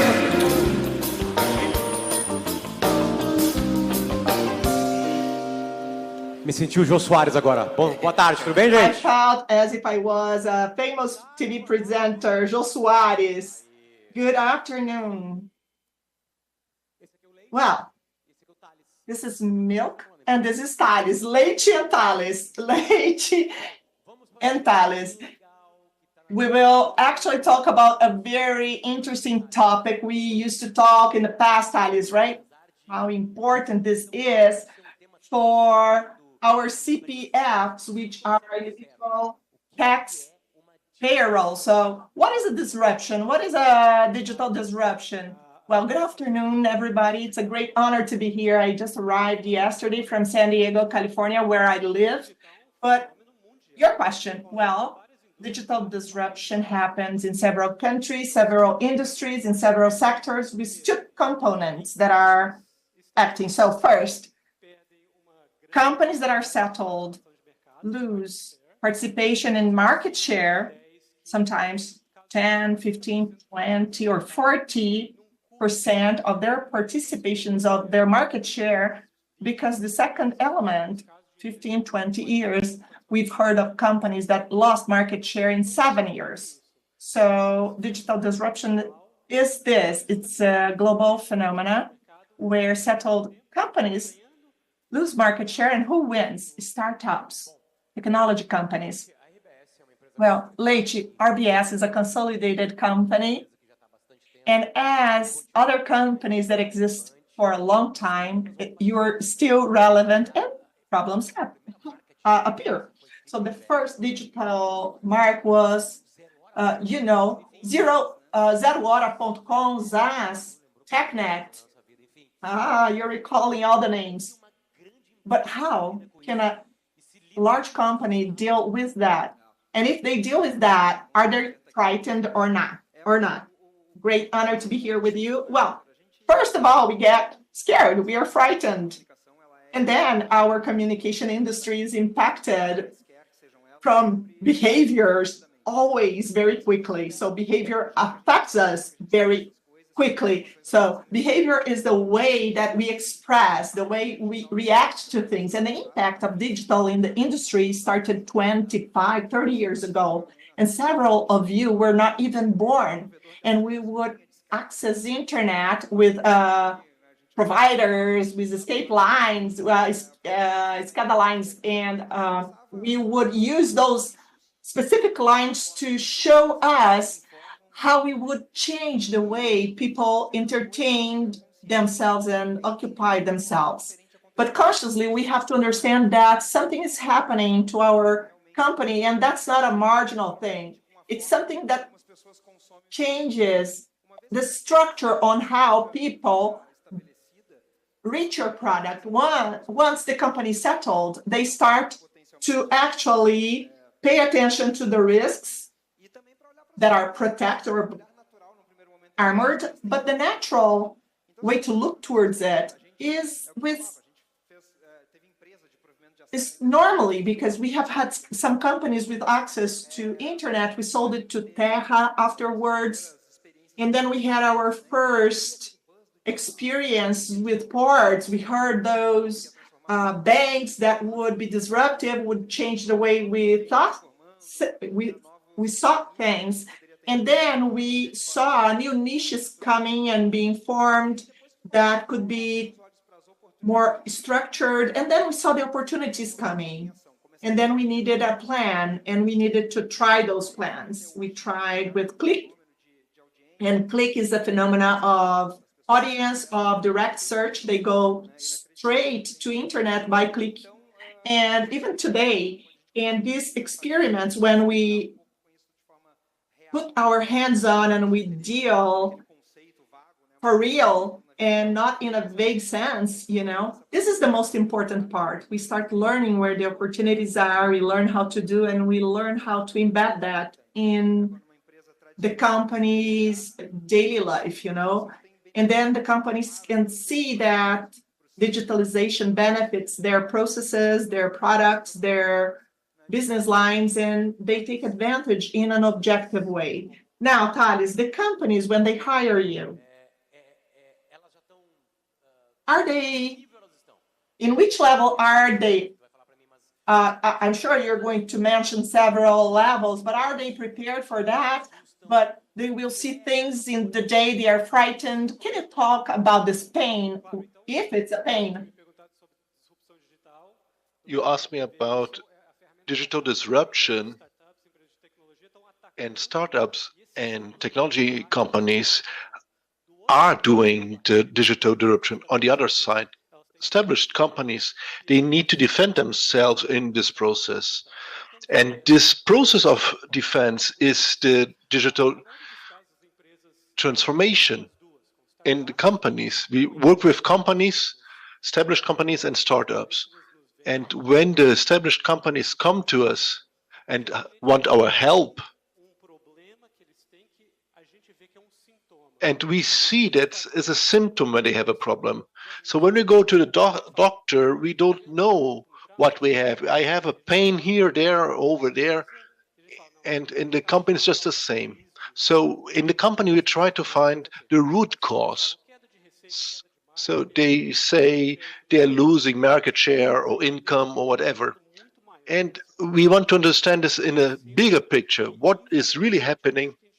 And normally we see that there are macro problems in the business model. So you have to change your business model because it is old, it's not working anymore, based on the reality of the consumers or the competitors on the market. So that's what we need to go deep into.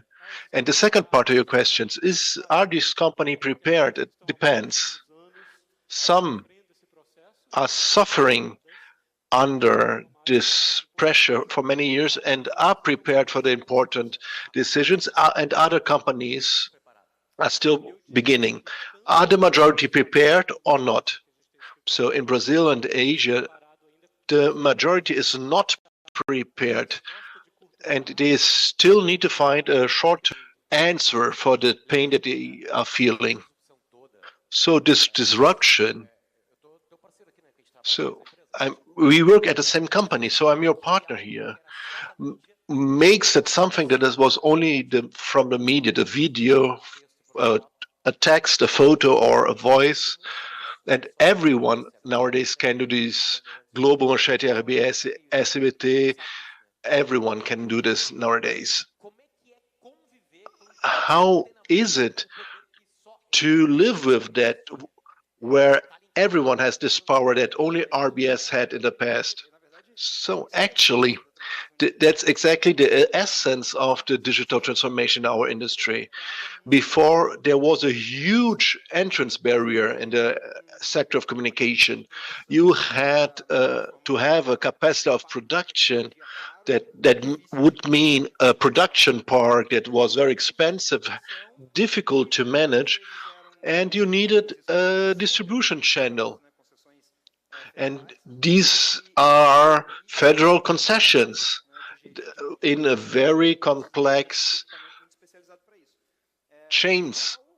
So the digital really ended these barriers of distribution. So nowadays, a 6-year-old child with a cell phone in hand can produce and distribute content. In this sense, when you have a product that you sell to your audience, to your sponsors, and this market has an infinite of content with a lot of themes and with many different businesses, some for free, others for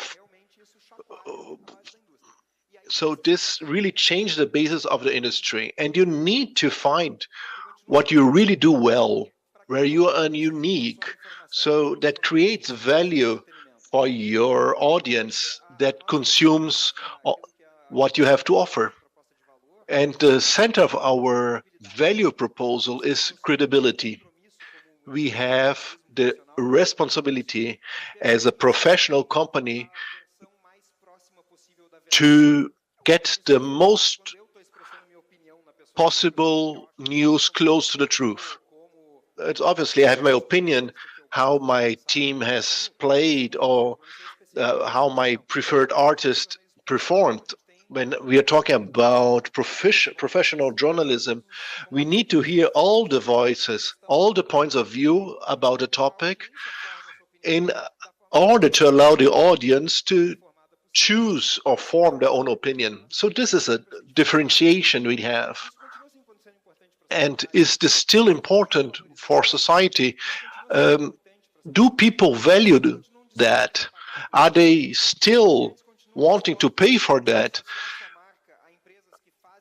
People still want to pay advertisement for that, even if they have this inundation of other media around us. And the other thing that we at RBS is our organism. There are many professional creators and companies that have a very profound view on certain topics. I was watching last week some news, and RBS will not have the best coverage about a certain events, but we will have the best coverage for the South Summit and for the storm that happened last week. That's important for the society of Rio Grande do Sul, and to be close to this community, looking to everyday life and looking to the world through a lens that is important to society. That is very important to us and to the people that read our newspaper. So to be able to do this with credibility and looking to what is really important that moves our society in Rio Grande do Sul, that makes our business. So another important word is humbleness, to understand that things change. And Thalys, let's talk about a case, and this case is on the stage.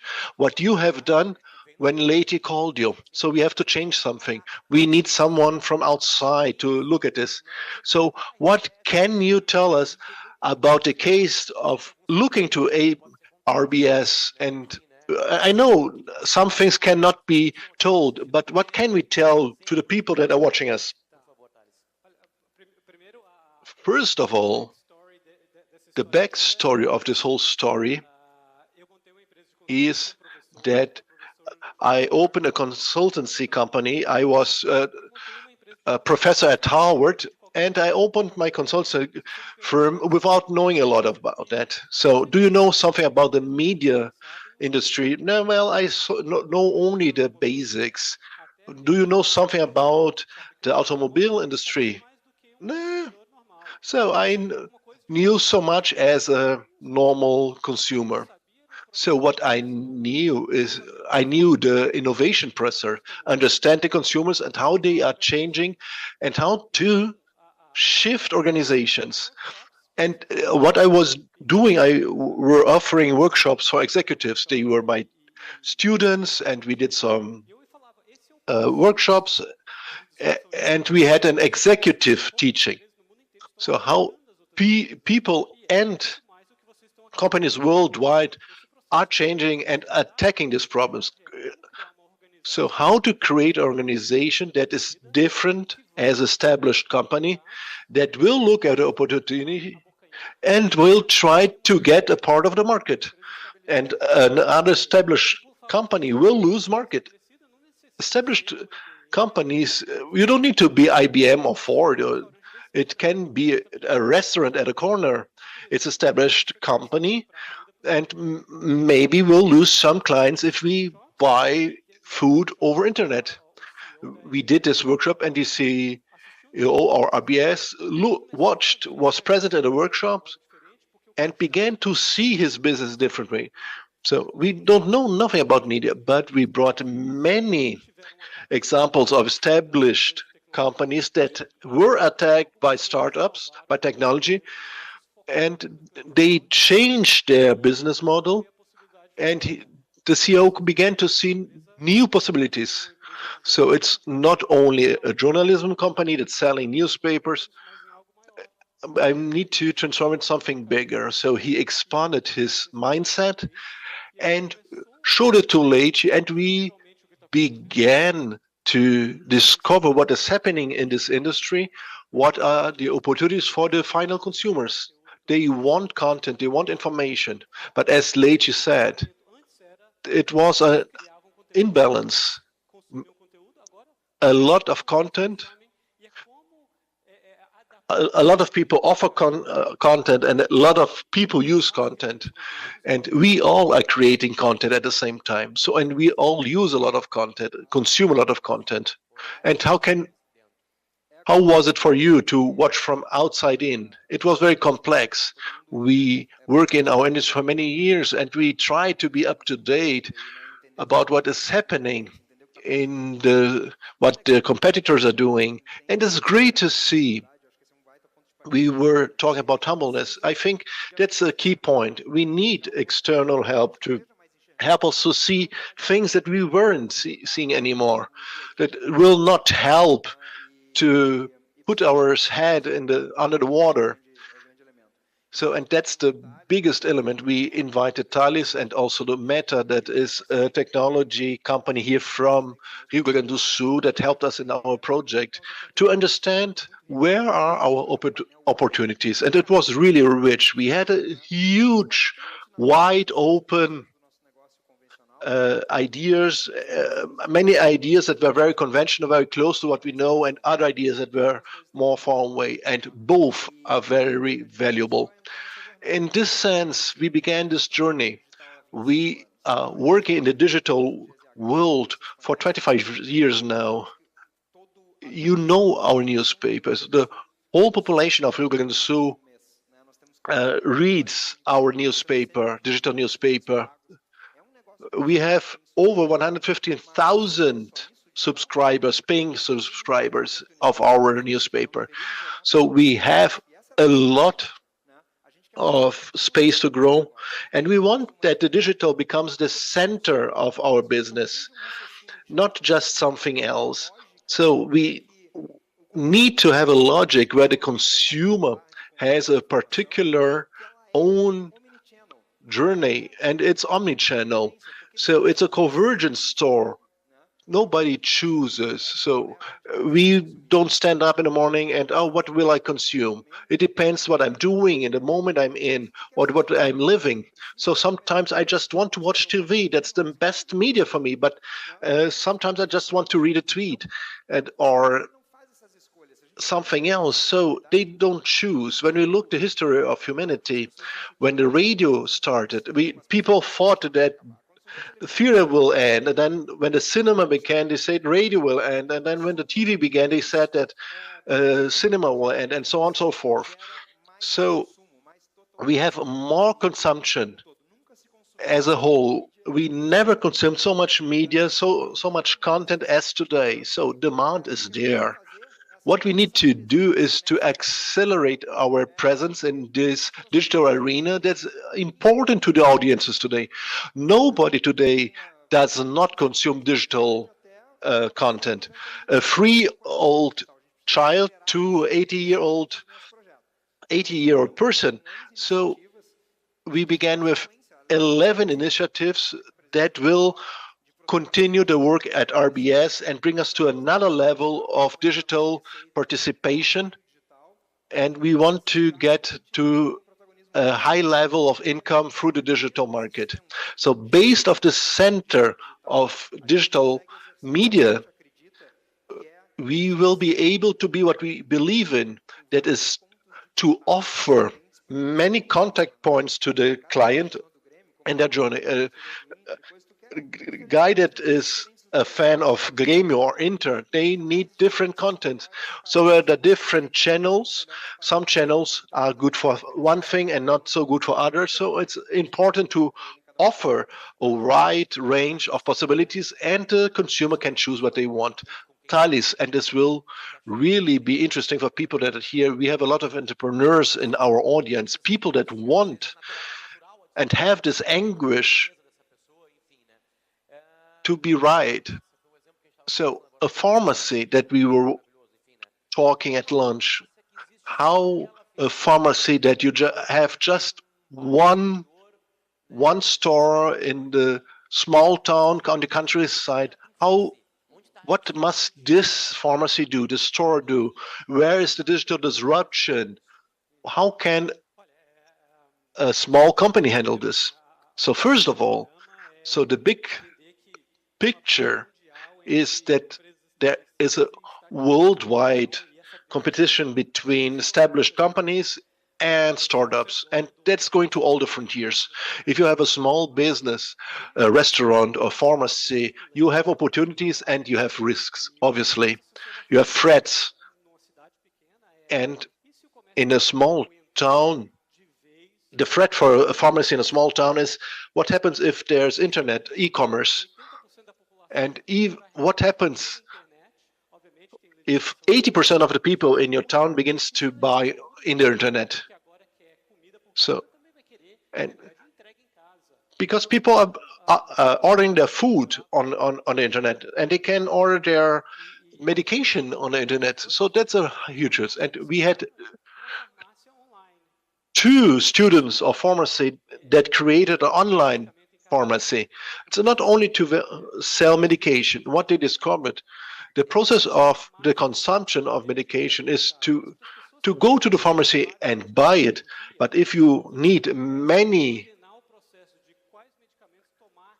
medication each day, it's difficult to manage the logistics. So I need to have this at lunchtime, this one later, this at that time. That's very complicated. So they looked at this problem and they focused on solving this problem.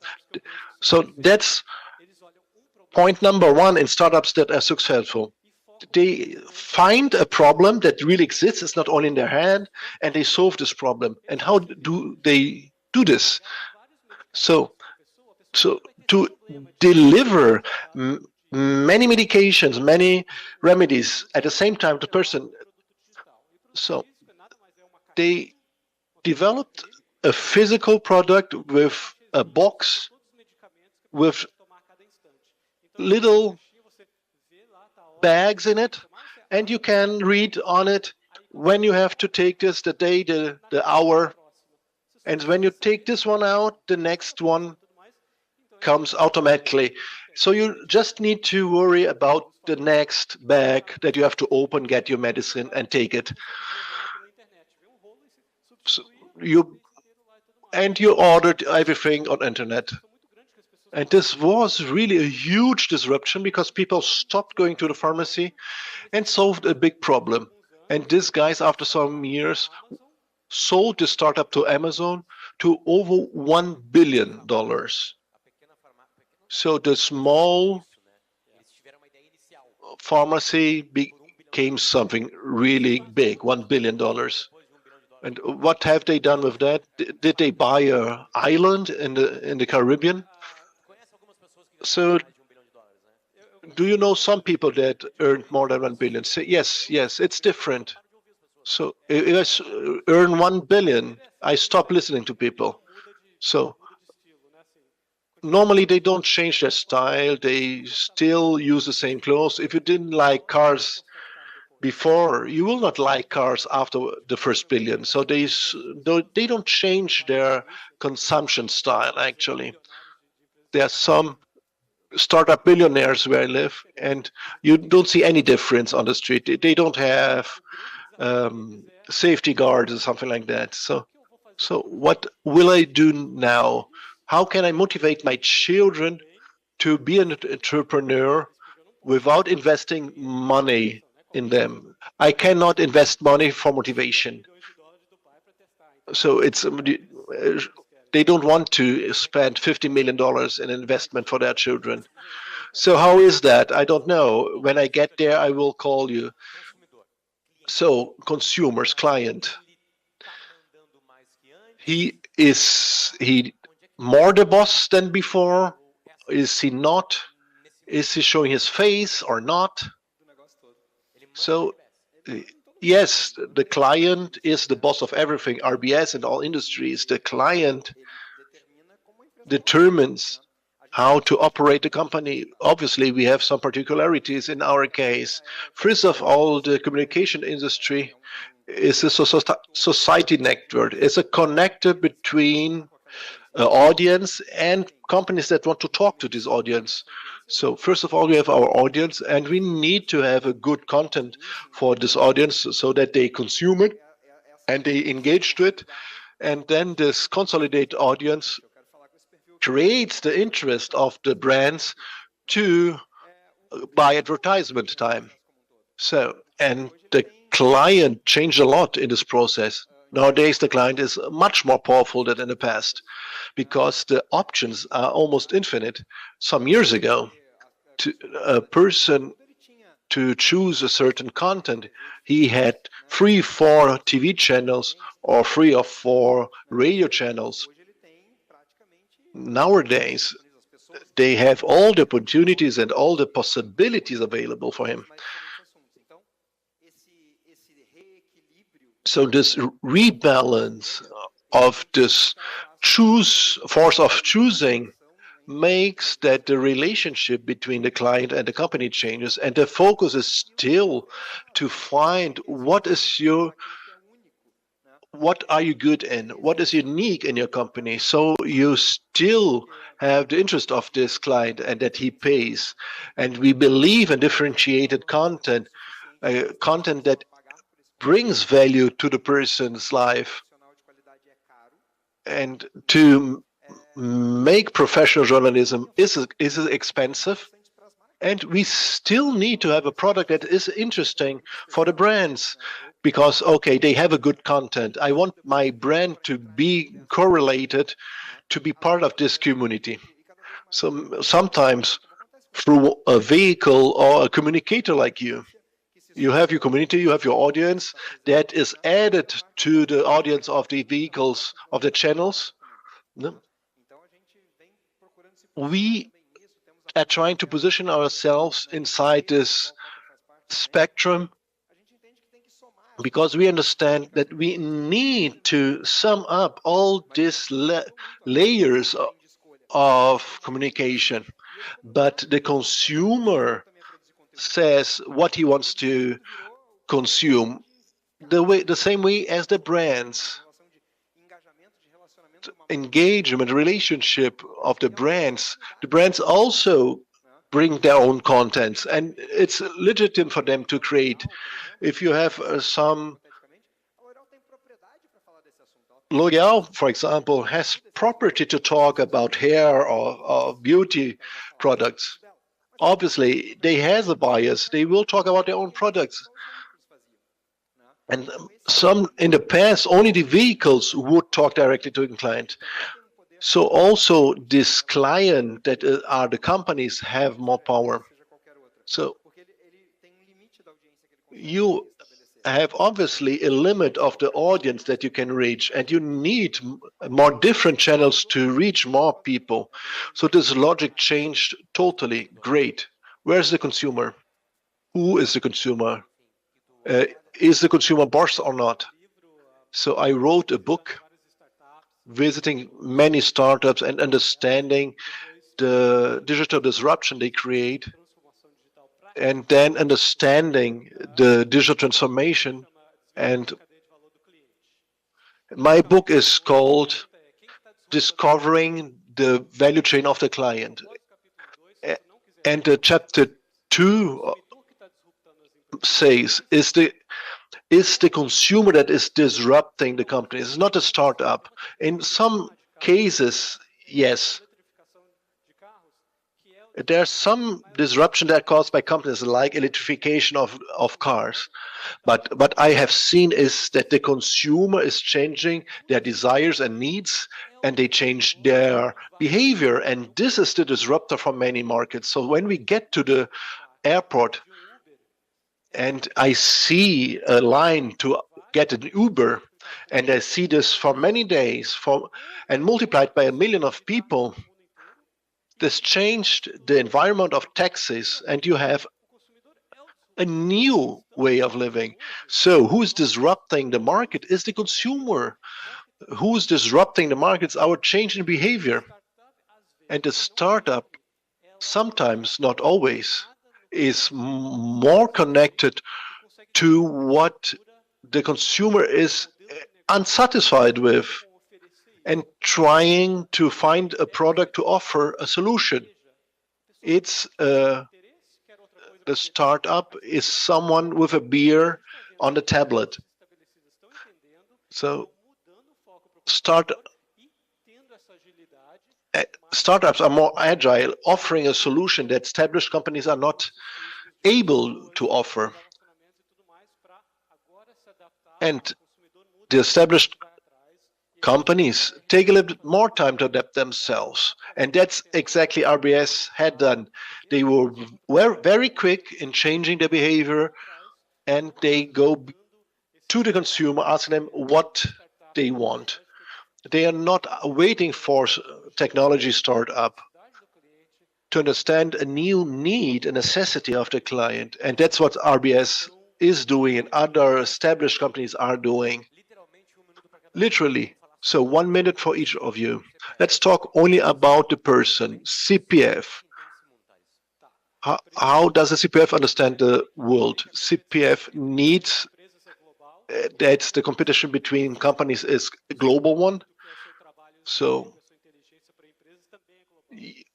that means that your product, your intelligence, your knowledge, your time is also global. You don't need to be close to my home or close to the company. You can be worldwide anywhere. So your service is global. And you need to know what to offer, because the opportunity is huge and the competition is huge. Number 2 is you need to understand what is your risk level. So you need a job, you will produce more, and you will have a better value for the company. But if you like the risk, and not everyone likes risk, do you accept to don't have a salary for many months? Would you accept to move to another city. If you like this kind of risk, maybe a startup is better for you. You need to understand yourself, understand your value, and what you accept in terms of risks. If I want to be entrepreneur or what I want to be, there's not right or wrong. The wrong thing is to be indifferent and not answer. I don't know what I want. I don't want to go. I don't know if I want to be a startup or work in an established company. You need to inform yourself and understand yourself. And I believe, and I always say this, what is your superpower? Everyone has a superpower. If you develop this, you will create something that is great. I know what my superpower is, and I asked my small children, what are your superpower? I ask my superpower. Everyone has a superpower, and you need to accept this. And this will create a huge market value for yourself, independently what the company is looking for or not. Perfect. Late, that's the timeline, and that's how I feel when the timeline is almost over. 20 seconds. CPF, the personal ID in Brazil.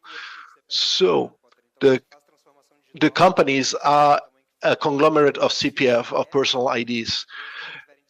So if the CPFs of the company are not ready to change, the company will not change. The people that work in the company need to understand why to change and how to change for professional growth. So the first challenge in a digital transformation is the culture in the company, the understanding of people, why to do that, understand what is the new direction, begin to change the way they work and engage in this transformation. So with 15 seconds left, we hand over. Okay, thank you very much. I see you.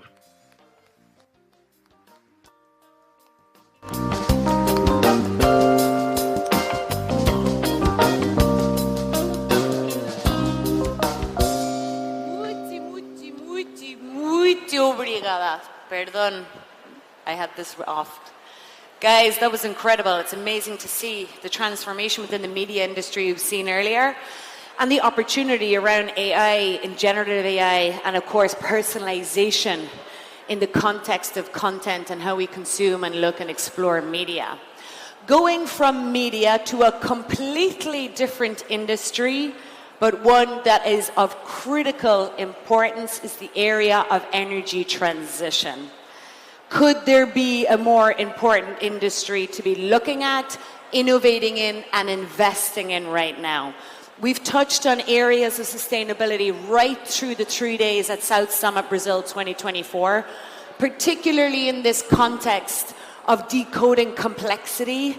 I think there is nothing more complex than climate for us to be solving right now, and they require new ecosystems. This is just not digital technologies. This is infrastructure. This is biochemistry. These are massively important deep sciences that we really need to push the boundaries on to actually get to a net zero world, which we have thankfully all committed to. Europe's commitments are 55% reduction in greenhouse gas emissions by 2030, which is right around the corner. You know, we're hitting the 5-year mark there and really need to see massive, massive accelerations in these transitions. So without further ado, please give a warm welcome to the stage to an incredible expert who's part of a super innovative organization that is tackling exactly this issue. Please welcome to the stage Luciano Felipe, General Manager of Technological Innovation Management at Senpes. Luciano. Yeah. Thank you.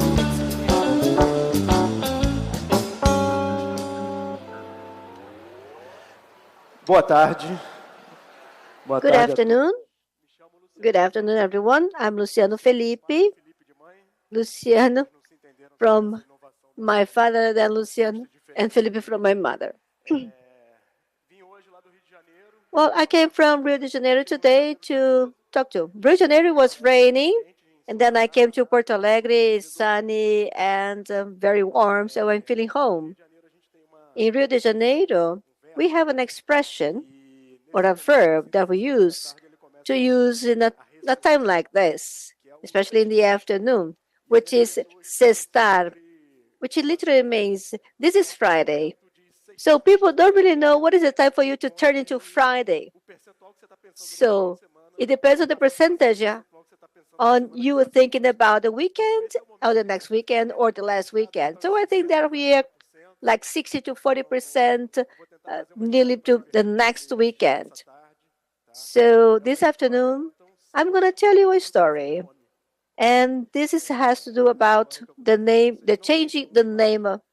There is no slide on the screen, so I'm just going to talk to you. This is how we changed the name of an organization that is 60 years old. So 60 years ago, someone decided that Petrobras was going to have a research and development center, and today it has 1,000 researchers and more than 4,000 cutting-edge equipment organized in 200 labs covering all disciplines you can imagine.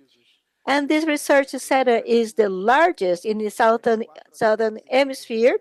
It has invested 4 billion reals a year. So this is comparable to the largest American, Russian, and Chinese centers. And we changed its name with the following vision. So we just add another last name, Research and Development Program Center of Innovation. So now I'm going to tell you the journey to get to this. This research center has always been very renowned in petroleum or oil industry. For those who do not know, Petrobras is the company that has got the ATC Award Offshore Technology Award and it has won is more than any other company in the world. So this was a successful case anyway, and Petrobras has reached several technological achievements. And so we decided just to make this change because we had realized that instead of being a research and development program, the end objective was innovation and to be an architect of this innovation architecture that has global coverage. And where we have 1,000 researchers, this center has an external network that has more than 200 institutions, startups, major companies, small companies, and institutions of science and technology, private universities. So everywhere in the world, abroad, in North America, Europe, and Asia. So everywhere, Petrobras has a partner, and there's a variety of partners. And in this network of partners, we have 9,000 researchers working. So you add up all of this to 1,000 that we mentioned before. So we have a team of 10,000 researchers working continuously in cutting-edge research. And this is very important for us to understand because it has to do with our talk here, which is renovation. We have all these installed capacity, but what we did was to set up the parameters of the machine towards a different objective. So we just reset all the parameters based on three commands, very simple. The first one is that we saw that in the research and development environment, everything was treated as a project. So there was always a person in charge and a timeline, but not always. We managed to get to the final objective. So we decided to make the reverse. So we got these 10,000 people and said, we don't want timelines anymore, the schedules, nothing. What is the product that you have to deliver? And then we reformulated the whole portfolio of this R&D center. So we just transform all of this into certain 100,000 products to be delivered. And many people were thinking on or had the mindset based on a timeline. When we speak about an innovation environment, necessarily in the end of the story, you must have a product, a piece of equipment, an asset, an application, whatever. Something has to be materialized. Otherwise, innovation has not been materialized. So this was the first command. You will always deliver a product. Second command, it may look like basic, but it was very important because the second command is, we are a center of research and development that basically provides services to Petrobras. So you have to deliver a product to someone who wants it. This is second command. This is the basic. So you're going to deliver a product to someone who wants it. And when we discover someone who wants our product, we could integrate our operations, our assets, and our developers in a much tighter way. First, because you must have someone who wants it. So this is a talk with someone who is a potential customer. Everyone knows that when you start interacting with a customer, you have also to shape your way according to and you also have to shape the design of a product to that customer. Because in the end of the day, you have to get passionate about the problem of the customer and not for the solution. So this was a total transformation to the mindset of people, covering 200 institutions. Institutions like universities that have their very well structured academic method, but then they should be able to learn how to make things differently and also to see a need and then try to find different ways to solve that problem. So after delivering a product and getting to know someone who wants it, then the third command, and very important as the two first ones, was do that as efficient as possible. So you do not have to have an authority or product. If there is a solution in the market that just means simply hiring it and selling it, do it. This is also valid. This is also innovation, is also important, will also be recognized and awarded. Now, this is the process of cultural change. And we have to lose that attachment to the work that you develop. We have to find a way to see the solution, and we have to find a solution to the issue. And of course, with this, we also have a journey, and we have to see how we orchestrate all of the elements. So out of these 200 possible partners, who will be with me in solving this problem? It's not easy to pick one. What we had before was a partnership because of similarity or also affinity. So today we have a different way of choosing partners. We also face challenges and advertisement, and this is what we consider when we pick a partner. There is a Petrobras Innovation Hub, for example, that worked with us many times, and we faced 100 technological challenges. So there was someone from a different department, from a different piece of equipment, or something that faced or that posed a challenge to us, and someone asking for a solution. And this request for a solution can come from startups, major, small companies, energy companies, or companies from different sectors, universities, groups of researchers, whatever you can think, you name it. So with all this movement, we could transform this culture into one that also creates competition among the partners. So they want to submit the best proposal.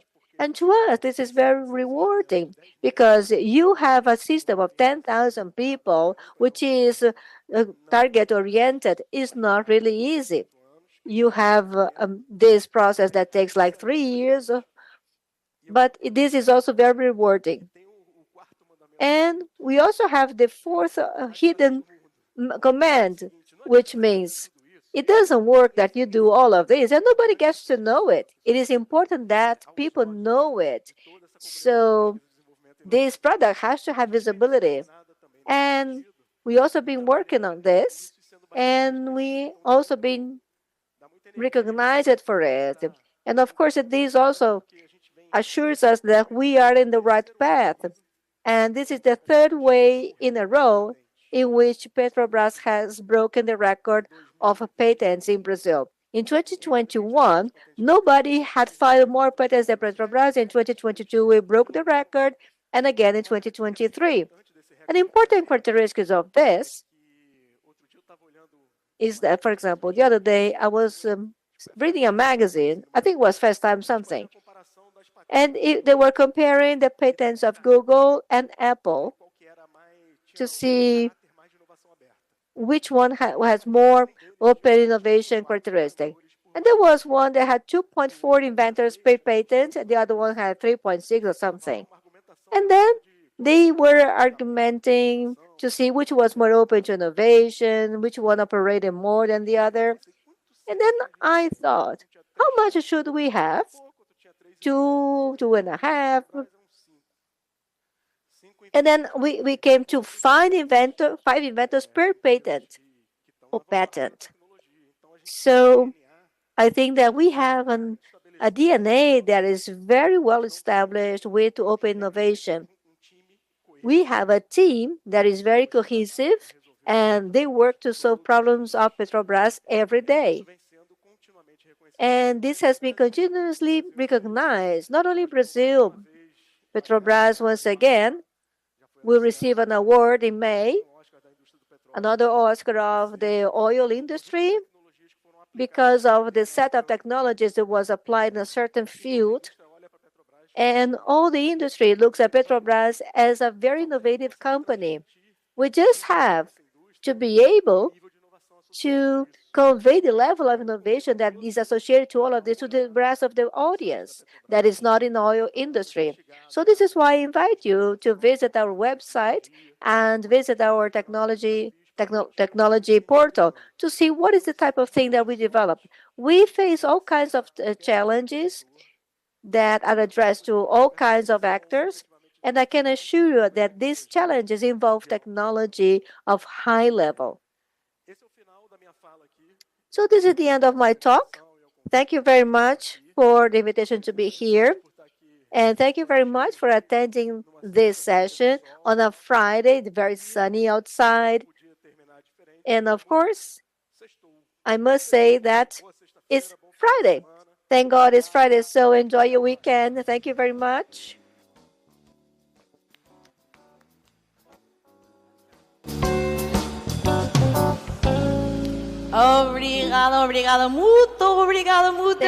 Thank you very much. We have made it to the moment you have been waiting for, the moment I have been waiting for.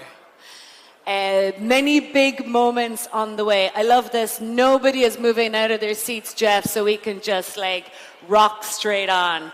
Folks, a first time for South Summit Brazil, South Summit Europe, South Summit anywhere. It is the first time that we have this extremely celebrated entrepreneur with us. We are so privileged to have this individual as our closing out keynote for this year's edition of South Summit Brazil 2024. How exciting! This man has had such a varied career. It looks like he's lived multiple lifetimes, starting out very early on in his career with technology startups that went incredibly global, companies like Priceline, which we know as Bookings Holdings and Booking.com, born in the late 90s, boom, bust, boom, blown up to one of the biggest and most successful travel tech companies out there today. But not only that, Hollywood TV producer, Emmy Award winner, Grammy Award winner, a global ambassador for entrepreneurship who has been creating some of the biggest global entrepreneurial hubs worldwide. The things we can learn from this individual are infinite, and please join me in giving a huge, huge warm welcome to the South Summit stage, Jeff Hoffman. Woo!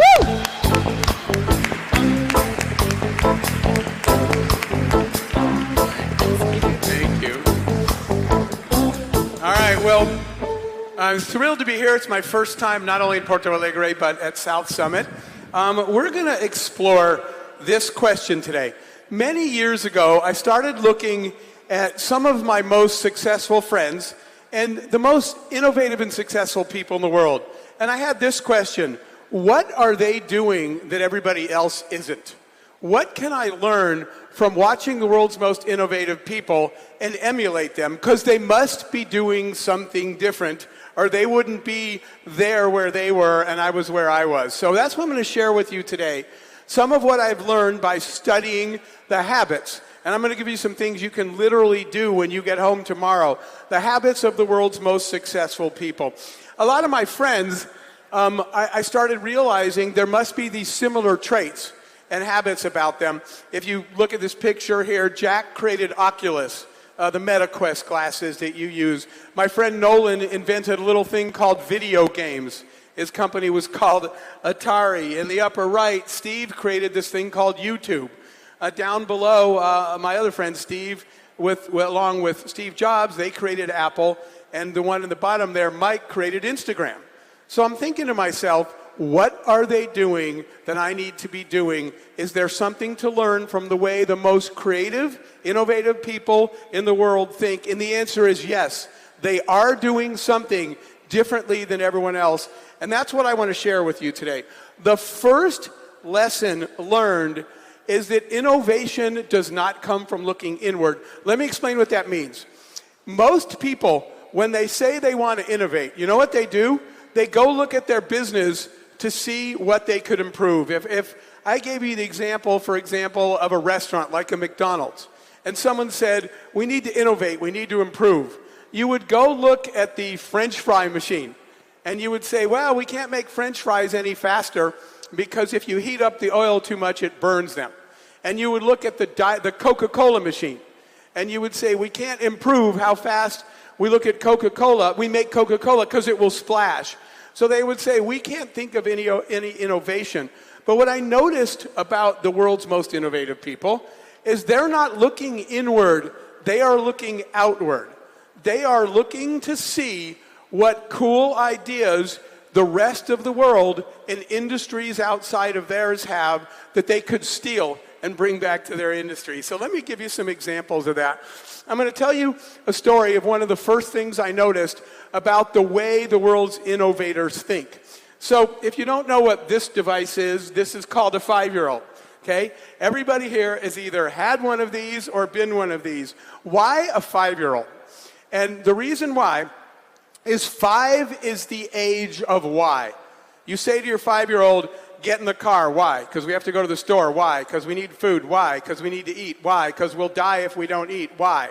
Right? At the end, you just have to say, because I'm your mother and I told you to get in the car, right? By the way, you can't say, because I'm your father and I told you so, because a 5-year-old will just look at you and say, I'm going to go ask mom. So it's the age of why.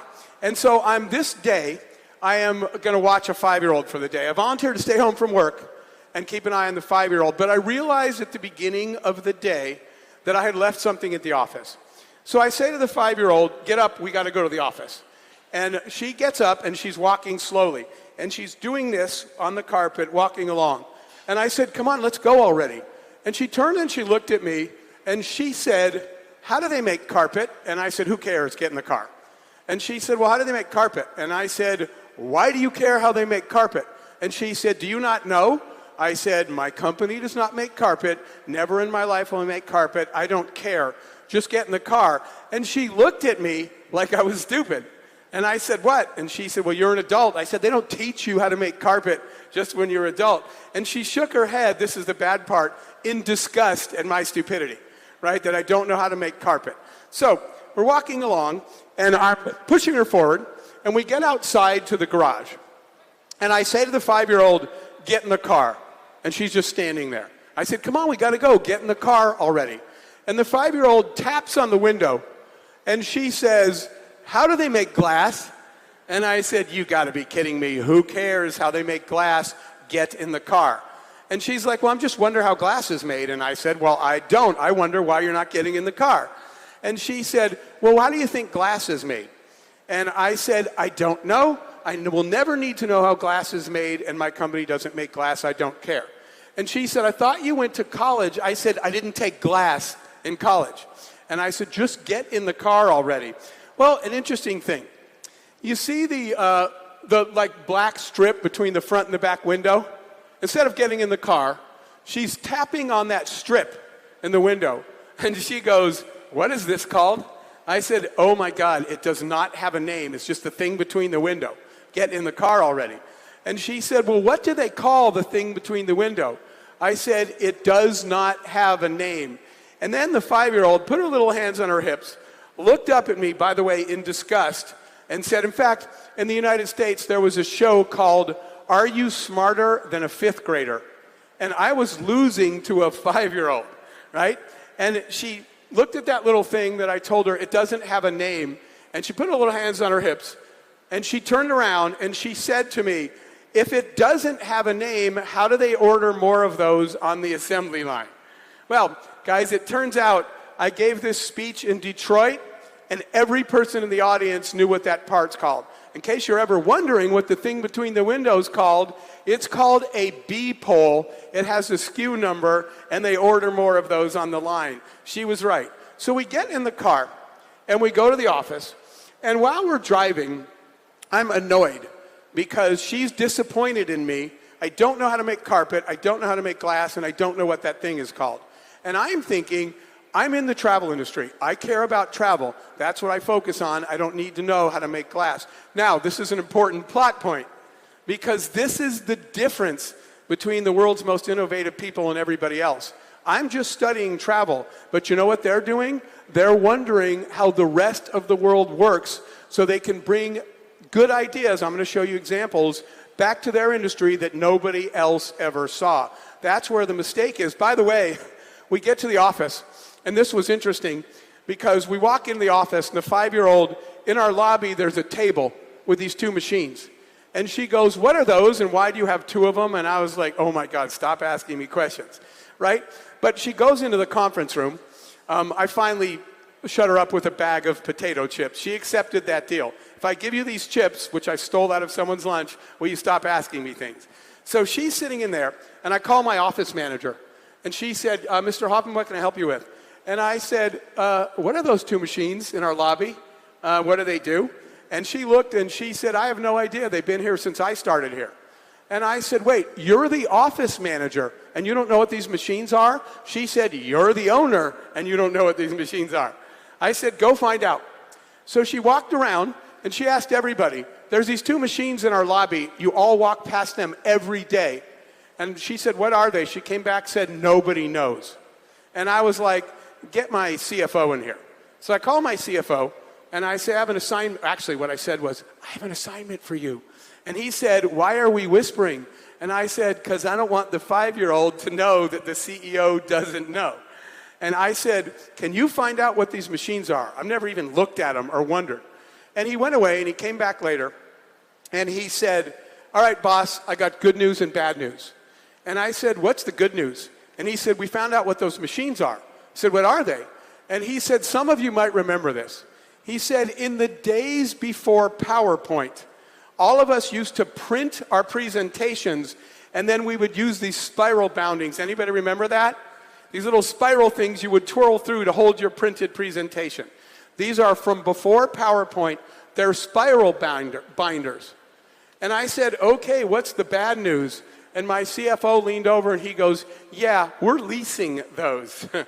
So this was a day of these machines that have been in our lobby forever, that are apparently on a lease, that no one knows what they are. And I started thinking something. And I came up with an idea. Here's the problem, by the way, guys. You are so familiar with the world you live in that you don't see it anymore, right? I got all fired up. I tried an experiment. I had given an employee a ride to work that day that lived near me. And on the way home, I said, I want you to drive my car to my house and I'm going to sit in the passenger seat. The question is, if you sat in the passenger seat of your own life for a minute, what would you see that you never see? You're so used to doing things your way. You're so used to your surroundings that you're not seeing anything anymore. I sat in the passenger seat on the way home and I remember pointing to him and saying, oh, I can't wait to try that new Mexican restaurant out. I never saw that before. He's like, dude, it's been open for a year. You know what? I'm so patterned, I don't even see things on my drive home anymore. So I came up with an idea that I'm going to challenge you guys to do. We created 5-year-old Day. And 5-year-old Day, I do this twice a year. I ask all my employees to come into the office and behave like 5-year-olds. Okay? You either need to act like one or bring one. And you know what we do? we question everything. We walk around like a 5-year-old were. Some people actually bring their 5-year-olds in. Because a 5-year-old will walk around and saying, what is she doing? Why is she on the phone so much? Why do you have this thing? On 5-year-old day, we question everything in our lives. Why do we have this job? Why do we have these people? Why do we do this process? By the way, one day, there was somebody printing something that the 5-year-old had said, why is she printing that? So I asked my employee, why are you printing that? She said, that's my job. I said, what do you do with it? She said, it's a report I send to customers. This is on 5-year-old day. I called the customer and said, why do you get this report? He said, why do you keep sending it? I said, wait a minute, what do you do with it? He said, well, it's warm out today, so I use it to hold the door open. So I went back to the employee and said, why are we still doing this report? And he said something interesting. Because 2 years ago, you hired me and told me to do that, and no one ever told me to stop. So my first challenge to you, do a 5-year-old day. On this day, everybody in your office or department of your company, question everything you do. Why do we do that? Why do customers need that? Why do they ask that question? And I'm going to tell you something. The first time we did 5-year-old day, I think we had a 40% improvement in productivity. Because if you can't answer the why anymore, you probably don't need to be doing that. We fail to see the world that is too familiar to us, but the world's most innovative people schedule time to question themselves and everything around them. Hope that makes sense to everybody as the first thing. Try a 5-year-old day. Question everything. You will be amazed at how many things you're doing that you don't even know why you're doing them, or things you didn't see. We finally got rid of those machines in the lobby, thanks not to my CFO or office manager, but thanks to a 5-year-old who wanted to know what those things were. So here's the next thing I want you to do. Schedule time to wonder about stuff. What I do now is I take time. If you are in the travel industry, what are you working on all day? Travel stuff. You know what you're not wondering? What's going on in banking. You're not wondering what's going on in energy or any of those things. Here's what I noticed the world's most innovative people do. They schedule time to wonder what the rest of the world is doing. So you know what I did after that? I did this. I said, you know what's my first assignment? How do they make glass? If I had told my employees, I'll see you later, I'm going to go home and learn how they make glass, they would have said, Jeff, we sell hotel rooms. Why are you studying glass?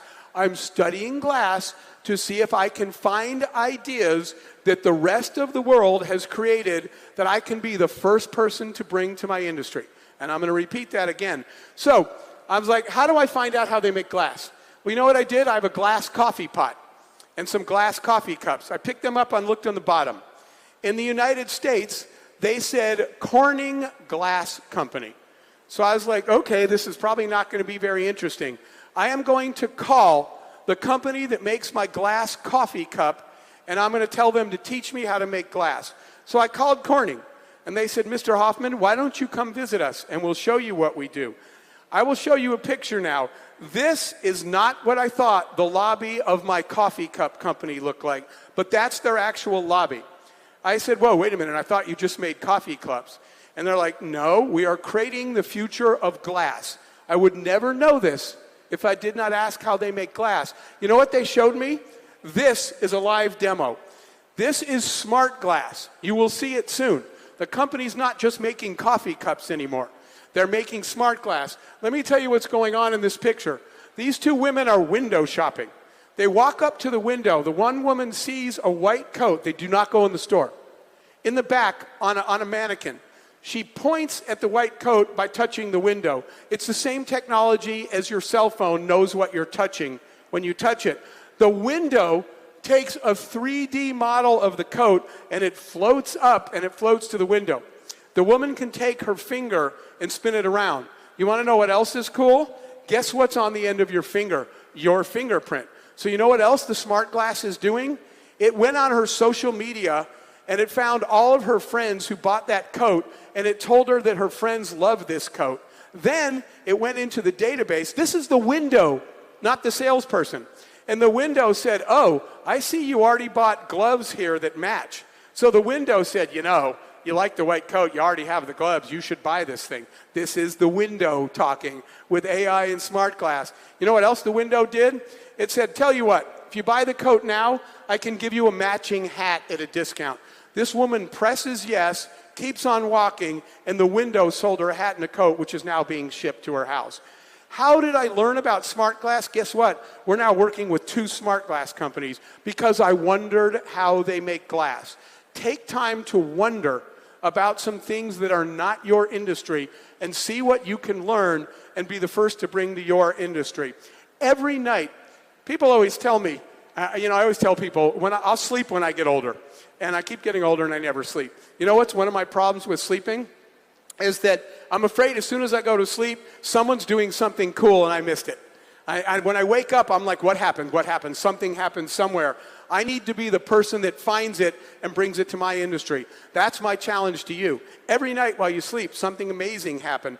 So take time to wonder, I'm not going to go into these now, what is augmented reality? If you actually don't know, you should wonder about it. And I'm going to give you an example how to bring it in your industry. What is virtual reality?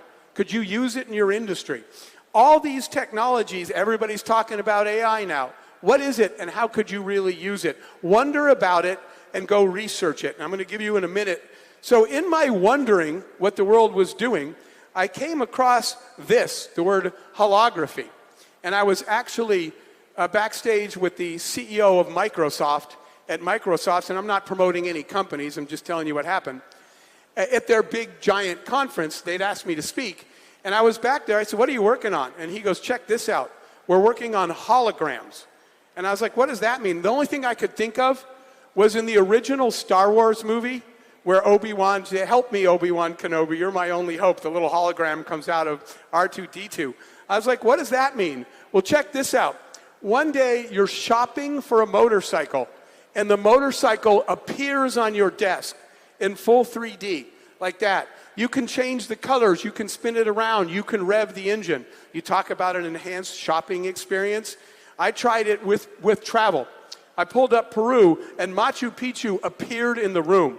In full color 3D, I could walk around Machu Picchu in my room. Holography is really cool. Your job, and my challenge to you here today at South Summit, is to be the first person in your industry to find cool new things that someone else is doing and adapt them. I'm going to give you an example before I move on here.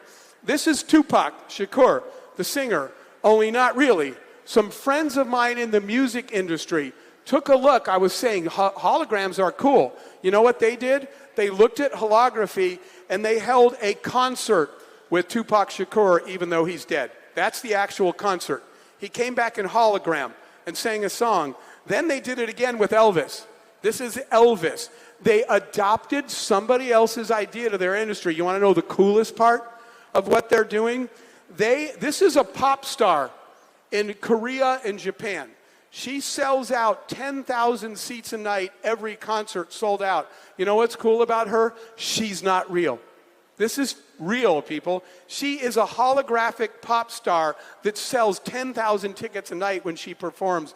She's a major star in Korea. She's not real. She never gets drunk. She never gets pregnant or misses work. She never gets sick. She doesn't ask for more money. She's a hologram, and she has a massive fan club, and she sells out her conferences. What did they do? They looked to see what the rest of the world was creating, and they adapted it to their industry. That's what the world's most innovative people do. So I was trying to come up with a technique that I want to share with you. How do you do that? Because every night when you sleep, something cool did happen, and you just can't keep up. So the technique that I'm going to tell you about is just something I invented, but it's something I want to share with you. It's something you can do tomorrow, because it turns out that the world's best innovators, they're farmers. We're idea farmers, right? We plant the seeds of an idea, we water it, we give it sunlight, a lot of them die, we hope one of them will grow. We don't just plant one seed to get one result. We take the time. Most of your time you're working on travel, right? As I said before, if you were working on your travel company and I said to you, hey, I'm going to the banking conference, you want to go? You'd be like, Jeff, I'm in travel. Why would I go to a banking conference? Therein lies the missed opportunity. And I noticed that these innovators are processing a much broader view of the world than everyone else. So here's the technique I created that you can do tomorrow. I just made up this word. It's called info sponging. And let me tell you what I do and how info sponging works.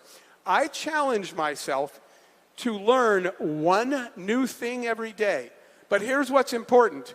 It's one new thing you don't need to know. So every morning when I wake up, I did it here in the hotel. Every morning when I wake up, for the first 15 minutes of the day, that's it. The whole rest of the day you can do travel.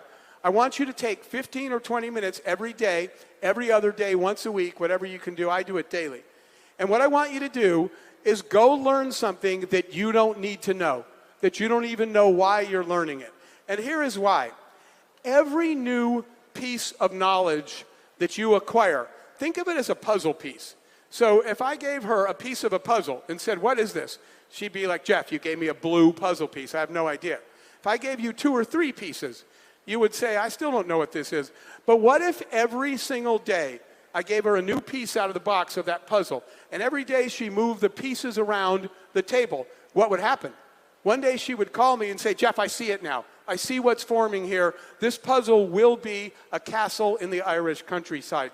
That's what innovators do with knowledge. I collect puzzle pieces from around the world every day, and I put them on my desk and I stare at them. And I try to see a pattern before anyone else sees it. Let me give you a real example. When one of the days for my InfoSponge day, so by the way, people always ask me, what should I look at? What should I read? What should I study?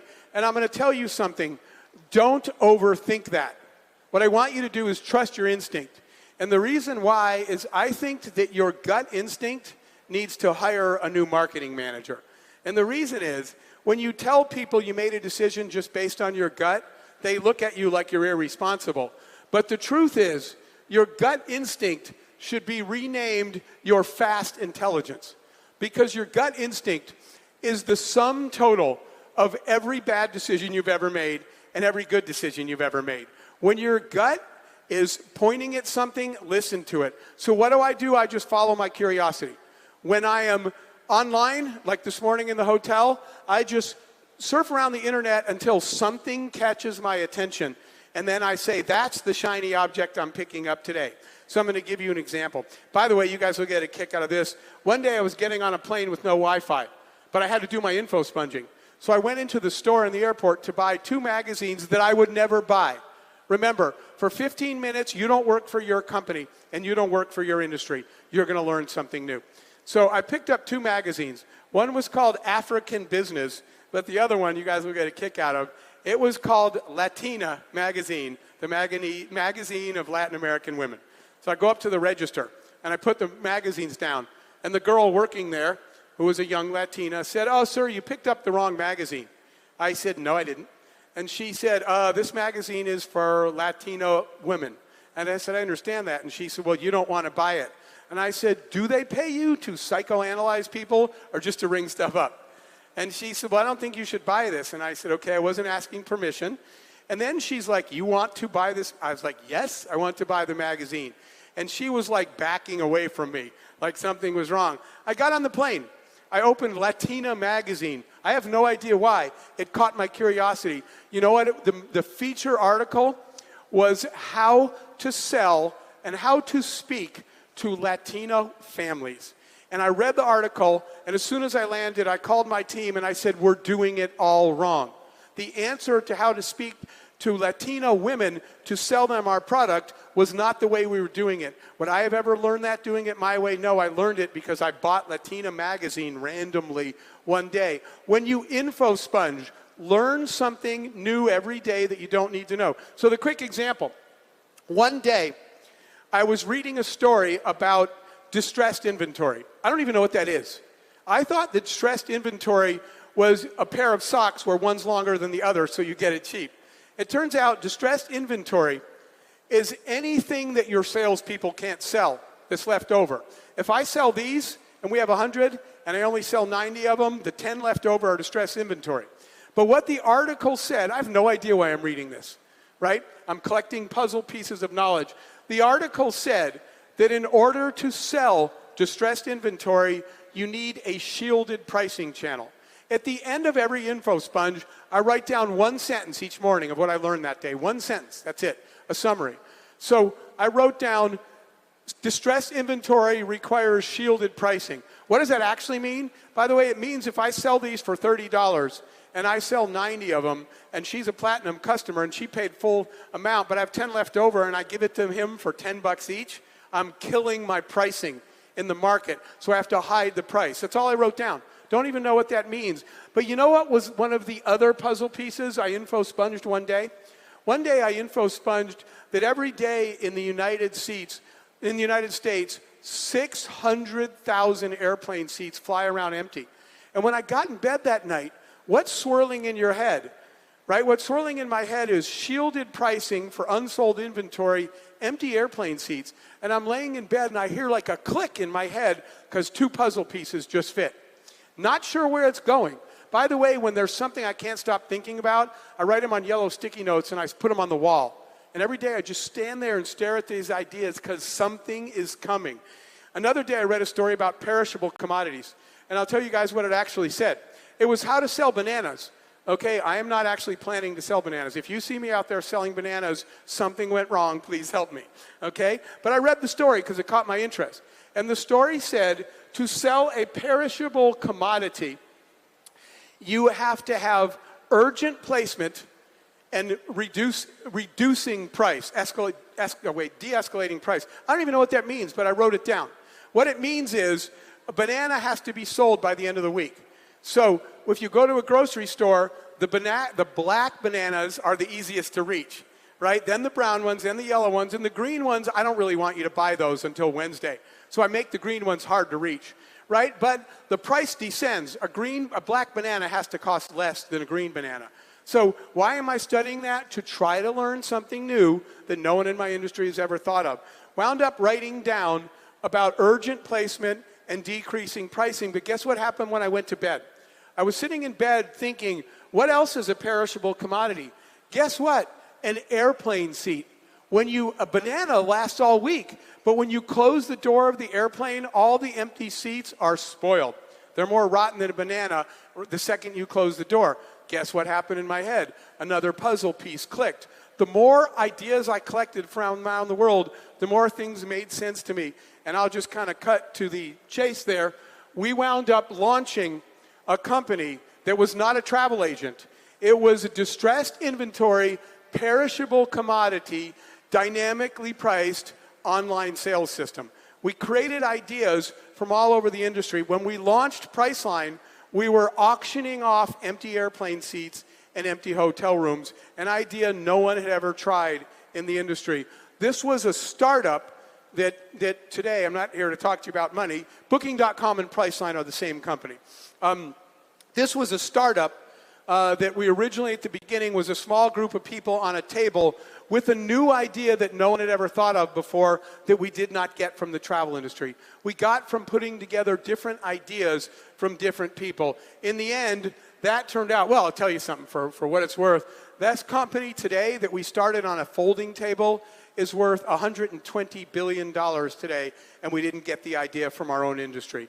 We got the idea. By the way, I was talking to this guy named Travis one day, and he said, he didn't say my term, info sponging, but he said, I was looking at the sharing economy and the fact that people want to share their resources. Then I was looking at an article about task-based workforces. People don't want a job, they just want to do a task.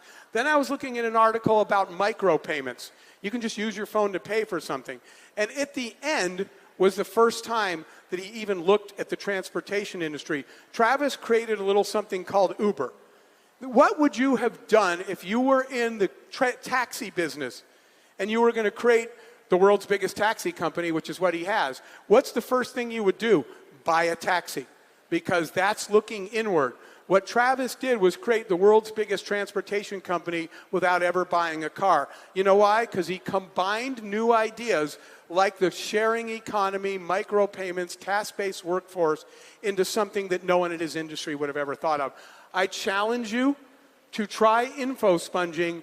Learn one new thing every time you can. Write down one sentence and just let it float around in your head. And that's what I discovered about these innovators. They're not staring at their industry and trying to make taxis better. They're staring at the rest of the world. They schedule time to do that, and they figure out what ideas can I put together. One last thing from that. I read this was a true story in the U.S. there was a hamburger chain and a restaurant, and they sell burgers, and their owner came, and he said, we need to be more innovative. So that's where I got the example I told you, that they started looking at the French fry machine and the Coke machine, and they said, we have no ideas. This is a true story.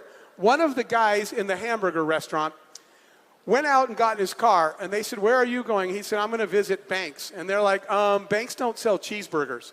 And he said, I know, I just want to see what they're doing. Everyone thought it was a dumb idea. He went to look at Banks. True story. First 3 banks he went to, he learned nothing. The 4th bank, he could not park because the parking lot was filled with trucks, piles of wood, hammers, nails, and carpenters. And he said to them, what are you doing? And they said, we got a cool new idea for our bank and we're about to build it. And he said, what is your cool new idea? And you know what they said? They said, when we finish inventing it, it will be called the drive-through window. He drove back to his burger restaurant.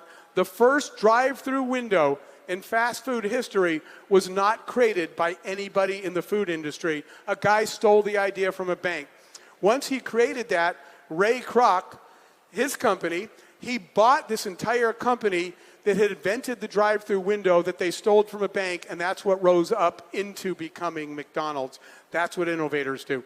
They take ideas from the rest of the world because they schedule time to look at them. I'm going to just do one more thing for you guys, and then I think Liz and I will have a time to just chat a little bit about this. The last piece. So I told you about 5-year-old day. Take time to question everything around you. Schedule it. Have everybody else do it too. Second, I told you about info sponging. Learn one new thing every day that you don't need to know and collect these bits of knowledge and keep organizing them until you see something before anybody else sees it. That's how our company was created. That's how Uber was created. That's how Airbnb was created, not from their industry. Here's the last one. Typically when we innovate, and I'm going to call these blue sky sessions. Typically when we innovate, as I said, we look inward. So if you've been in healthcare for 20 years, and I tell you, innovate the healthcare company, you know what you're going to create? You're going to create Healthcare 21.0. And you know what it's going to contain? Every old paradigm you've had the last 20 years, every bad decision you've made the last 20 years. So I tried an experiment once. I called my team into the room, and I said, here's what I want you to do. And we do these blue sky sessions once a year, every year. I bring my whole team into the room. I wipe the board clean, and I say, I want you to go up to the board and start our company over right now today.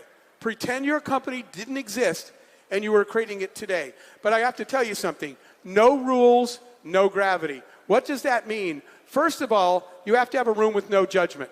If my receptionist has a better idea than my vice president, nobody can feel like someone's judging anybody. No one is required to come to these meetings, but everyone is welcome. My receptionist comes to the blue sky sessions. Second, no editing, which means sometimes I'm going to say to somebody, I'm going to say, no, I'm actually not laughing with you. I'm laughing at you. That was a dumb idea. If you can't do that, because you know what's going to happen next? I'm going to say a dumb idea, and you're going to laugh at me. You know why that's important? Because you have to let the crazy fly in the room. And if you feel like you're being judged, you won't say things. Once the crazy starts flying, I'm going to give you an example to close out here. The truth is, 99 out of 100 ideas that you're going to have in this room, when you just have no gravity, there's no budget, there's no existing systems, existing customers. Just invent the company that you would invent today if money was no object in reality, no gravity.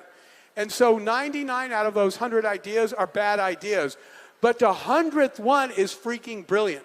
And so we film these, because what will happen is she'll come up with an idea and everyone will say, what did you just say? And she'll say, I don't even know what I said. I was just in the moment. And we play it back and we're like, oh my God, that's brilliant. If she didn't let the crazy fly, you'd never have that idea. If she was looking at our existing company and making slight improvements, never happened. So the last thing I want to share you is a real story. So we are doing our blue sky one day, and one of my employees is late. And I said, why are you so late? And he said, I was going through the fast food line, only it wasn't fast. That's an actual picture of where he was. And he said, I was stuck behind these people and it took forever. And I said, stop. I said, let's blue sky fast food restaurants. Let's do this. So no gravity, no rules. I told my team, remember, your goal is once a year, reinvent your entire business from scratch, right? You didn't know social media was going to happen when you started your business. You didn't know what people would do on mobile, so start over. Okay, so I said, guys, let's blue sky this. And I said, where do you want to start? And one of my employees started talking about a concert. He said, Jeff, I was at a concert the other night. And he said, you guys know when you go to a concert or a football game, they shoot T-shirts, right? You know what I'm talking about? They have these cannons that shoot T-shirts up and you catch a T-shirt. He said, last night I was at a concert and they were shooting T-shirts out of a cannon. And I said, okay, where are we going with this? And he said, here's my idea. He said, I'm not going to stop my car. I'm not going to go to McDonald's anymore. I'm going to order on the app, then I'm going to open my car window, and McDonald's employees are just going to shoot cheeseburgers out of a cannon at cars. And he said, I will open my window, and I will catch a cheeseburger, and then I'll never be late again. Now, that is a blue sky idea. Can you do that? No. But what if we had started walking in McDonald's and saying, what can we improve? We would have never come up with this idea. Let me tell you what actually happened. We can't shoot lunch out of a cannon, but we started, if you take your current business and try to improve it, you take 20 years of your business and you move it a tiny bit. But if you start with a cheeseburger cannon and you try to bring it down to reality, you wind up here. So I'm going to tell you something that happened. We actually launched a company that day. Let me tell you what the company does. We put these electric eyes in the parking lot. The eye sees you driving, and it says, oh, that's Jeff. He comes to McDonald's every Tuesday and Thursday after his kids' football practice. His son gets a cheeseburger with no onions. His daughter likes milk and chicken. So instead of stopping and saying, welcome to McDonald's, may I take your order? The eye sees me driving. It knows who I am. And by the way, 90% of their business is repeat. People don't go there and get something different. They get the same thing. If you want to get something different, you go to the line. But we see you driving. We know who you are. We know what you want. We start making it. Now, it's not a cannon, but we just eliminated the window where you place your order. Then, when you pull up, we say, look, we see that you come here every Tuesday and Thursday. You know what slows you down? We have to take your money and count change. So if you want to just swipe your credit card, we'll just bill you once a month. So guess what? Now you don't have to stop to order, and now you don't have to pay anymore. Guess what else we figured out? Now that you're paying once a month, how about we sell you a cheeseburger subscription? You pay McDonald's up front instead of $2.79. If you buy a month's worth of cheeseburgers up front, we'll give them to you for $1.89. The customer gets it for $1.89. McDonald's gets a whole month's worth of money ahead of time. They reinvest that money, and they're making money on your money because they were paid before you ever ordered the cheeseburger. In the end, we are testing this now. So it's not a cannon, but you know what? It's an express lane. And you literally pull up, we see you, we place your order, we charge your card, we take your discount, and there's a hand holding a bag out the window. You literally don't have to come to a complete stop anymore. You pull up, you slow down, you grab your lunch, and you keep going. All that came from an idea of shooting lunch out of a cannon. So I'm going to close now.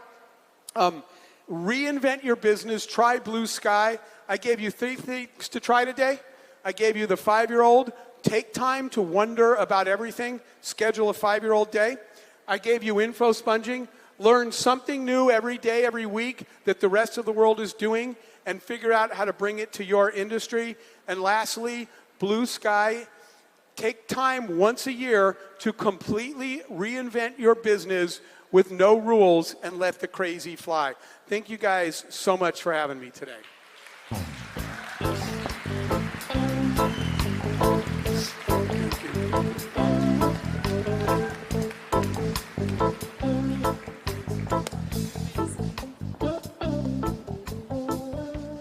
Hey, Francisco, I was plus 9 seconds. I'm proud of that.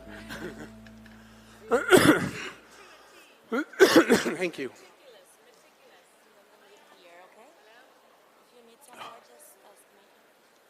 Thank you. I hope that was helpful. Some techniques for you guys to use. Okay. Do you want to just hand her a mic? I would love to. All right, I'll talk while you're not. I would love to hear some people's ideas after this I'm going to come out and walk around the venue, but I'd love to meet some people and hear about some of the ways you guys are innovating and what you guys are doing. So hopefully I can find some people while we walk around. I'm here. All right. I'm here. In body, voice, spirit, everything. That was meticulous. I appreciate that. Because we are Latino and we are Mediterranean, but we are on frickin' time all the time. This is something that Maria and of course Zeka have always insisted on, height of efficiency. First and foremost, Jeff, thank you so much. Incredible, incredible insights. My head is spinning and exploding and getting juiced up and full of ideas and inspiration. So thank you so much for that. And just before we kick off, a huge muito obrigada to Rio Grande Seguros y Previdencia. They've been our content partner and collaborator this year on program, and it's been a pleasure to work with them. And thanks to them and their invitation, it's made it possible for Jeff and some of our headliners to be with us at this edition. So thank you so much for them. Jeff, incredible. Thank you so much for giving us such fresh insights, but landing it into such practical tips, right? I think you're really giving us food for thought, inspiration, but also homework. We have homework to go and implement into our lives to become more creative, become more innovative, which is really what this forum is all about. But obviously you didn't get there easier overnight. So tell us a little bit about your story. I know you've talked about some of your incredible inspirational friends, but where did it all start for you? Did you have this curiosity as a kid? Did you always want to be an entrepreneur? Were you always creative? So I will tell you guys, I came here from just burying my mother. Literally just before this, my mother passed away. I'm telling you that because my mother was my hero and my role model. And unfortunately, I left her funeral to be here after that. But here's the important part. My mother was the one that, if I was standing there wondering about something, my mom was the person that would say, why don't you just go ask him how that works? I was like, what's that guy doing? My mom would say, why don't you just go find out? Instead of saying, it's none of your business or why do you need to know?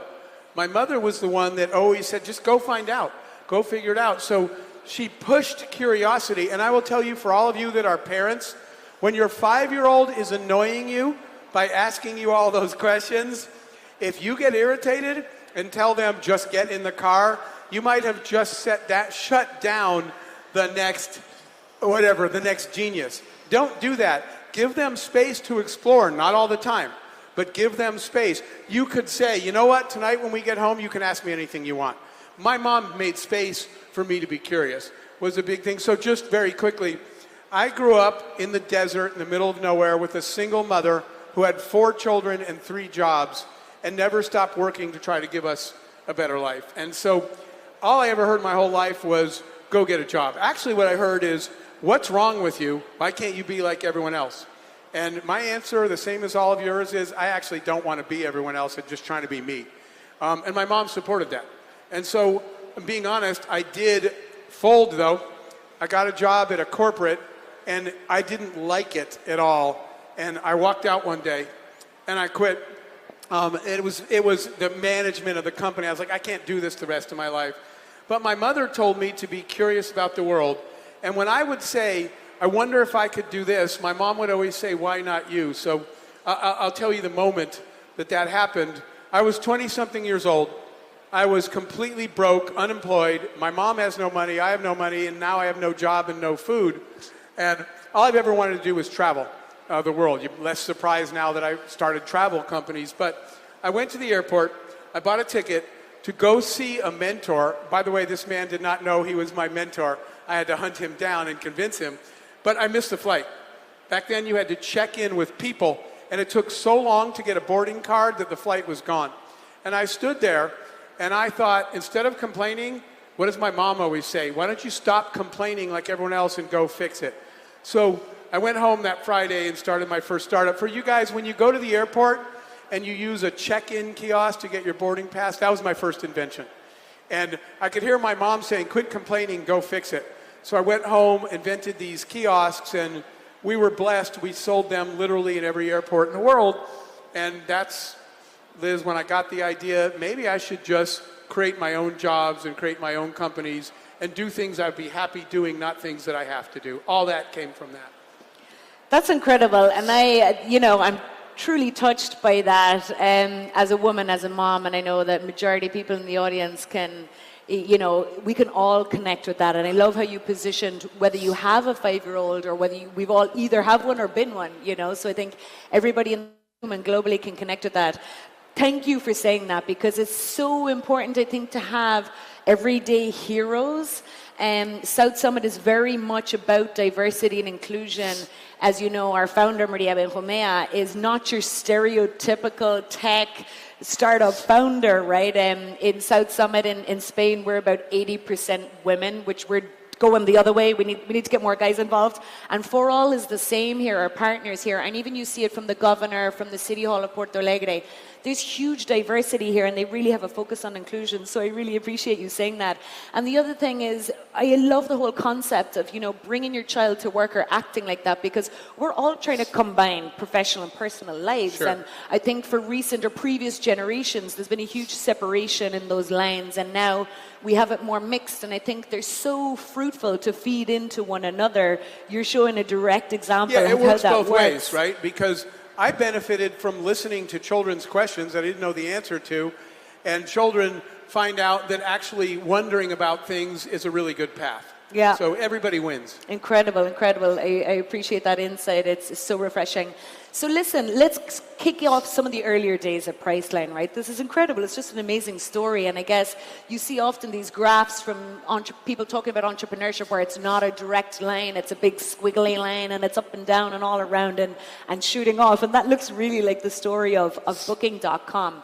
What were some of the learnings related to scale and that exponential growth early on that maybe you got exposure to that you were then able to apply in other areas of your life? Because I think sometimes you can be creative and innovative, but that really global or big thinking mindset, it can be harder to acquire, let's say. So maybe what was your experience of that? One of them is whatever business you're in, look at the food chain and find out if somebody has to die for you to live.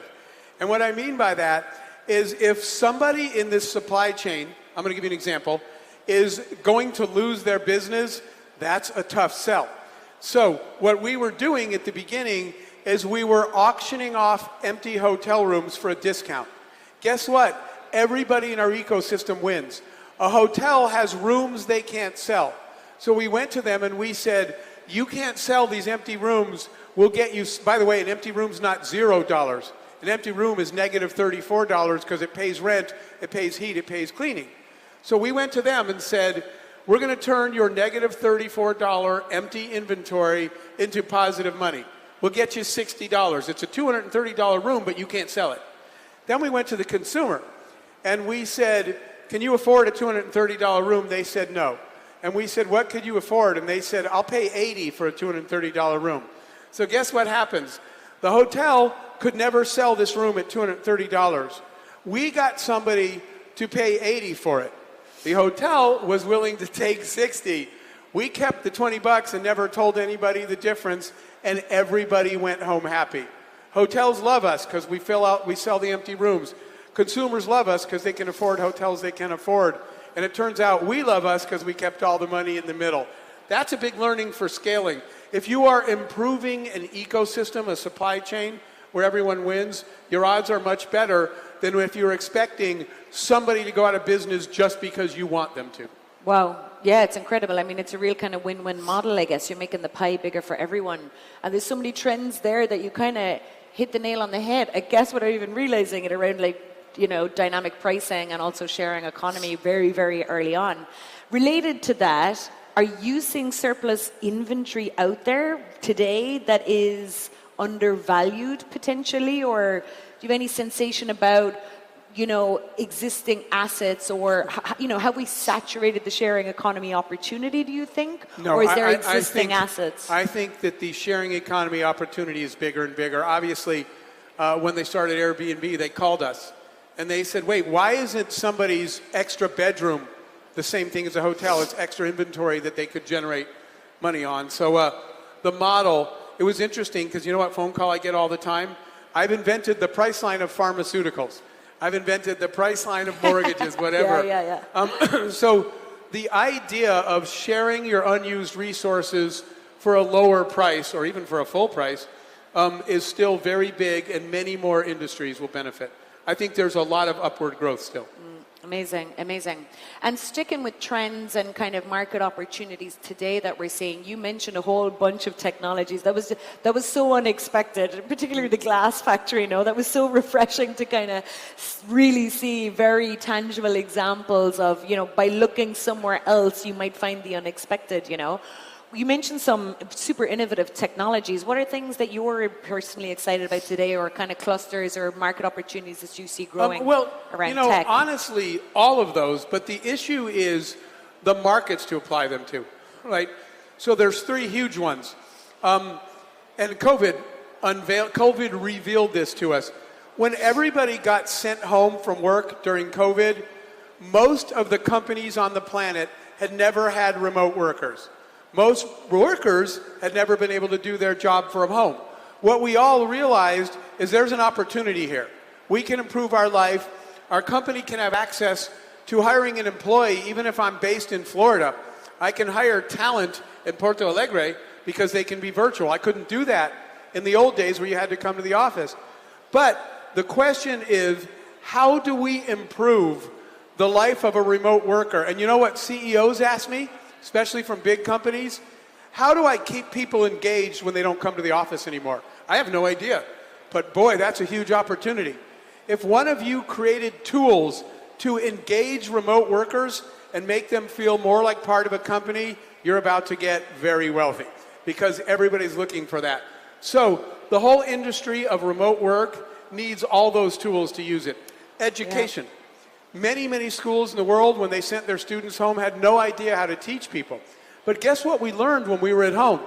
That there's so many other forms of learning in addition to the teacher in the classroom. Peer-to-peer learning, right? Immersive learning. All these technologies. Imagine instead of a teacher telling you about World War II, imagine if you put on your virtual reality glasses and you just went to World War II. You would probably retain a lot more knowledge. So, education is one that can use all those technologies, and I'm just picking three. The third one is healthcare. We couldn't go to the doctor during COVID, but what we discovered was we could use technology to do a lot more self-diagnosis. Why do you go to a hospital or a clinic to get an EKG? Because they have all those little cables and a machine that reads them. Guess what? You can do that on an iPhone now. And if you're a hospital, that's a big revenue source. People come there just because they need a reading. When I was at a show, there was a young kid that had an iPhone and cables, and he said, pick it up, and I pushed the app, and it told me where to put all the cables, and I pushed start, and it collected all the data and sent it to my doctor, and he said, voila, you'll never need to go to the clinic if you need an EKG anymore. So all those technologies, the goal is for you to look at them and say, which industries can I apply these things to in a way that no one has yet? This is amazing. People, Jeff has given us a manual about what technologies to implement where and how to be an absolute kick-ass amazing founder, CEO to be successful. So let's get going, people. We have absolutely no excuses. And just for one final practical tip again for the founders and the entrepreneurs in the room, I have to plug a local hero. I'm Irish. I'm from a small town called Cork, a little bit like Porto Alegre. It's down south. It's a port city. It's always been trading internationally. A young Irish actor called Cillian Murphy just won Best Actor at the Oscars. And seeing as there's a Hollywood connection here, I wanted to bring this up. In his interviews, he talks about he likes not working as much as he likes working, because when he's not working, he's experiencing real life, like taking the kids to school, like dealing with household chores, which feeds into his characters and lets him perform at an incredible rate, let's say. This is what I get from you in your making time for wonder, which sounds amazing, but we're founders at different stages of life with busy families, with a lot going on, with a lot of employees. How, in practical terms, do you kind of introduce that into your schedule, or do you advise founders how to do that?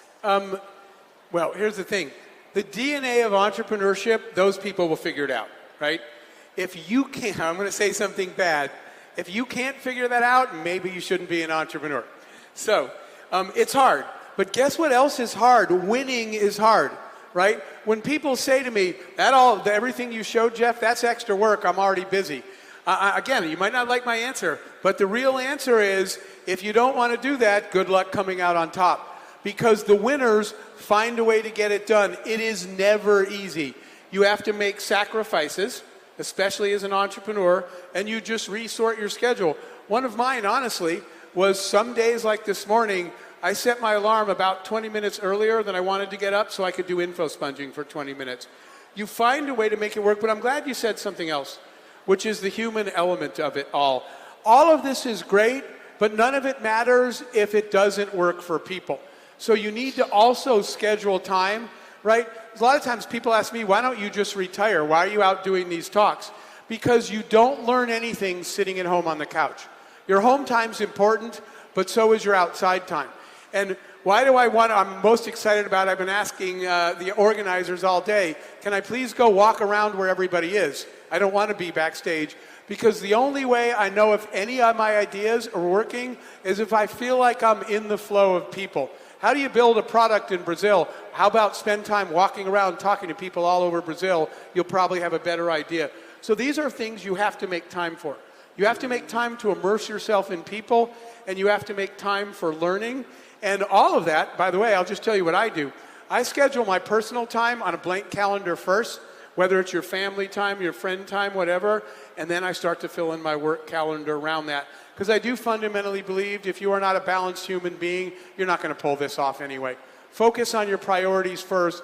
Build your business around it. That's the beauty of being an entrepreneur, is we design our own schedule. Incredible. I love it. I love it. Thank you, Jeff. Parting words. We're totally out of time, but you've worked with so many global ecosystems around the world. What is the opportunity that you're seeing at this short visit that you've had so far to Porto Alegre?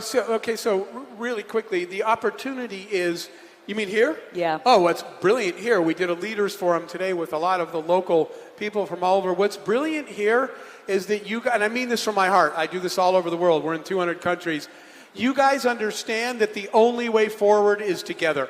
I met with people, I think we had the vice governor, we had the deputy mayor, we had academic people, we had investors in here, we had entrepreneurs.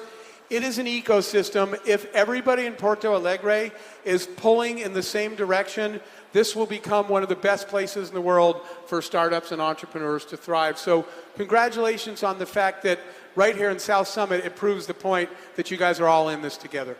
Amazing. Jeff, thank you so much for being with us. Thank you.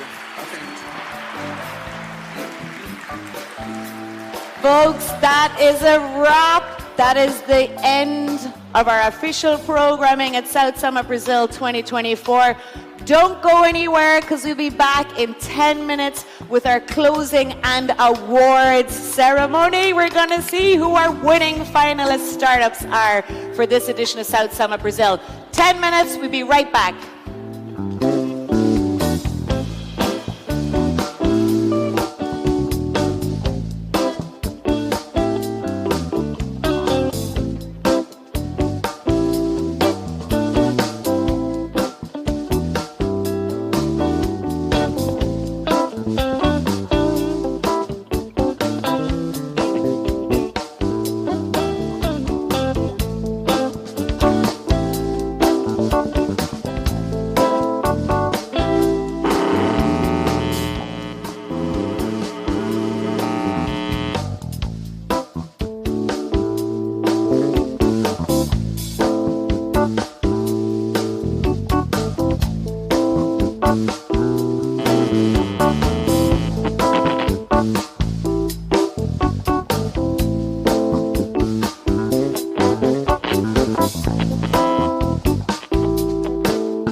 I've seen the birth of this city. I saw the couples arriving through the river. I saw their first homes be built. I saw churches and squares being shaped, their first schools, theaters, and their poets. And it was hard for me to believe what I was seeing. Palm trees over a bridge. I saw each transformation this city has gone through. When you look at me, I see in your eyes how much you love this city. And at the end of every afternoon, I bid a happy farewell, because when I rise again, I will be able to see you one more time.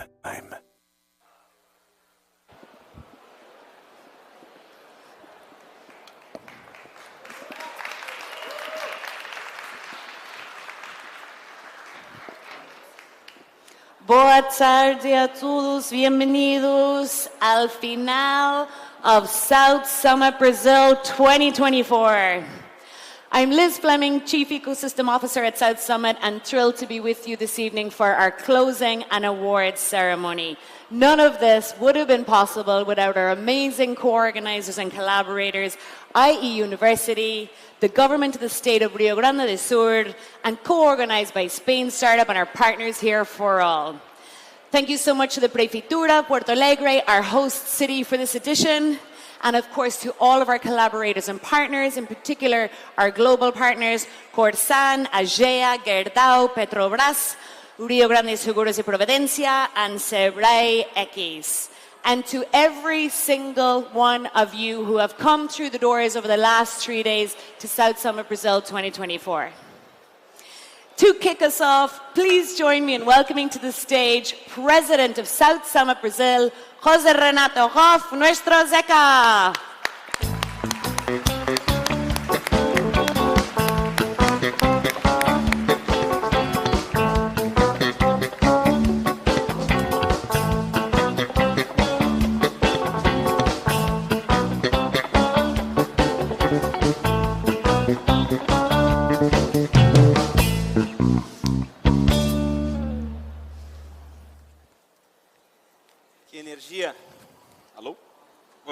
Hello, energy. Energy. I'm sorry. Now let's go. Good evening, everyone. Good afternoon. I'm quite nervous. It's a lot of energy going around. Thank you very much to all of you for your presence, for your energy in all these days. And I want to make a thank you to all the foreigners here, and then I will speak a little bit in English, and then I go over to Portuguese again. I'd like to start by thank you all you here who have been by our side over the past days for this third edition of the biggest global innovation event in Latin America. I have previously said that at the opening ceremony that you have to leave South Summit Brazil to understand it. I think all of you now understand what I was talking about. We have brought together the entire innovation ecosystem. The main leaders of large companies, startups, and the major global events funds are here. We heard and spoke in English, Spanish, Portuguese, and a lot of language in most diverse accents. We connected with people from more than 50 countries in person here in Porto Alegre. Switching in Portuguese now. O que mais me deixa feliz sobre o que vivemos nos últimos dias. What makes me happy that what we lived in the last days, that in a grandiose way, with so many participants, we materialized the impact that we always dreamed about. This event was made by an ecosystem for another ecosystem, and our impact goes way beyond the harbor we are in. It impacts the whole society.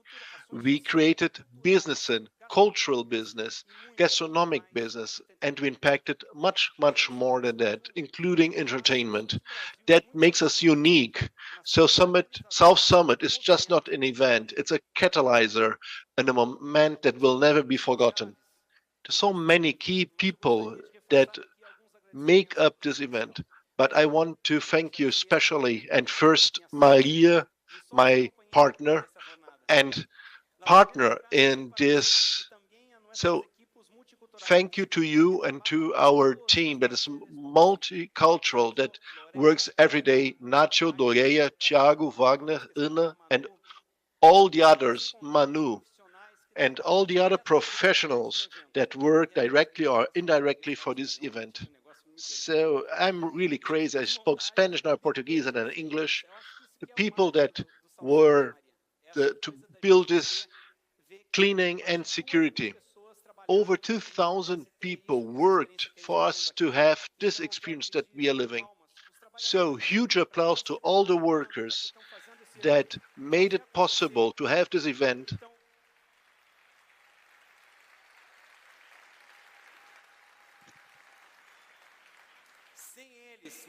Without these workers, nothing would have been possible. We had a storm, and we have a very complex climate change. And in our city, we are living this, and we are living many complex situations in our city, in our country, and we live this in the South Summit. And we are together with the state, with the town hall of the county, and we were able to, we had winds of 100 kilometers per hour, It was really crazy what we have to do to fix everything. People worked to 4 a.m., 5 a.m., and we needed to offer safety to all the workers, guaranteeing that all the spaces were safe. So it's important to recognize all the people that worked behind the scenes to make it possible for us to be here. So, I want to extend this thanks to all the ambassadors for this ecosystem, our counselors, honor counselors that were part of this event and helped us before the event, and after the event will help us too. George Audi, my professor, a person that I really admire, our counselor, thank you very much. Corsan Egeia, Gerdau, Petrobras, Rio Grande Seguros e Previdência, Sebrae X. Thank you very much. You make this perfect. Eletromedia, RBS, and all others sponsors that are aligned with us. And thank you to all. Gohan, thank you for the collaboration. You're a great companion. I also want to thank the Town Hall of Porto Alegre that is with us since the first edition. Prefeito Melo, thank you very much to you, to Julia and all the whole team that always worked full-heartedly with us. They always have been at our side. And a special thanks to the government of the state of Rio Grande do Sul, and especially to Governor Leite, my friend. Thank you very much. Every time with us.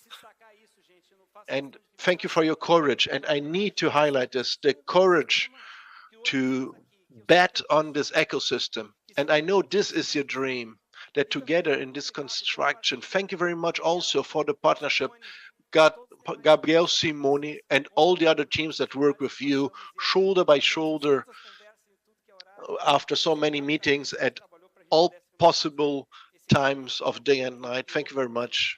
And please extend my thank you to your whole team. Very soon, we will have the results of the startup competition. We have over 2,000 people taking part, startups taking part. And this shows our goal to generate businesses and talk about impact. Everybody wants to know about the numbers and numbers. And this edition, effectively, we consolidated ourselves as a global event. And Maria always highlights that clearly, always bringing a better experience for the public. We want to receive everyone here well. We had over 25,000 visitors, over 3,000 startups, over 900 investors, and over 230 billion of dollars for investment. So this shows the size of what we have built.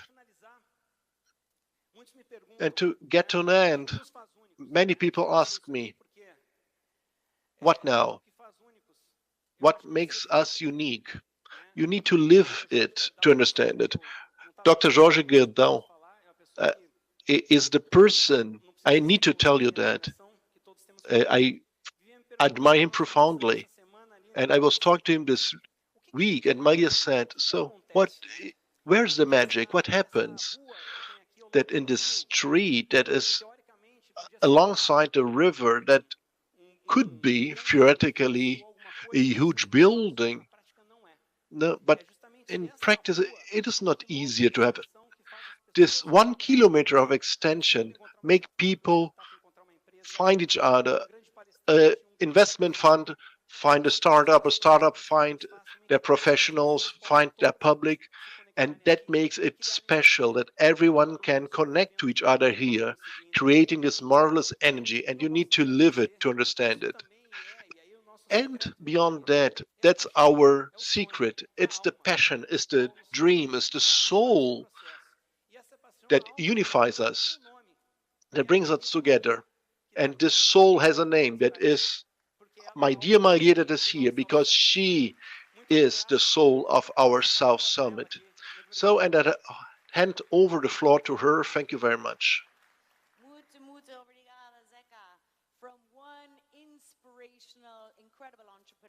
To another, please welcome to the stage Maria Benjumea, founder and president of South Summit.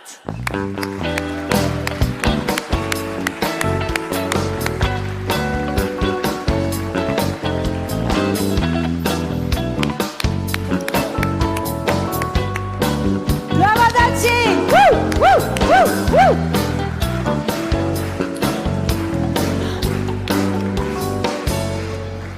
Boa tarde.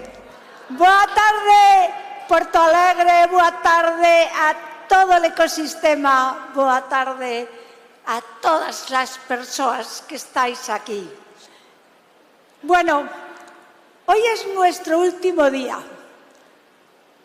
Pero empezamos ya a construir 2025. Es el último día de un South Summit absolutamente maravilloso. Empezamos en el 2022, en donde hicimos realidad un sueño que nadie imaginamos. Seguimos en el 2023 con algo verdaderamente grandioso. Pero este 2024, con todos vosotros, con todo este ecosistema extraordinario, this international, global ecosystem with people that have come from all around the world, with our finalists pitching their projects. They are all winners. We are going to have a winner, but you are all winners. Thank you very, very much. Mi socio Seca, que es lo más grande del mundo, y yo quiero un aplauso para él porque es que es la que más suerte hemos tenido y quiero ese aplauso para él y para todo el equipo de South Summit. Me encanta cómo ha ido dando las gracias uno a uno a todos, a todo el equipo, a todos nuestros parceiros, a todos los embajadores y delegados, al gobierno, a nuestro prefeito. Desde luego, ¿qué haríamos en nuestro prefeito? Cómo apoya siempre, cómo se une a todas las iniciativas, porque sabe que todas las iniciativas son de construcción. Cómo yo le tengo que agradecer en el alma que me hizo ciudadana de Porto Alegre y lo llevo bien orgullosa por todo el mundo. Y cómo tenemos que agradecer a nuestro gobernador, que también le deben de pitar los oídos, porque a todo el mundo le digo, es iniciativa suya, en este estado, que es el estado de la innovación y de trabajar todos juntos. Y él lo ha demostrado, y lo han demostrado todas las personas que estáis aquí y todas las personas que nos representan, porque solo juntos, solo aunando voluntades, como ha pasado en South Summit y como pasa en este estado de Río Grande do Sul y en Porto Alegre, es posible que tengamos esta maravilla de South Summit. Esta maravilla que lo que busca es juntos desarrollar negocios que nos beneficien a todos y cada vez a más todos, a toda la sociedad. Quiero dar unas gracias muy especiales a nuestro partner in crime, que es el IE, que bien lo sabéis, que es ADN de innovación y de emprendimiento, que es global. Pero es que se las quiero extender porque me encanta cómo trabajan de la mano con las universidades de este grandísimo estado de Río Grande do Sul, de esta Tecnopuki, de este AUGI, que como siempre decimos es increíble cómo desde hace muchos años vio que la innovación, la colaboración entre todos, hacía realidad la transformación. Y hay una cosa que hemos trabajado y que estoy segura que ha pasado desapercibida. Y eso es muy importante, porque las cosas se pueden hacer sostenibles, porque si la innovación, si la colaboración entre todos es clave, cuidar nuestro planeta es determinante, porque si no lo cuidamos, si no tenemos planeta, poco desarrollo de negocio vamos a hacer. La producción, y agradezco a todos los que han estado en la producción, va tendente a carbón cero. Y no solo eso, sino trabajando de nuevo todos para que estas maravillosas tecnologías se transformen para afectar cada vez menos al planeta. Es más, para que lo limpiemos cada vez más. No quiero alargarme más, pero sí quiero decir que esta globalidad que conseguimos aquí, esta maravilla, este sueño hecho realidad de ver cómo juntos creamos toda esta comunidad, esto, lo que estamos trabajando es en algo que ya es realidad, posicionar Porto Alegre, Río Grande do Sul en el mapa mundial. Y yo quiero que me elijáis como la primera embajadora, porque yo ya me lo considero y por eso termino con las palabras más maravillosas. ¡Viva todos los portalegrenses y todas las personas de Río Grande do Sul! ¡Viva este maravilloso Estado! ¡Viva Brasil y viva España! Y juntos a por todos en el mundo mundial.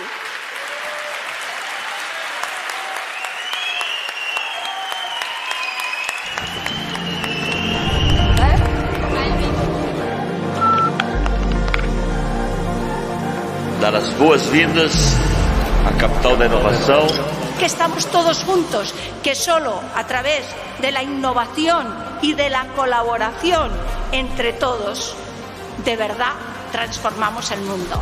É aqui que a cidade começou e é aqui que a cidade está se renovando. Eu costumo dizer que precisa viver para entender. Então, que a gente possa viver para entender o que é o South Summit. We accompany South Summit Maria Benjumea and her team in the extraordinary adventure of supporting entrepreneurs from all over the world. But you need a team, right? You need a strong team to help support your ideas, right? Support your goals. Com a maravilha das universidades que nós temos, dos melhores parques tecnológicos do Brasil e do maior evento de inovação da América Latina, cada vez o estado mais jovem e inovador do Brasil. E é isso que nós estamos construindo. If you're afraid to fail, then in reality you already failed because you're not going to try.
Please welcome to the stage our wonderful partner and host, the Mayor of Porto Alegre, Sebastião Melo Prefeito. Please join me.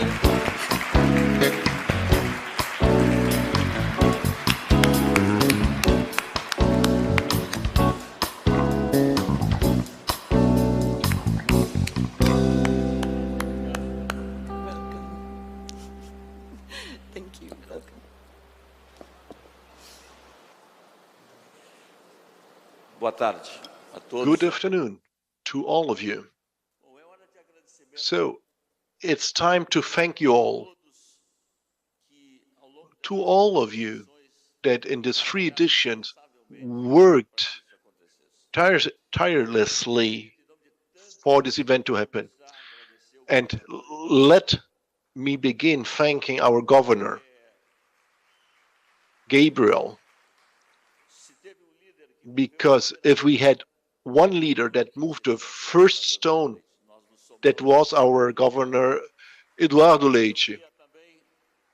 But I also want to say that Maria and the whole team needs our applause, deserves our applause.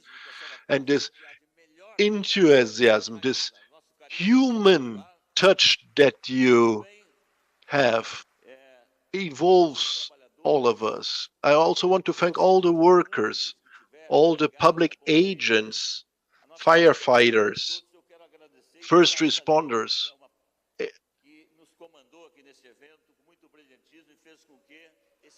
Thank you to all of you. You were fundamental. I also want to thank to these 2 people that represent also big teams, Zé Renato and Thiago Ribeiro, 2 giants that really deserve a huge applause. And on the town hall side, I want to highlight my vice mayor and also Julia. Thank you to the whole team from town hall. There was a huge collaboration, because without collaboration there's no innovation. And I want to quickly tell you, the South Summit for us, Governor, is the most important event for the start regarding innovation, and it's fundamental for our state and for our country. It's so important that here we had the founder of Waze, but I also had Tia Maria from the Villa Planetaria, and that shows the dimension of this event that brings together the best businessmen with the people of the outskirts. So many people had to move themselves because I changed a lot since my first day. Many digital transformation was done, and people had to leave their gray zones, their comfort zones. And that is maybe, I must thank the South Summit for the change that we were able to do. So I also want to thank, and yesterday was the new normal that got to the city. We had many eras, the big empires, but now we are in the era of cities. Nowadays, 86% of all Brazilians live in cities, and the cities need to adapt to the climate change in adaptation, protection, or whatever. And yesterday we have seen it. We had so many catastrophes, climate catastrophes in Rio Grande do Sul. So I want to leave my condolences to all of them that had a hard time. I hope you enjoyed our sunset, our churrasco barbecue, and all our gastronomy. And we are prepared from now on, and we will begin planning the 4th event of this South Summit that will be definitely here in Rio Grande do Sul. A huge hug to all of you. God bless Rio Grande do Sul, God bless Brazil, and God bless the city of Porto Alegre. your city and collaborate with you. Now please welcome to the stage our collaborator, co-organizer and visionary whose pleasure it's been to make their dreams a reality. Welcome to the stage the Governor of Rio Grande do Sul, Eduardo Leite.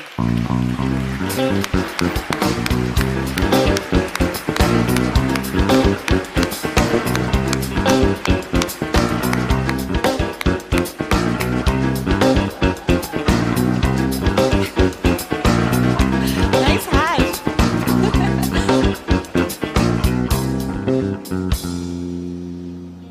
This is a global event, so let me start speaking in English to say to all our visitors that they are always welcome in this state.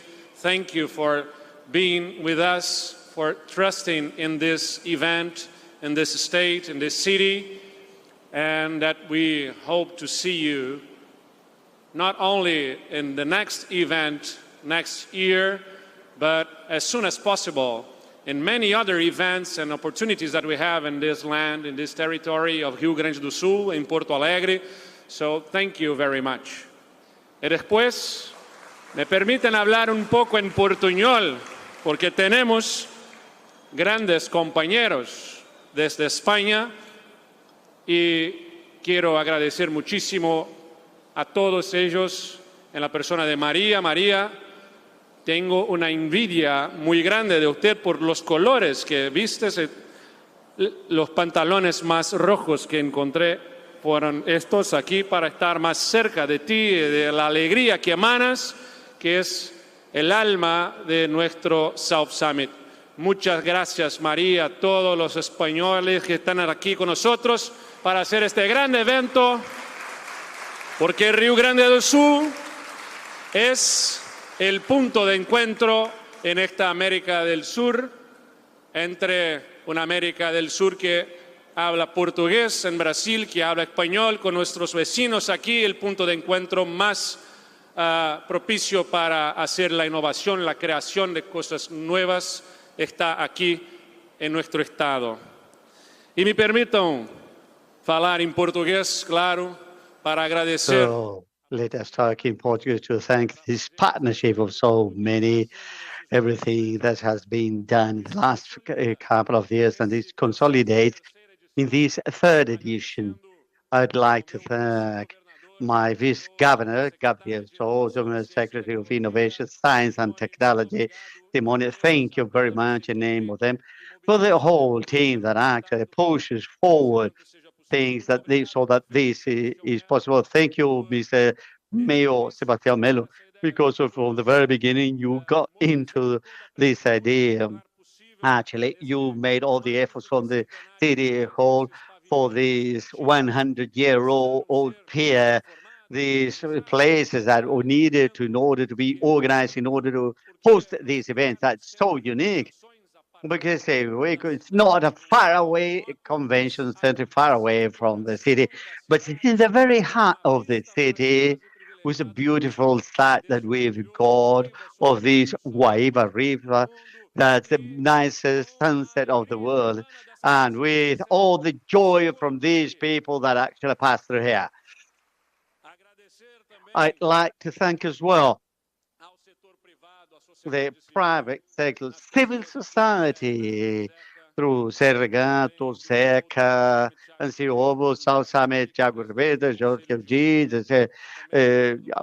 Eduardo Loreia, that went to pick him in order to we could understand what's a platform, innovation platform that we could bring and create for a reality of this in our state.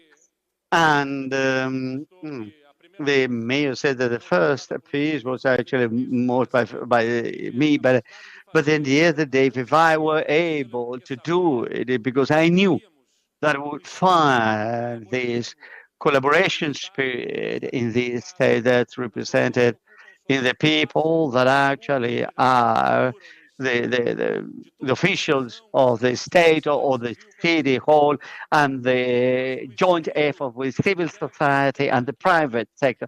And that's a spirit of sharing. And something that I have heard these days that is co-petition. So it's possible. The people where people look after through their own effort, their work, their effort, yeah, to have income, and it's possible to do that without destroying anybody else, without actually running over the people, with like cooperating, because we compete, compare, we cooperate, we are going to have win-win situations. And in this space, it was made clear with the people from the outskirts, with the big of the city, the favelas, the big investment, the students of our university, or everybody passing here, generating benefits for all. Nobody will come out as they came in, because all the interaction that happened here, they actually touch the hearts and minds of people, and we come out from here much better. 3 days, so intensive days, that actually will actually affect us, so that we are going to have a new perspective of ourselves. Not the crisis, the difficulties, the obstacle barriers, but actually of all our potentials, of the strength we've got, and all the big amount that the big transformation of this world. And we need to be observed with the experience that come here, even from abroad, to tell us and share with us. And we also want to share our experiences with the rest of the world. We are absolutely joyful, not because if they do not have problems, not just got difficulties here to overcome, but because we know with this edition that finishes the South Summit, that we are able to overcome each and all of those difficulties. I would like to mention also through Ana Paula on those that made it possible that in this edition we were tested, because of the tradition that we had. We had that windstorm, and the structure was firm and strong, with safety and comfort for each one of you. Congratulations and thank you very much. In name of that, I extend the thanks to each one of you, those that from the organization and coordination, and those that in each one of the environments make the cleaning so that everything is beautiful. My very big thank you for all of you that work into receive our people, our hosts, guests here, that plays so much self-esteem and trust in the future. For me, my presence justifies when I am feeling that I'm able, that overcoming so many problems of the everyday life, of the difficulties, see all these vibe that we see in these pavilions. Thank you very much.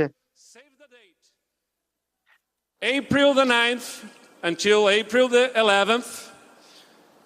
Permítanme decir en español también, salven la fecha de abril, el 9 hasta el 11, y en portugués nos vemos aquí no ano que vem, em So we abril. see you next year in April from the 9th to the 11th. Thank you very much.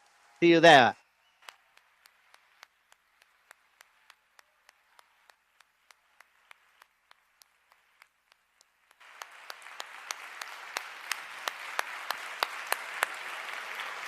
Woo! Muito obrigado, Gobernador. Incredible to have you with us. And now we move to a very exciting moment in the afternoon. It's difficult to describe what happens exactly at South Summit over the 3 days of South Summit.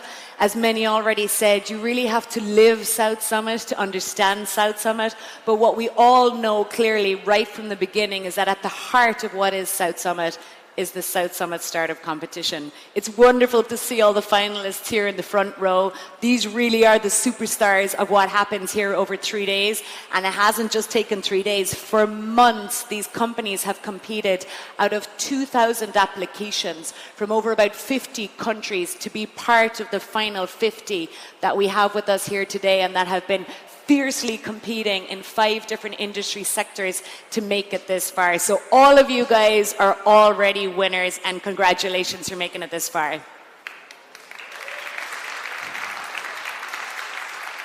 There's a long track record of the startup competition at South Summit. In the 13 years that it's been running, these companies have managed to raise over $15 billion in investment, creating tens of thousands of jobs in the new digital economy and creating hundreds of millions in revenue. So we are very, very proud to have a proven track record of identifying talent, innovation and technology early on that goes on to be incredible success stories.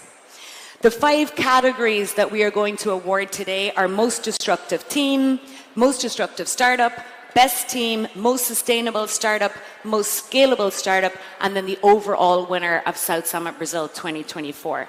And to make that happen, please may I invite to the stage everybody who's made this edition possible. Our Governor of Rio Grande do Sul, Eduardo Leite, por favor. Obrigada a todos. Prefeito of Porto Alegre, up on stage, please. Let's go, everybody. Juan José Güemes, Samantha Tamkiki, Cesar South, Luciano Felipe de Carrillo Rodriguez, Luciano Marquez, Mauricio Perez. These are all our representatives of our global partners. We have the president of Corsan, Agea. We have the vice president of Icatu and the president of Rio Grande Seguros y Previdencia, general manager of technology innovation management at Petrobras, communication and brand specialist at Gerdau, innovation manager at Sebrae. And I just wanted to make a special thank you for also in the audience we have our Vice Governor of Rio Grande do Sul, Gabriel Sousa. We have a representative of the State Court of Justice, Dr. Antonio Vinicius Amaro da Silveira. We have Director General Attorney of Justice, Isabel Guarice Barrios. We have Secretaries of State, federal and state parliamentarians, presidents and leaders and representatives of trade associations, councillors of Porto Alegre and the municipalities of the region, press representatives, our guests of honors, ladies and gentlemen, creatives, entrepreneurs, investors, startups, and innovators, and all of you, thank you so much for being with us here this evening. Now, let's get to the moment you've all been waiting for. Our first award goes to the most disruptive startup at this edition of South Summit. And to give this award, we have, please welcome, Mario Pires, Innovation Manager at Sebrae, and Luciano Felipe de Carvalho Rodriguez, General Manager of Technology Innovation Manager at Petrobras. Please step forward. Our beautiful assistant will get a tree. Can somebody come with the prize? Thank you so much.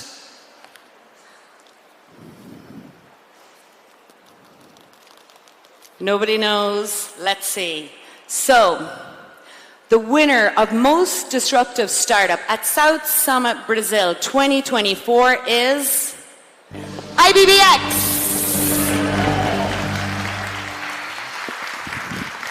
IBBX is a company from Brazil that holds patented wireless technology, energy technologies to improve sustainability and productivity. This is Leonardo Kawasaki, the marketing manager. Congratulations.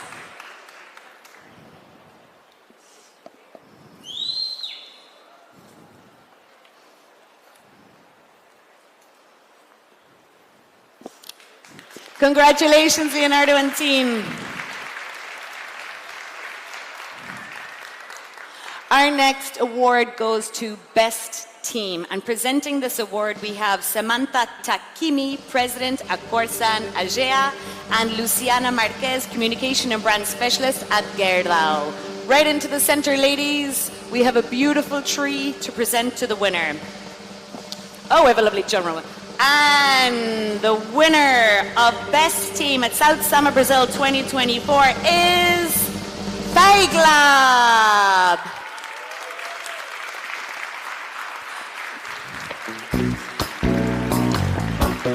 Baglove is a company from Chile, a biotech company focused on fighting antibiotics resistance, and accepting the award is Sabrina Torgan, the CFO.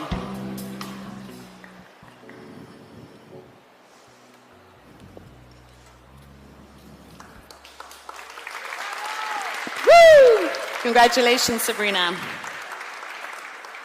Next, we go to Most Sustainable Startup, and presenting this award is Juan Jose Güemes, Chairman of Entrepreneurship and Innovation at a university, and César Saúd, Vice President at ICATU and President at Rio Grande Seguros.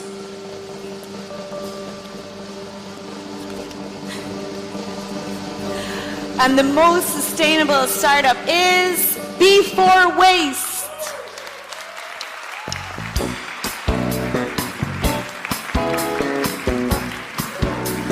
Company from Sao Paulo, Before Waste is a marketplace connecting soon-to-expire products with consumers, and Luciano, the CEO and founder, is accepting the award.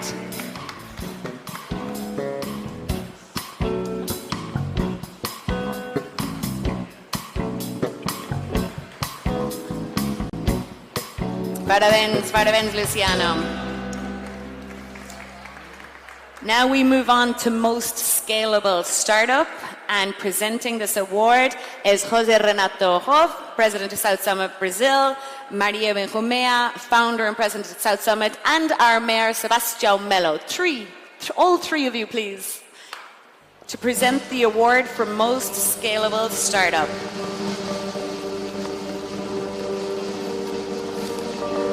Most Scalable Startup Award goes to Ostera.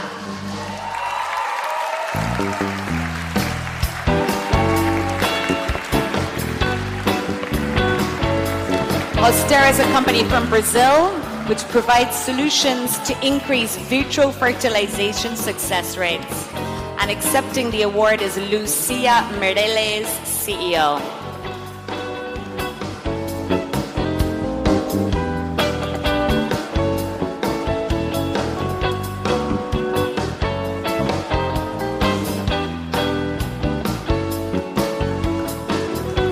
Parabéns, congratulations, Lucia.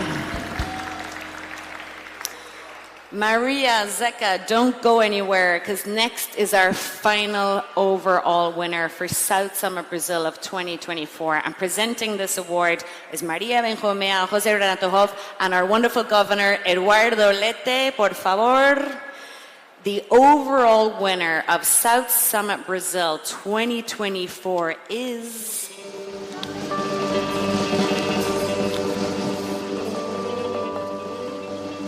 Cromai!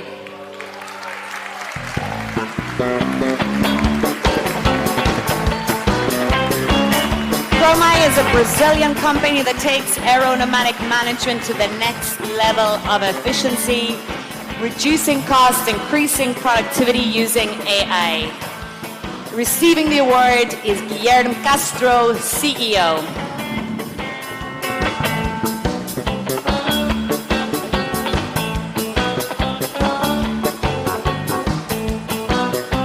Parabéns, Guilherme.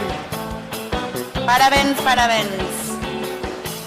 Now, if I could invite all of our winners back again, we're going to take a huge family photo. So we'll need everybody to squeeze in. And can I please welcome to the stage to participate in the photo the Vice Governor, State of Rio Grande do Sul, Gabriel Sousa. Vice Mayor of Porto Alegre is not with us this evening, but we'll move to Nacho Mateo, who's VP at South Summit. Tiago Ribeiro, the CEO at South Summit Brazil. Jorge Audi, Superintendent of Innovation Development at PUCS Tecnopuc. And Eduardo Lorea, Region Director of LATAM. Big smiles, everybody. Family photo.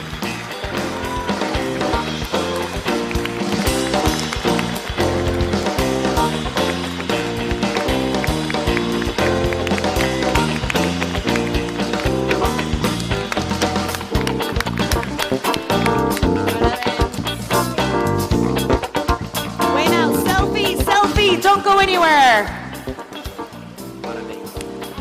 Obrigada. Don't move, we're taking a selfie. Everyone get up. South Summer Brazil 2024. Woo!